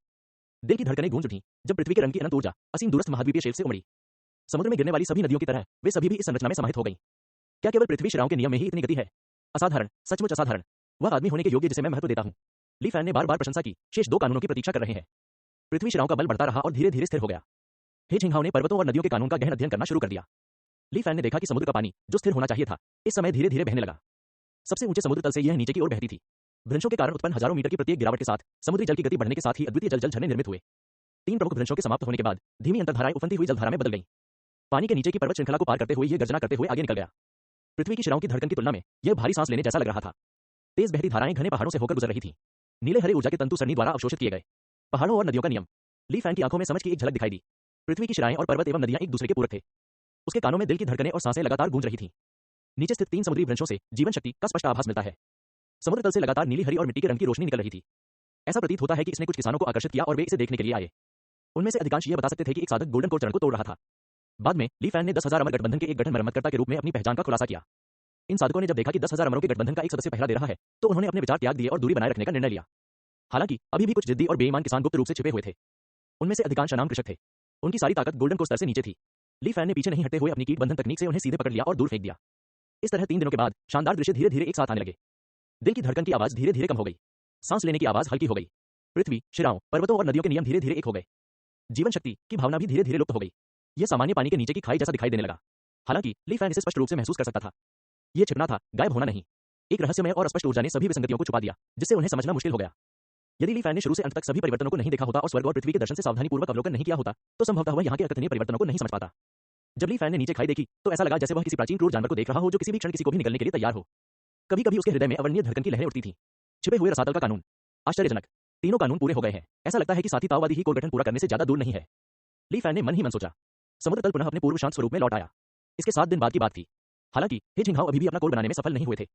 पृथ्वी की शिराओं, पर्वतों और नदियों तथा गुप्त रसातल के नियमों में उतार चढ़ाव बंद हो गया था। कारण के अनुसार वह इस बिंदु पर कोर गठन पूरा कर सकता है, लेकिन हे जिंगहाओ ने अभी तक कोई कदम नहीं उठाया था। यह असफलता जैसी बात नहीं लगती। ऐसा लग रहा था जैसे वह किसी चीज का इंतजार कर रहा था। साथी दाववादी हे क्या कर रहा है? क्या ऐसा हो सकता है कि वह 3 कानूनों का उपयोग करके गोल्डन कोर के निर्माण से संतुष्ट नहीं है? क्या वह एक और कानून जोड़ना चाहते हैं? ली फैन, जो पहरा दे रहा था, जब उसने यह दृश्य देखा तो वह सोचने से खुद को नहीं रोक सका। अगर यह सफल हो गया तो स्वाभाविक रूप से सभी लोग खुश होंगे, लेकिन बहुत ज्यादा लालच करने से परेशानी हो सकती है। हालांकि यह पहले से ही गोल्डन कोर गठन के लिए सबसे महत्वपूर्ण क्षण था और ली फैन हे जिंगहाओ की प्रक्रिया को जबरन बाधित नहीं कर सकता था। वह केवल धैर्य रख सकता था और प्रतीक्षा कर सकता था। मुझे आश्चर्य है कि साथी दाववादी हे इस गोल्डन कोर गठन के लिए चौथा नियम क्या है? जब वह पहले मेरे साथ आया था तो मैंने उसे इसका जिक्र करते नहीं सुना। यह असंभव है कि उसने मुझसे यह बात छिपाई हो। उस स्थिति में क्या उन्होंने गोल्डन कोर के निर्माण की प्रक्रिया के दौरान कुछ नया समझा? ली फैन ने चुपचाप सोचा। उसे ज्यादा देर तक इंतजार नहीं करना पड़ा। जल्द ही उसे इसका उत्तर पता चल गया। ठीक आधे दिन बाद नीचे की 3 समुद्री भ्रंशें अचानक हिंसक रूप से हिलने लगी, मानो पानी के नीचे भूकंप आ रहा हो। यह पृथ्वी की शिराओं या पर्वतों और नदियों की ऊर्जा के पुनः प्रकट होने के कारण नहीं था। बजाय, ली फैन की अभिव्यक्ति कठोर हो गई और वह गंभीर हो गया। उसने अपना ध्यान बढ़ाया और नीचे की ओर गौर से देखा। भूकंप की तीव्रता बढ़ने के साथ ही दरारें तेजी से उभरने लगी और फैलती गईं, तथा तेजी से समुद्र तल और पहाड़ों पर फैलती गईं। क्षण भर में ही सैकड़ों मील तक फैली 3 समुद्री भ्रंशें दरारों से ढक गईं। ऐसा लग रहा था जैसे वे किसी भी क्षण गिर पड़ेंगे। कंपन तेज हो गया, मानो नीचे से कुछ निकलने वाला था। समुद्र तल की गहराई से एक धीमी सी दरार जैसी आवाज आई। लगातार गड़गड़ाहट जारी थी। ली फैन ने हे जिंगहाओ की ओर देखा और देखा कि उसकी अभिव्यक्ति अपरिवर्तित थी। ऐसा लग रहा था जैसे वह समुद्र की गहराई में छिपी किसी चीज का इंतजार कर रहा था। एक पल सोचने के बाद ली फैन ने कोई अतिरिक्त कदम नहीं उठाया। सावधानी के तौर पर उसने एक गायब होने का ताबीज सक्रिय किया और दूर चला गया। वह चुपचाप स्थिति के विकास को देख रहा था। पृथ्वी गर्जना करने लगी और समुद्र तल ढह गया। समुद्र के नीचे की 3 भ्रंशें एक धमाके के साथ ढहने लगी। इस दृश्य के साथ जब समुद्र तल अंदर से लगभग पूरी तरह नष्ट हो चुका था, तब अंदर दबी हुई चीज ने अंततः अपना रूप प्रकट कर दिया। ली फैन के सामने दर्जनों मील तक फैला एक शानदार 3 खंडीय महल परिसर प्रकट हुआ। इमारतों से प्राचीन आभा निकलती थी। सबसे ऊंची इमारत पर ताइवान पैलेस शब्द हल्के से लिखा हुआ दिखाई देता था। यह क्या है? एक प्राचीन संप्रदाय के खंडहरों का पुनः प्रकट होना। ली फैन को कुछ आश्चर्य हुआ क्योंकि पिछले जन्मों में इतने बड़े पैमाने पर खंडहर कभी नहीं देखा गया था। क्या यह हो सकता है कि हे जिंगहाओ द्वारा गोल्डन कोर के निर्माण के कारण उत्पन्न उतार चढ़ाव ने कानूनों में गड़बड़ी पैदा कर दी, जिससे खंडहरों की सील टूट गई? ली फैन की अटकलों के बीच पृथ्वी लगातार गर्जना करती रही। संपीड़न और टकराव की चरमराहट और घिसने की आवाजें लगातार आ रही थीं। बूम! ऐसा लगा जैसे कोई चीज फट गई हो। समुद्र तल पूरी तरह से ढह गया। ताइवान पैलेस के नेतृत्व में महल परिसर ली फैन के सामने धीरे-धीरे ऊपर की ओर बढ़ रहा था। अच्छा नहीं है। ली फैन का चेहरा थोड़ा बदल गया। उसने देखा कि इमारतों का यह विशाल समूह नीचे से गिरने वाला था। उस समय वह हे जिंगहाओ को पकड़कर महल परिसर से बाहर निकलने ही वाला था। साथी दाववादी, मेरे बारे में चिंता करने की कोई जरूरत नहीं है। मेरे पास भागने का एक रास्ता है। इस समय हे जिंगहाओ की आवाज ली फैन के कान में गूंजी। ली फैन ने कोई दिखावा नहीं किया। उसका शरीर बार-बार टिमटिमा रहा था। एक क्षण में वह खतरनाक क्षेत्र से भाग निकला। पीछे मुड़कर देखने पर वह हे जिंगहाओ के लिए पसीना बहाए बिना नहीं रह सका। उसने देखा कि हे जिंगहाओ ऊपर चढ़ते हुए महल समूह के ऊपर सीधा बैठा हुआ है। जब विशाल इमारतें बेजोड़ वेग से उससे टकराने वाली थीं, तो उसने न तो खुद को बचाया और न ही खुद को बचाया। इसके बजाय उसने खुशी का भाव धारण किया और जोर से बोला, स्वर्ग मेरी मदद कर रहा है। उसके सिर के ऊपर एक संरचना आरेख दिखाई दिया और हे जिंगहाओ ने आने वाले भवनों के समूह का सामना किया, लगातार अपने नियमों के साथ मुहैया बनाते हुए। क्षण भर में एक घने पीले और नीले रंग की आभा ने पूरे क्षेत्र को ढक लिया तथा ऊपर उठते हुए महल के ऊपर एक विशाल जाल सा बन गया। हालांकि कुछ ही पल बाद यह विशाल जाल टुकड़े-टुकड़े हो गया। इमारतों के इतने बड़े समूह के सामने यह कागज जैसा था, एक पल के लिए भी उन्हें रोकने में असमर्थ। फिर भी जाल को बफर के रूप में कार्य करने के कारण हे जिंगहाओ को सीधे कुचले जाने से बचा लिया गया। पीली और नीली ऊर्जा हर जगह फैल गई। हे जिंगहाओ ने मुंह में खून भरकर थूका और तेजी से पीछे हट गया। जाने से ठीक पहले उसने अपने हाथ आगे बढ़ाए, मानो इमारतों के समूह से कुछ पकड़ रहा हो। हे जिंगहाओ के भाग जाने के बाद ली फैन जल्दी से उसके पास गया और उसकी चोटों का जायजा लिया। हालांकि उसने खुद इस पर ध्यान नहीं दिया और अपने मुंह के कोने से खून पहुंचने लगा। वह लगातार ऊपर उठती इमारतों को देखता रहा। उसकी आंखें लगातार चमकती जा रही थीं। क्या पहाड़ और नदियां भी ऊपर चढ़ सकती हैं? वास्तव में तभी उसके चेहरे पर आनंद की झलक दिखाई दी। आरोहण नियम, यह वह नियम है जो पर्वतों और नदियों को भी ऊपर चढ़ने की अनुमति देता है। पृथ्वी की शिराएं, पर्वत और नदियां, छिपा हुआ रसातल, आरोहण, सभी 4 कानून पूरे हो गए हैं और मेरा मूल बन गया है। हे जिंगहाओ जोर से हंसने लगा। इससे पहले कि हंसी फीकी पड़ती, उसके शरीर से आध्यात्मिक ऊर्जा की एक हिंसक लहर फूट पड़ी, जिसने ली फैन को पीछे हटने पर मजबूर कर दिया। पृथ्वी शिराओं की पीली ऊर्जा, पर्वतों और नदियों की नीली हरी ऊर्जा, छिपे हुए रसातल की गहरी काली ऊर्जा और आरोही की बैंगनी सफेद ऊर्जा, सभी एक ही बार में हे जिंगहाओ के चारों ओर प्रकट हुई। उन्होंने रंगीन ऊर्जा का एक भंवर बनाया, जो 100 शिला निर्माण आरेख के मूल के चारों ओर गुंथकर और विलीन हो गया। इस शानदार दृश्य को बगल से देखकर ली फैन भावुक हुए बिना नहीं रह सके। मुझे उम्मीद नहीं थी कि साथी ताओवादी हे वास्तव में 4 कानूनों को संश्लेषित करने में सफल होंगे। 4 कानूनों के साथ एक गोल्डन कोर साधक, मुझे डर है कि पूरे कांगयून सागर में बहुत कम है। अब से उनकी स्थिति काफी भिन्न होने की संभावना है। यह आरोहण नियम छिपे हुए रसातल नियम की तरह उनकी पर्वत और नदी छिपे हुए ड्रैगन तकनीक के साथ प्रतिध्वनित होता प्रतीत होता है। मुझे उम्मीद नहीं थी कि उनके द्वारा चुने गए स्थान पर इतनी बर्बादी होगी। ये हे जिंगहाओ का भाग्य है। उनके आध्यात्मिक अर्थ में निरंतर ऊपर उठता हुआ महल परिसर तेजी से ऊपर उठ रहा था। वह समुद्र की सतह से उभरने ही वाला था।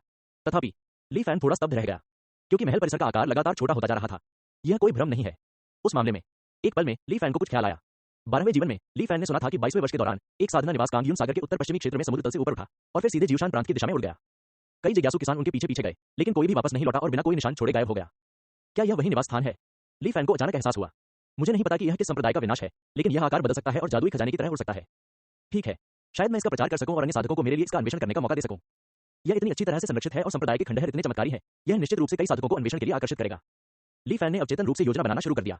कुछ ही देर बाद एक विशेष उतार चढ़ाव ने उसके विचारों को बाधित कर दिया। हे झिंगहाओ के पेट में एक स्वर्ण कोर आकार लेने वाला था। गोल्डन कोर की सतह पर एक संरचना की उपस्थिति धुंधली दिखाई दे रही थी। उसके शरीर की आभा एक क्षण में ही बढ़ गई। हे झिंगहाओ ने सफलतापूर्वक अपना गोल्डन कोर गठित कर लिया था। इसी समय ली फैन के दांतियान में बड़ी मात्रा में प्रतिक्रिया आध्यात्मिक ऊर्जा भी प्रकट हुई। इस अवधि के दौरान पर्वत ध्यान तकनीक से प्राप्त फीडबैक को समायोजित करने के लिए प्रयुक्त कार्मिक शरीर अर्ध वास्तविक और अर्ध भ्रांति की स्थिति में पहुंच गया था। यदि मात्रा निर्धारित की जाए तो यह ली फैन की फाउंडेशन स्थापना साधना के लगभग आधे के बराबर है।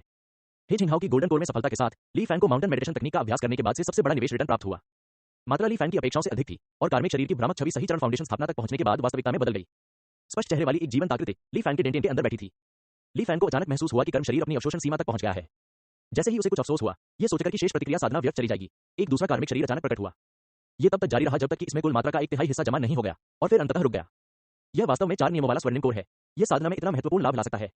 ली फैन मन ही मन आश्चर्यचकित था। सावधानीपूर्वक जांच करने के बाद ली फैन को एहसास हुआ 4 कानून गोल्डन कोर की असाधारण शक्ति के अलावा हे झिंगहाओ और मेरे बीच का अटूट संबंध भी इस बार प्रतिक्रिया की मात्रा का एक महत्वपूर्ण कारण है।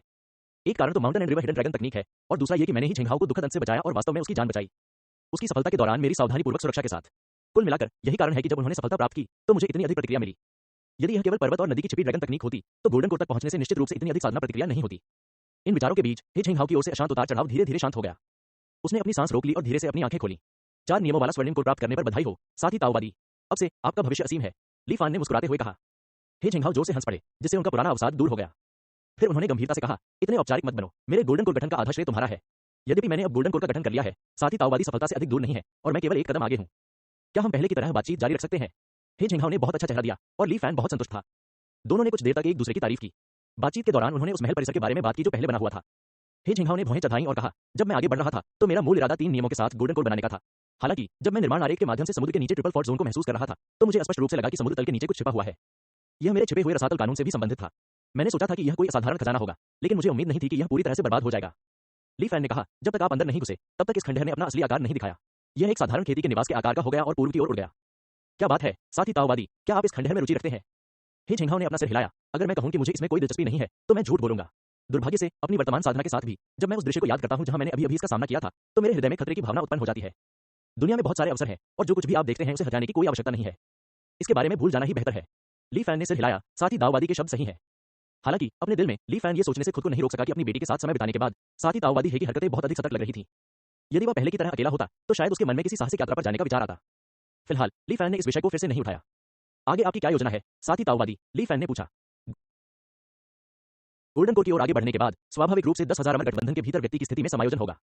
हे झिंगहाओ ने जवाब देने से पहले एक पल के लिए हिचकिचाहट दिखाई। यदि संभव हो तो मैं इस सफलता का लाभ उठाना चाहूंगा और तियान्यू प्रांत में स्थानांतरित होने का प्रयास करूंगा। निसंदेह तियान्यू प्रांत 10,000 अमरों के गठबंधन का केंद्रीय ग्रहस्थान है। भले ही मैं 4 नियमों वाला स्वर्णिम कोर साधक हूं, फिर भी वहां सीधे स्थानांतरण करना अवास्तविक है। हालांकि मैं धीरे धीरे इसकी योजना बना सकता हूं, अन्य प्रांतों को सीढ़ी के रूप में इस्तेमाल कर सकता हूं। जब मैं अगली बार नवजात आत्मा तक पहुंचूंगा तो देखूंगा कि क्या कोई अवसर है। किसी भी हालत में मैं पहले इस दूरस्थ कांगयून सागर को छोड़ना चाहता हूं। यह सुनकर ली फैन का दिल हिल गया। हे झिंगहाओ एक नियति विपत्ति से बाल बाल बच गया था और उसने अपनी बेटी को पहचान लिया था और उसकी नियति में एक रहस्यमय परिवर्तन आया था। संयोगों की एक श्रृंखला के माध्यम से उसके मन में अचानक कांगयून सागर छोड़ने का विचार आया। इस तरह भले ही ली फैन ने हस्तक्षेप नहीं किया, फिर भी वह क्रिम्सन फ्लेम की आपदा से बच सकता था। यह एक और आशीर्वाद है। ऐसा लगता है कि नायकों को भी एक सुंदरता का विरोध करना मुश्किल लगता है। ली फैन जानता था कि हे झिंगहाओ तियान्यू प्रांत लौटने के लिए इतना उत्सुक क्यों था और वह उसे चिढ़ाने से खुद को नहीं रोक सका। साथी ताओवादी, आप जो चाहे करें, अगर आपको संपर्क स्थापित करने के लिए योगदान अंक चाहिए तो बेझिझक पूछें। ली फैन ने मुस्कुराते हुए उसे आश्वासन दिया। हे झिंगहाओ ने यह सुनकर खुशी से मुंह बनाया। वह जानता था कि ली फैन ने स्पिरिट मिस ग्रास वाली घटना के दौरान बहुत पैसा कमाया था और वह काफी अमीर था। मेरे पिछले संबंधों और मेरे 4 नियमों वाले स्वर्णिम कोर की नींव के साथ साथ मार्ग प्रशस्त करने के लिए पर्याप्त मात्रा में योगदान के साथ मैं अप्रत्याशित रूप से अच्छा पद प्राप्त करने में सक्षम हो सकता हूं। उसने मन ही मन सोचा, शायद मुझे इस जीवन में शिलिन प्रांत जाने की जरूरत ही न पड़े। आखिरकार यह एक अनजान इलाका है, देखते हैं कि मैं अपने साथी ताओवादी के साथ वहां पहुंच पाता हूं या नहीं। ये तो उसकी किस्मत अच्छी है, ली फैन ने मन ही मन सोचा। दोनों अपने अपने विचार लेकर वापस लौटे। हे झिंगहाओ अपनी साधना को स्थिर करने के लिए ल्यूरी द्वीप पर लौट आए। ली फैन तियानक्सुआन मिरर के पास लौट आया। पानी के नीचे बने इस कृषि स्थल की खबर धीरे धीरे फैल गई। कई किसान मौके की तलाश में उड़कर वहां पहुंच गए, लेकिन आखिरकार जब तक महल परिसर भीड़ की नजर में आया तब तक वह काफी सिकुड़ चुका था। इसलिए यह बहुत बड़ा या मूल्यवान नहीं दिखता था और इसे पाने के लिए इच्छुक किसानों की संख्या भी बहुत अधिक नहीं थी। यदि कोई अप्रत्याशित घटना नहीं घटी तो दर्जनों किसानों के पीछे छूट जाने के बाद यह मामला धीरे धीरे भुला दिया जाएगा। तथापि ली फैन चाहते थे कि साधक खंडहर के भीतर छिपे रहस्यों का पता लगाएं। वह ऐसी बात कैसे होने दे सकता है, इसलिए उसने कुछ परेशानी पैदा करने का निर्णय लिया। तियानक्सुआन क्षेत्र में उन्होंने एक प्रत्यक्षदर्शी के रूप में खंडहर के पुनः प्रकट होने की घटना का वर्णन किया। कुछ ही समय बाद इसने सनसनी फैला दी। आखिरकार प्राचीन खेती के निवास और प्राचीन संप्रदाय के खंडहर दो पूरी तरह से अलग अवधारणाएं थीं।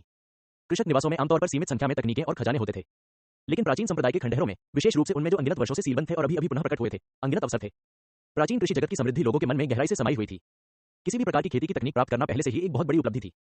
और ली फैन के वर्णन के अनुसार महल परिसर सैकड़ों मील तक फैला हुआ था और यह किसी महत्वहीन और कमजोर संप्रदाय जैसा नहीं लगता था। इस प्रकार किसानों का उत्साह शीघ्र ही प्रज्वलित हो गया। एक के बाद एक अन्वेषण दल खंडहर की दिशा में उड़ान भरने लगे तथा उसके ठिकाने की खोज करने लगे। इस बीच ली फैन तियानक्सुआन मिरर में छिपे रहे और धैर्यपूर्वक परिणामों की प्रतीक्षा करते रहे। 3 महीने बाद खंडहरों की खोज में कोई महत्वपूर्ण प्रगति नहीं हुई थी, लेकिन हे छिंगहाओ से एक उत्साहित संदेश आया। साथ ही ताओवादी ली फैन, अच्छी खबर है, उन्होंने कहा। अपनी ओर से कुछ प्रयासों के बाद मैंने 3 संभावित पद सुरक्षित कर लिए हैं, जो प्रत्येक अलग अलग प्रांतों में स्थित हैं। साथ ही ताओवादी, कृपया अपनी सलाह दें। ली फैन ने तुरंत जवाब दिया, ओह, मुझे और बताओ। पहला व्यक्ति ताइहुआ प्रांत में मार्शल हॉल का नेता है, हे छिंगहाओ ने बताया। ताइहुआ प्रांत कांगयुन सागर से ज्यादा दूर नहीं है और यह ताइहुआ पर्वत श्रृंखला के लिए जाना जाता है जो पूरे प्रांत में फैली हुई है।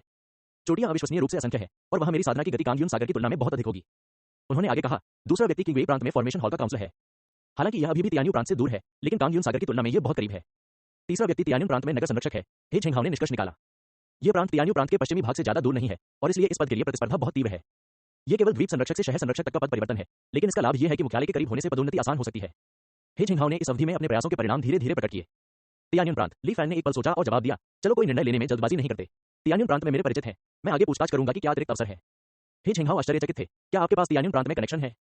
ली फैन ने हल्के से मुस्कुराते हुए कहा, मैं कुछ भी गारंटी नहीं दे सकता, चलो कोशिश करते हैं, मेरे संदेश की प्रतीक्षा करो। साथ ही ताओवादी, हे छिंगहाओ ने बार बार सहमति व्यक्त की। इसके बाद ली फैन ने ओरेकल से संपर्क कर स्थिति बताई। क्या आपके पास कोई चैनल है, सीनियर? उन्होंने पूछा।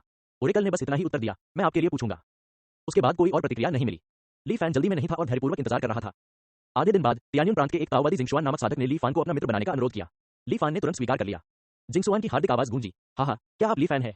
मैंने ओरेकल से सुना है कि आपका एक दोस्त हमारे तियान्यू प्रांत में पद लेने में रुचि रखता है। 4 नियमों वाला स्वर्णिम कोर साधक, प्रभावशाली, युवा प्रतिभाएं सचमुच अद्भुत होती हैं। ऐसी स्थिति में क्या आप पूछ सकते हैं कि क्या वह हमारे तियान्यू प्रांत गैरिस में शामिल होने में रुचि रखता है? जिंगशुआन ने आगे कहा। कुछ वर्ष पहले बड़े पैमाने पर हुए युद्ध के कारण अभी भी कुछ रिक्त पद हैं जिन्हें भरा नहीं जा सका है। ली फैन थोड़ा हैरान हुआ और पूछा, वरिष्ठ जिंगशुआन, क्या आप बता सकते हैं कि गैरिसन क्या है? जिंगशुआन को हैरानी हुई कि ली फैन को इसकी जानकारी नहीं थी, लेकिन ली फैन के सुदूर मूल के बारे में सोचने के बाद उसे तुरंत समझ आ गया। उसने समझाया, गैरिसन 10,000 अमर गठबंधन के मुख्य क्षेत्रों के लिए एक अनूठा संगठन है। यह सीधे 10,000 इमॉर्टल्स अलायंस मुख्यालय को रिपोर्ट करता है और मुख्य रूप से अपराधियों को दबाने और इन क्षेत्रों में स्थिरता बनाए रखने के लिए जिम्मेदार है। महत्वपूर्ण क्षणों में यह युद्ध के लिए अन्य प्रांतों में जाने के आपातकालीन आदेशों का भी पालन कर सकता है। जिंगशुआन के स्पष्टीकरण के बाद ली फैन को बात समझ आ गई। असल में यह ग्रैंड शुवान में शुवानजिंग शहर के बाहर तैनात गैरिसन बटालियन जैसा ही था, जो सिर्फ ली फैन के आदेश मानता था और राजधानी की रखवाली करता था। इसे एक महत्वपूर्ण पद माना जाना चाहिए। हालांकि ऐसा लगता है कि अक्सर लड़ाइयां होंगी। मुझे आश्चर्य है कि क्या हे छिंगहाओ आजकल अपने स्वभाव के अनुसार इसे स्वीकार करने को तैयार है। ली फैन ने एक पल के लिए विचार किया। जिंगशुआन के साथ बातचीत करने के बाद ली फैन ने हे छिंगहाओ से फिर से संपर्क किया और स्थिति बताई। गैरिसन, हे छिंगहाओ थोड़ा चौंक गया। युवावस्था में कुछ समय तियान्यू प्रांत में बिताने के कारण वह स्वाभाविक रूप से समझ गए थे कि गैरिस क्या होता है। कानून प्रवर्तन हॉल की तरह यह एक शाखा थी जो सीधे 10,000 अमर गठबंधन के मुख्यालय से आदेश लेती थी। सामान्यतः कहा जाए तो गैरिस के सदस्यों का दर्जा अन्य विभागों के किसानों से आधा स्तर ऊंचा था। ली फैन, आप वास्तव में इस तरह का पद पाने के लिए अथाह हैं, हे छिंगहाओ ने कहा। हालांकि यह थोड़ा खतरनाक है, मैं। उसके मन में एक सुंदर आकृति की छवि उभरी। बिना किसी हिचकिचाहट के उसने सहमति दे दी। हे छिंगहाओ के फैसले के बारे में जानने के बाद ली फैन ने जिंगशुआन को खबर से अवगत कराया। अच्छा, जिंगशुआन खुश हुआ। अपने दोस्त से कहो कि वह पहले हमारे तियान्यू प्रांत में आकर नगर रक्षक के रूप में सेवा करे। 3 साल की सेवा के बाद कुछ योग्यताएं अर्जित करने के बाद मैं अपने संपर्कों का उपयोग करके उसे गैरिस में स्थानांतरित कर दूंगा। इसके बाद जिंगशुआन ने संचार समाप्त करने से पहले कुछ महत्वपूर्ण बातें सावधानीपूर्वक समझाई। ली फैन ने हे छिंगहाओ को सारी जानकारी दी, जिन्होंने अपने भविष्य के बारे में सोचने से पहले ध्यानपूर्वक उनकी बातें सुनी। दूसरी ओर ली फैन ने आभार व्यक्त करने के लिए ओरेकल और जिंगशुआन दोनों को 100,000 योगदान अंक हस्तांतरित किए। बेशक उन्होंने इस ऋण को हे छिंगहाओ के खाते में दर्ज किया। तियान्यू प्रांत में योगदान अंक प्राप्त करने पर ओरेकल थोड़ा स्तब्ध रह गया और चुपचाप हंसने लगा। जिंगशुआन ने तुरंत एक संदेश भेजा, जिसमें पूछा गया, पुराने ओरेकल, क्या आपको जूनियर लीग के योगदान अंक मिले? 100,000 योगदान अंक। मुझे याद है कि वह केवल फाउंडेशन स्थापना चरण में है ना? काफी उदार। ओरेकल ने मुस्कुराते हुए उत्तर दिया, जब हम फाउंडेशन की स्थापना के चरण में थे तब की तुलना में वह बहुत अधिक उदार है। मैंने तो बस एक संदेश भेजा था और मुझे भी तुम्हारे जितना ही इनाम मिला। जिंगशुआन, क्या तुम नाराज नहीं हो? जिंगशुआन दिल खोलकर हंसा, हाँ, यह जूनियर थोड़ा दिलचस्प है। हाँ, मुझे वो उस बूढ़े ग्वांगहू से ज्यादा अच्छा लगता है। जिंगशुआन ने आगे कहा, दूसरों से तोहफे लेने के बाद तुम्हें उनके लिए अपना सर्वश्रेष्ठ करना चाहिए। चीजों को बिगाड़ना नहीं चाहिए। तुम्हें कोई फर्क नहीं पड़ता, लेकिन अगर मेरी प्रतिष्ठा धूमिल होती है तो हे, क्या गड़बड़ कर दी? क्या तुम मुझे नीची नजर से देख रहे हो? जिंगशुआन ने ठंडी सांस ली और चुप हो गया। समय बीतता गया। 3 महीने बाद हे छिंगहाओ का असाइनमेंट ऑर्डर बिना किसी समस्या के आ गया। वह तियान्यू प्रांत के गुआंगान शहर के नगर संरक्षक बन गए। इसके लिए कुल 80,000 योगदान अंक खर्च किए गए। स्वाभाविक रूप से वे सभी ली फैन से उधार लिए गए थे। वैसे भी हे छिंगहाओ पहले से ही कर्ज में डूबा हुआ था और थोड़ा और कर्ज लेने से कोई फर्क नहीं पड़ता। इसके अलावा ली फैन उदार था और आवश्यकतानुसार उधार देता था। जाने से पहले हे छिंगहाओ ने कसम खाई। एक बार जब वह तियान्यू प्रांत में स्थापित हो गया तो उसने ली फैन को अपने साथ शामिल करने की व्यवस्था करने की कोशिश की। ली फैन ने ज्यादा कुछ नहीं कहा और सिर्फ हे छिंगहाओ के कंधे पर थपथपाया। हे छिंगहाओ के जाने के बाद ली फैन पूरे दिन तियानक्सुआन मिरर में छिपा रहा, बाहर जाकर साधना पर ध्यान केंद्रित नहीं किया। जल्द ही 23वां वर्ष आ गया। अंततः खंडहरों की खोज कर ली गई। वे जियूशान प्रांत के मध्य भाग में एक दलदल में उतरे थे। जैसे जैसे कृषकों ने खंडहरों की खोज की, इस स्थान की उत्पत्ति का भी पता चला। प्राचीन अमर संप्रदाय, चाओ युआन संप्रदाय। यद्यपि यह ताइशांग या महान दाओ संप्रदायों जितना प्रसिद्ध नहीं था, जिनकी प्रतिष्ठा महान आपदा से हजारों साल पहले भी विद्यमान थी, फिर भी इसे एक प्रसिद्ध संप्रदाय माना जाता था। संप्रदाय के खंडहरों की खोज के पिछले अनुभवों के आधार पर निस्संदेह अंदर प्रचुर मात्रा में खजाने होंगे। इस समाचार ने अनेक किसानों को जियूशान प्रांत की यात्रा करने के लिए आकर्षित किया, जिससे पहले से ही अराजक क्षेत्र और अधिक अस्थिर हो गया। यहाँ तक कि 5 बुजुर्ग संघ के साधक भी न्यूनतम वेश बदलकर खंडहरों की खोज के अभियान में शामिल हो गए। उनके कार्यों की दुस्साहसता स्पष्ट थी। जियूशान प्रांत पर 10,000 अमर गठबंधन का कमजोर नियंत्रण देखा जा सकता था। मूलतः 10,000 अमर गठबंधन का खंडहरों के सामान्य अन्वेषण में हस्तक्षेप करने का कोई इरादा नहीं था, लेकिन इस समय ऐसी खबर आई जिसने 10,000 अमर गठबंधन को क्रोधित कर दिया। 5 बुजुर्ग संघ के एक आत्मा परिवर्तन साधक लुओशी ने न केवल खुलेआम अपनी पहचान बताई, बल्कि 10,000 अमर गठबंधन अन्वेषण सदस्यों को घायल कर दिया और मार डाला। खंडहरों की गहराई से कुछ मूल्यवान वस्तु प्राप्त करने के बाद वह विजयी भाव से वहां से चला गया। अपने क्षेत्र में इतना अहंकारी होना, यह चेहरे पर तमाचे की तरह था। हालांकि इसके बाद भ्रम की स्थिति पैदा हो गई। इस तरह के व्यवहार में स्पष्टता और उत्तेजक मंशा थी। क्या इसमें कोई षड्यंत्र हो सकता है? क्या 5 बुजुर्ग संघ एक और युद्ध शुरू करने जा रहा था? फिर भी अपना सम्मान नहीं खोना चाहिए। 10,000 अमरों के गठबंधन ने शीघ्रता से कई आत्मा परिवर्तन साधकों को जियूशान प्रांत में भेज दिया और एक गंभीर चेतावनी जारी की। 5 बुजुर्ग संघ के सभी साधकों को जियूशान प्रांत में प्रवेश करने से प्रतिबंधित कर दिया गया। अगर वे आने की हिम्मत करेंगे तो मर जाएंगे। वीडियो शुरू करने से पहले मेरा आपसे अनुरोध है कि कृपया मेरे चैनल को सब्सक्राइब करें। 70% से अधिक लोग केवल वीडियो देखते हैं। हमारे चैनल को सब्सक्राइब नहीं करते। वीडियो बनाने में बहुत मेहनत लगती है। कृपया हमारे चैनल को सब्सक्राइब करें।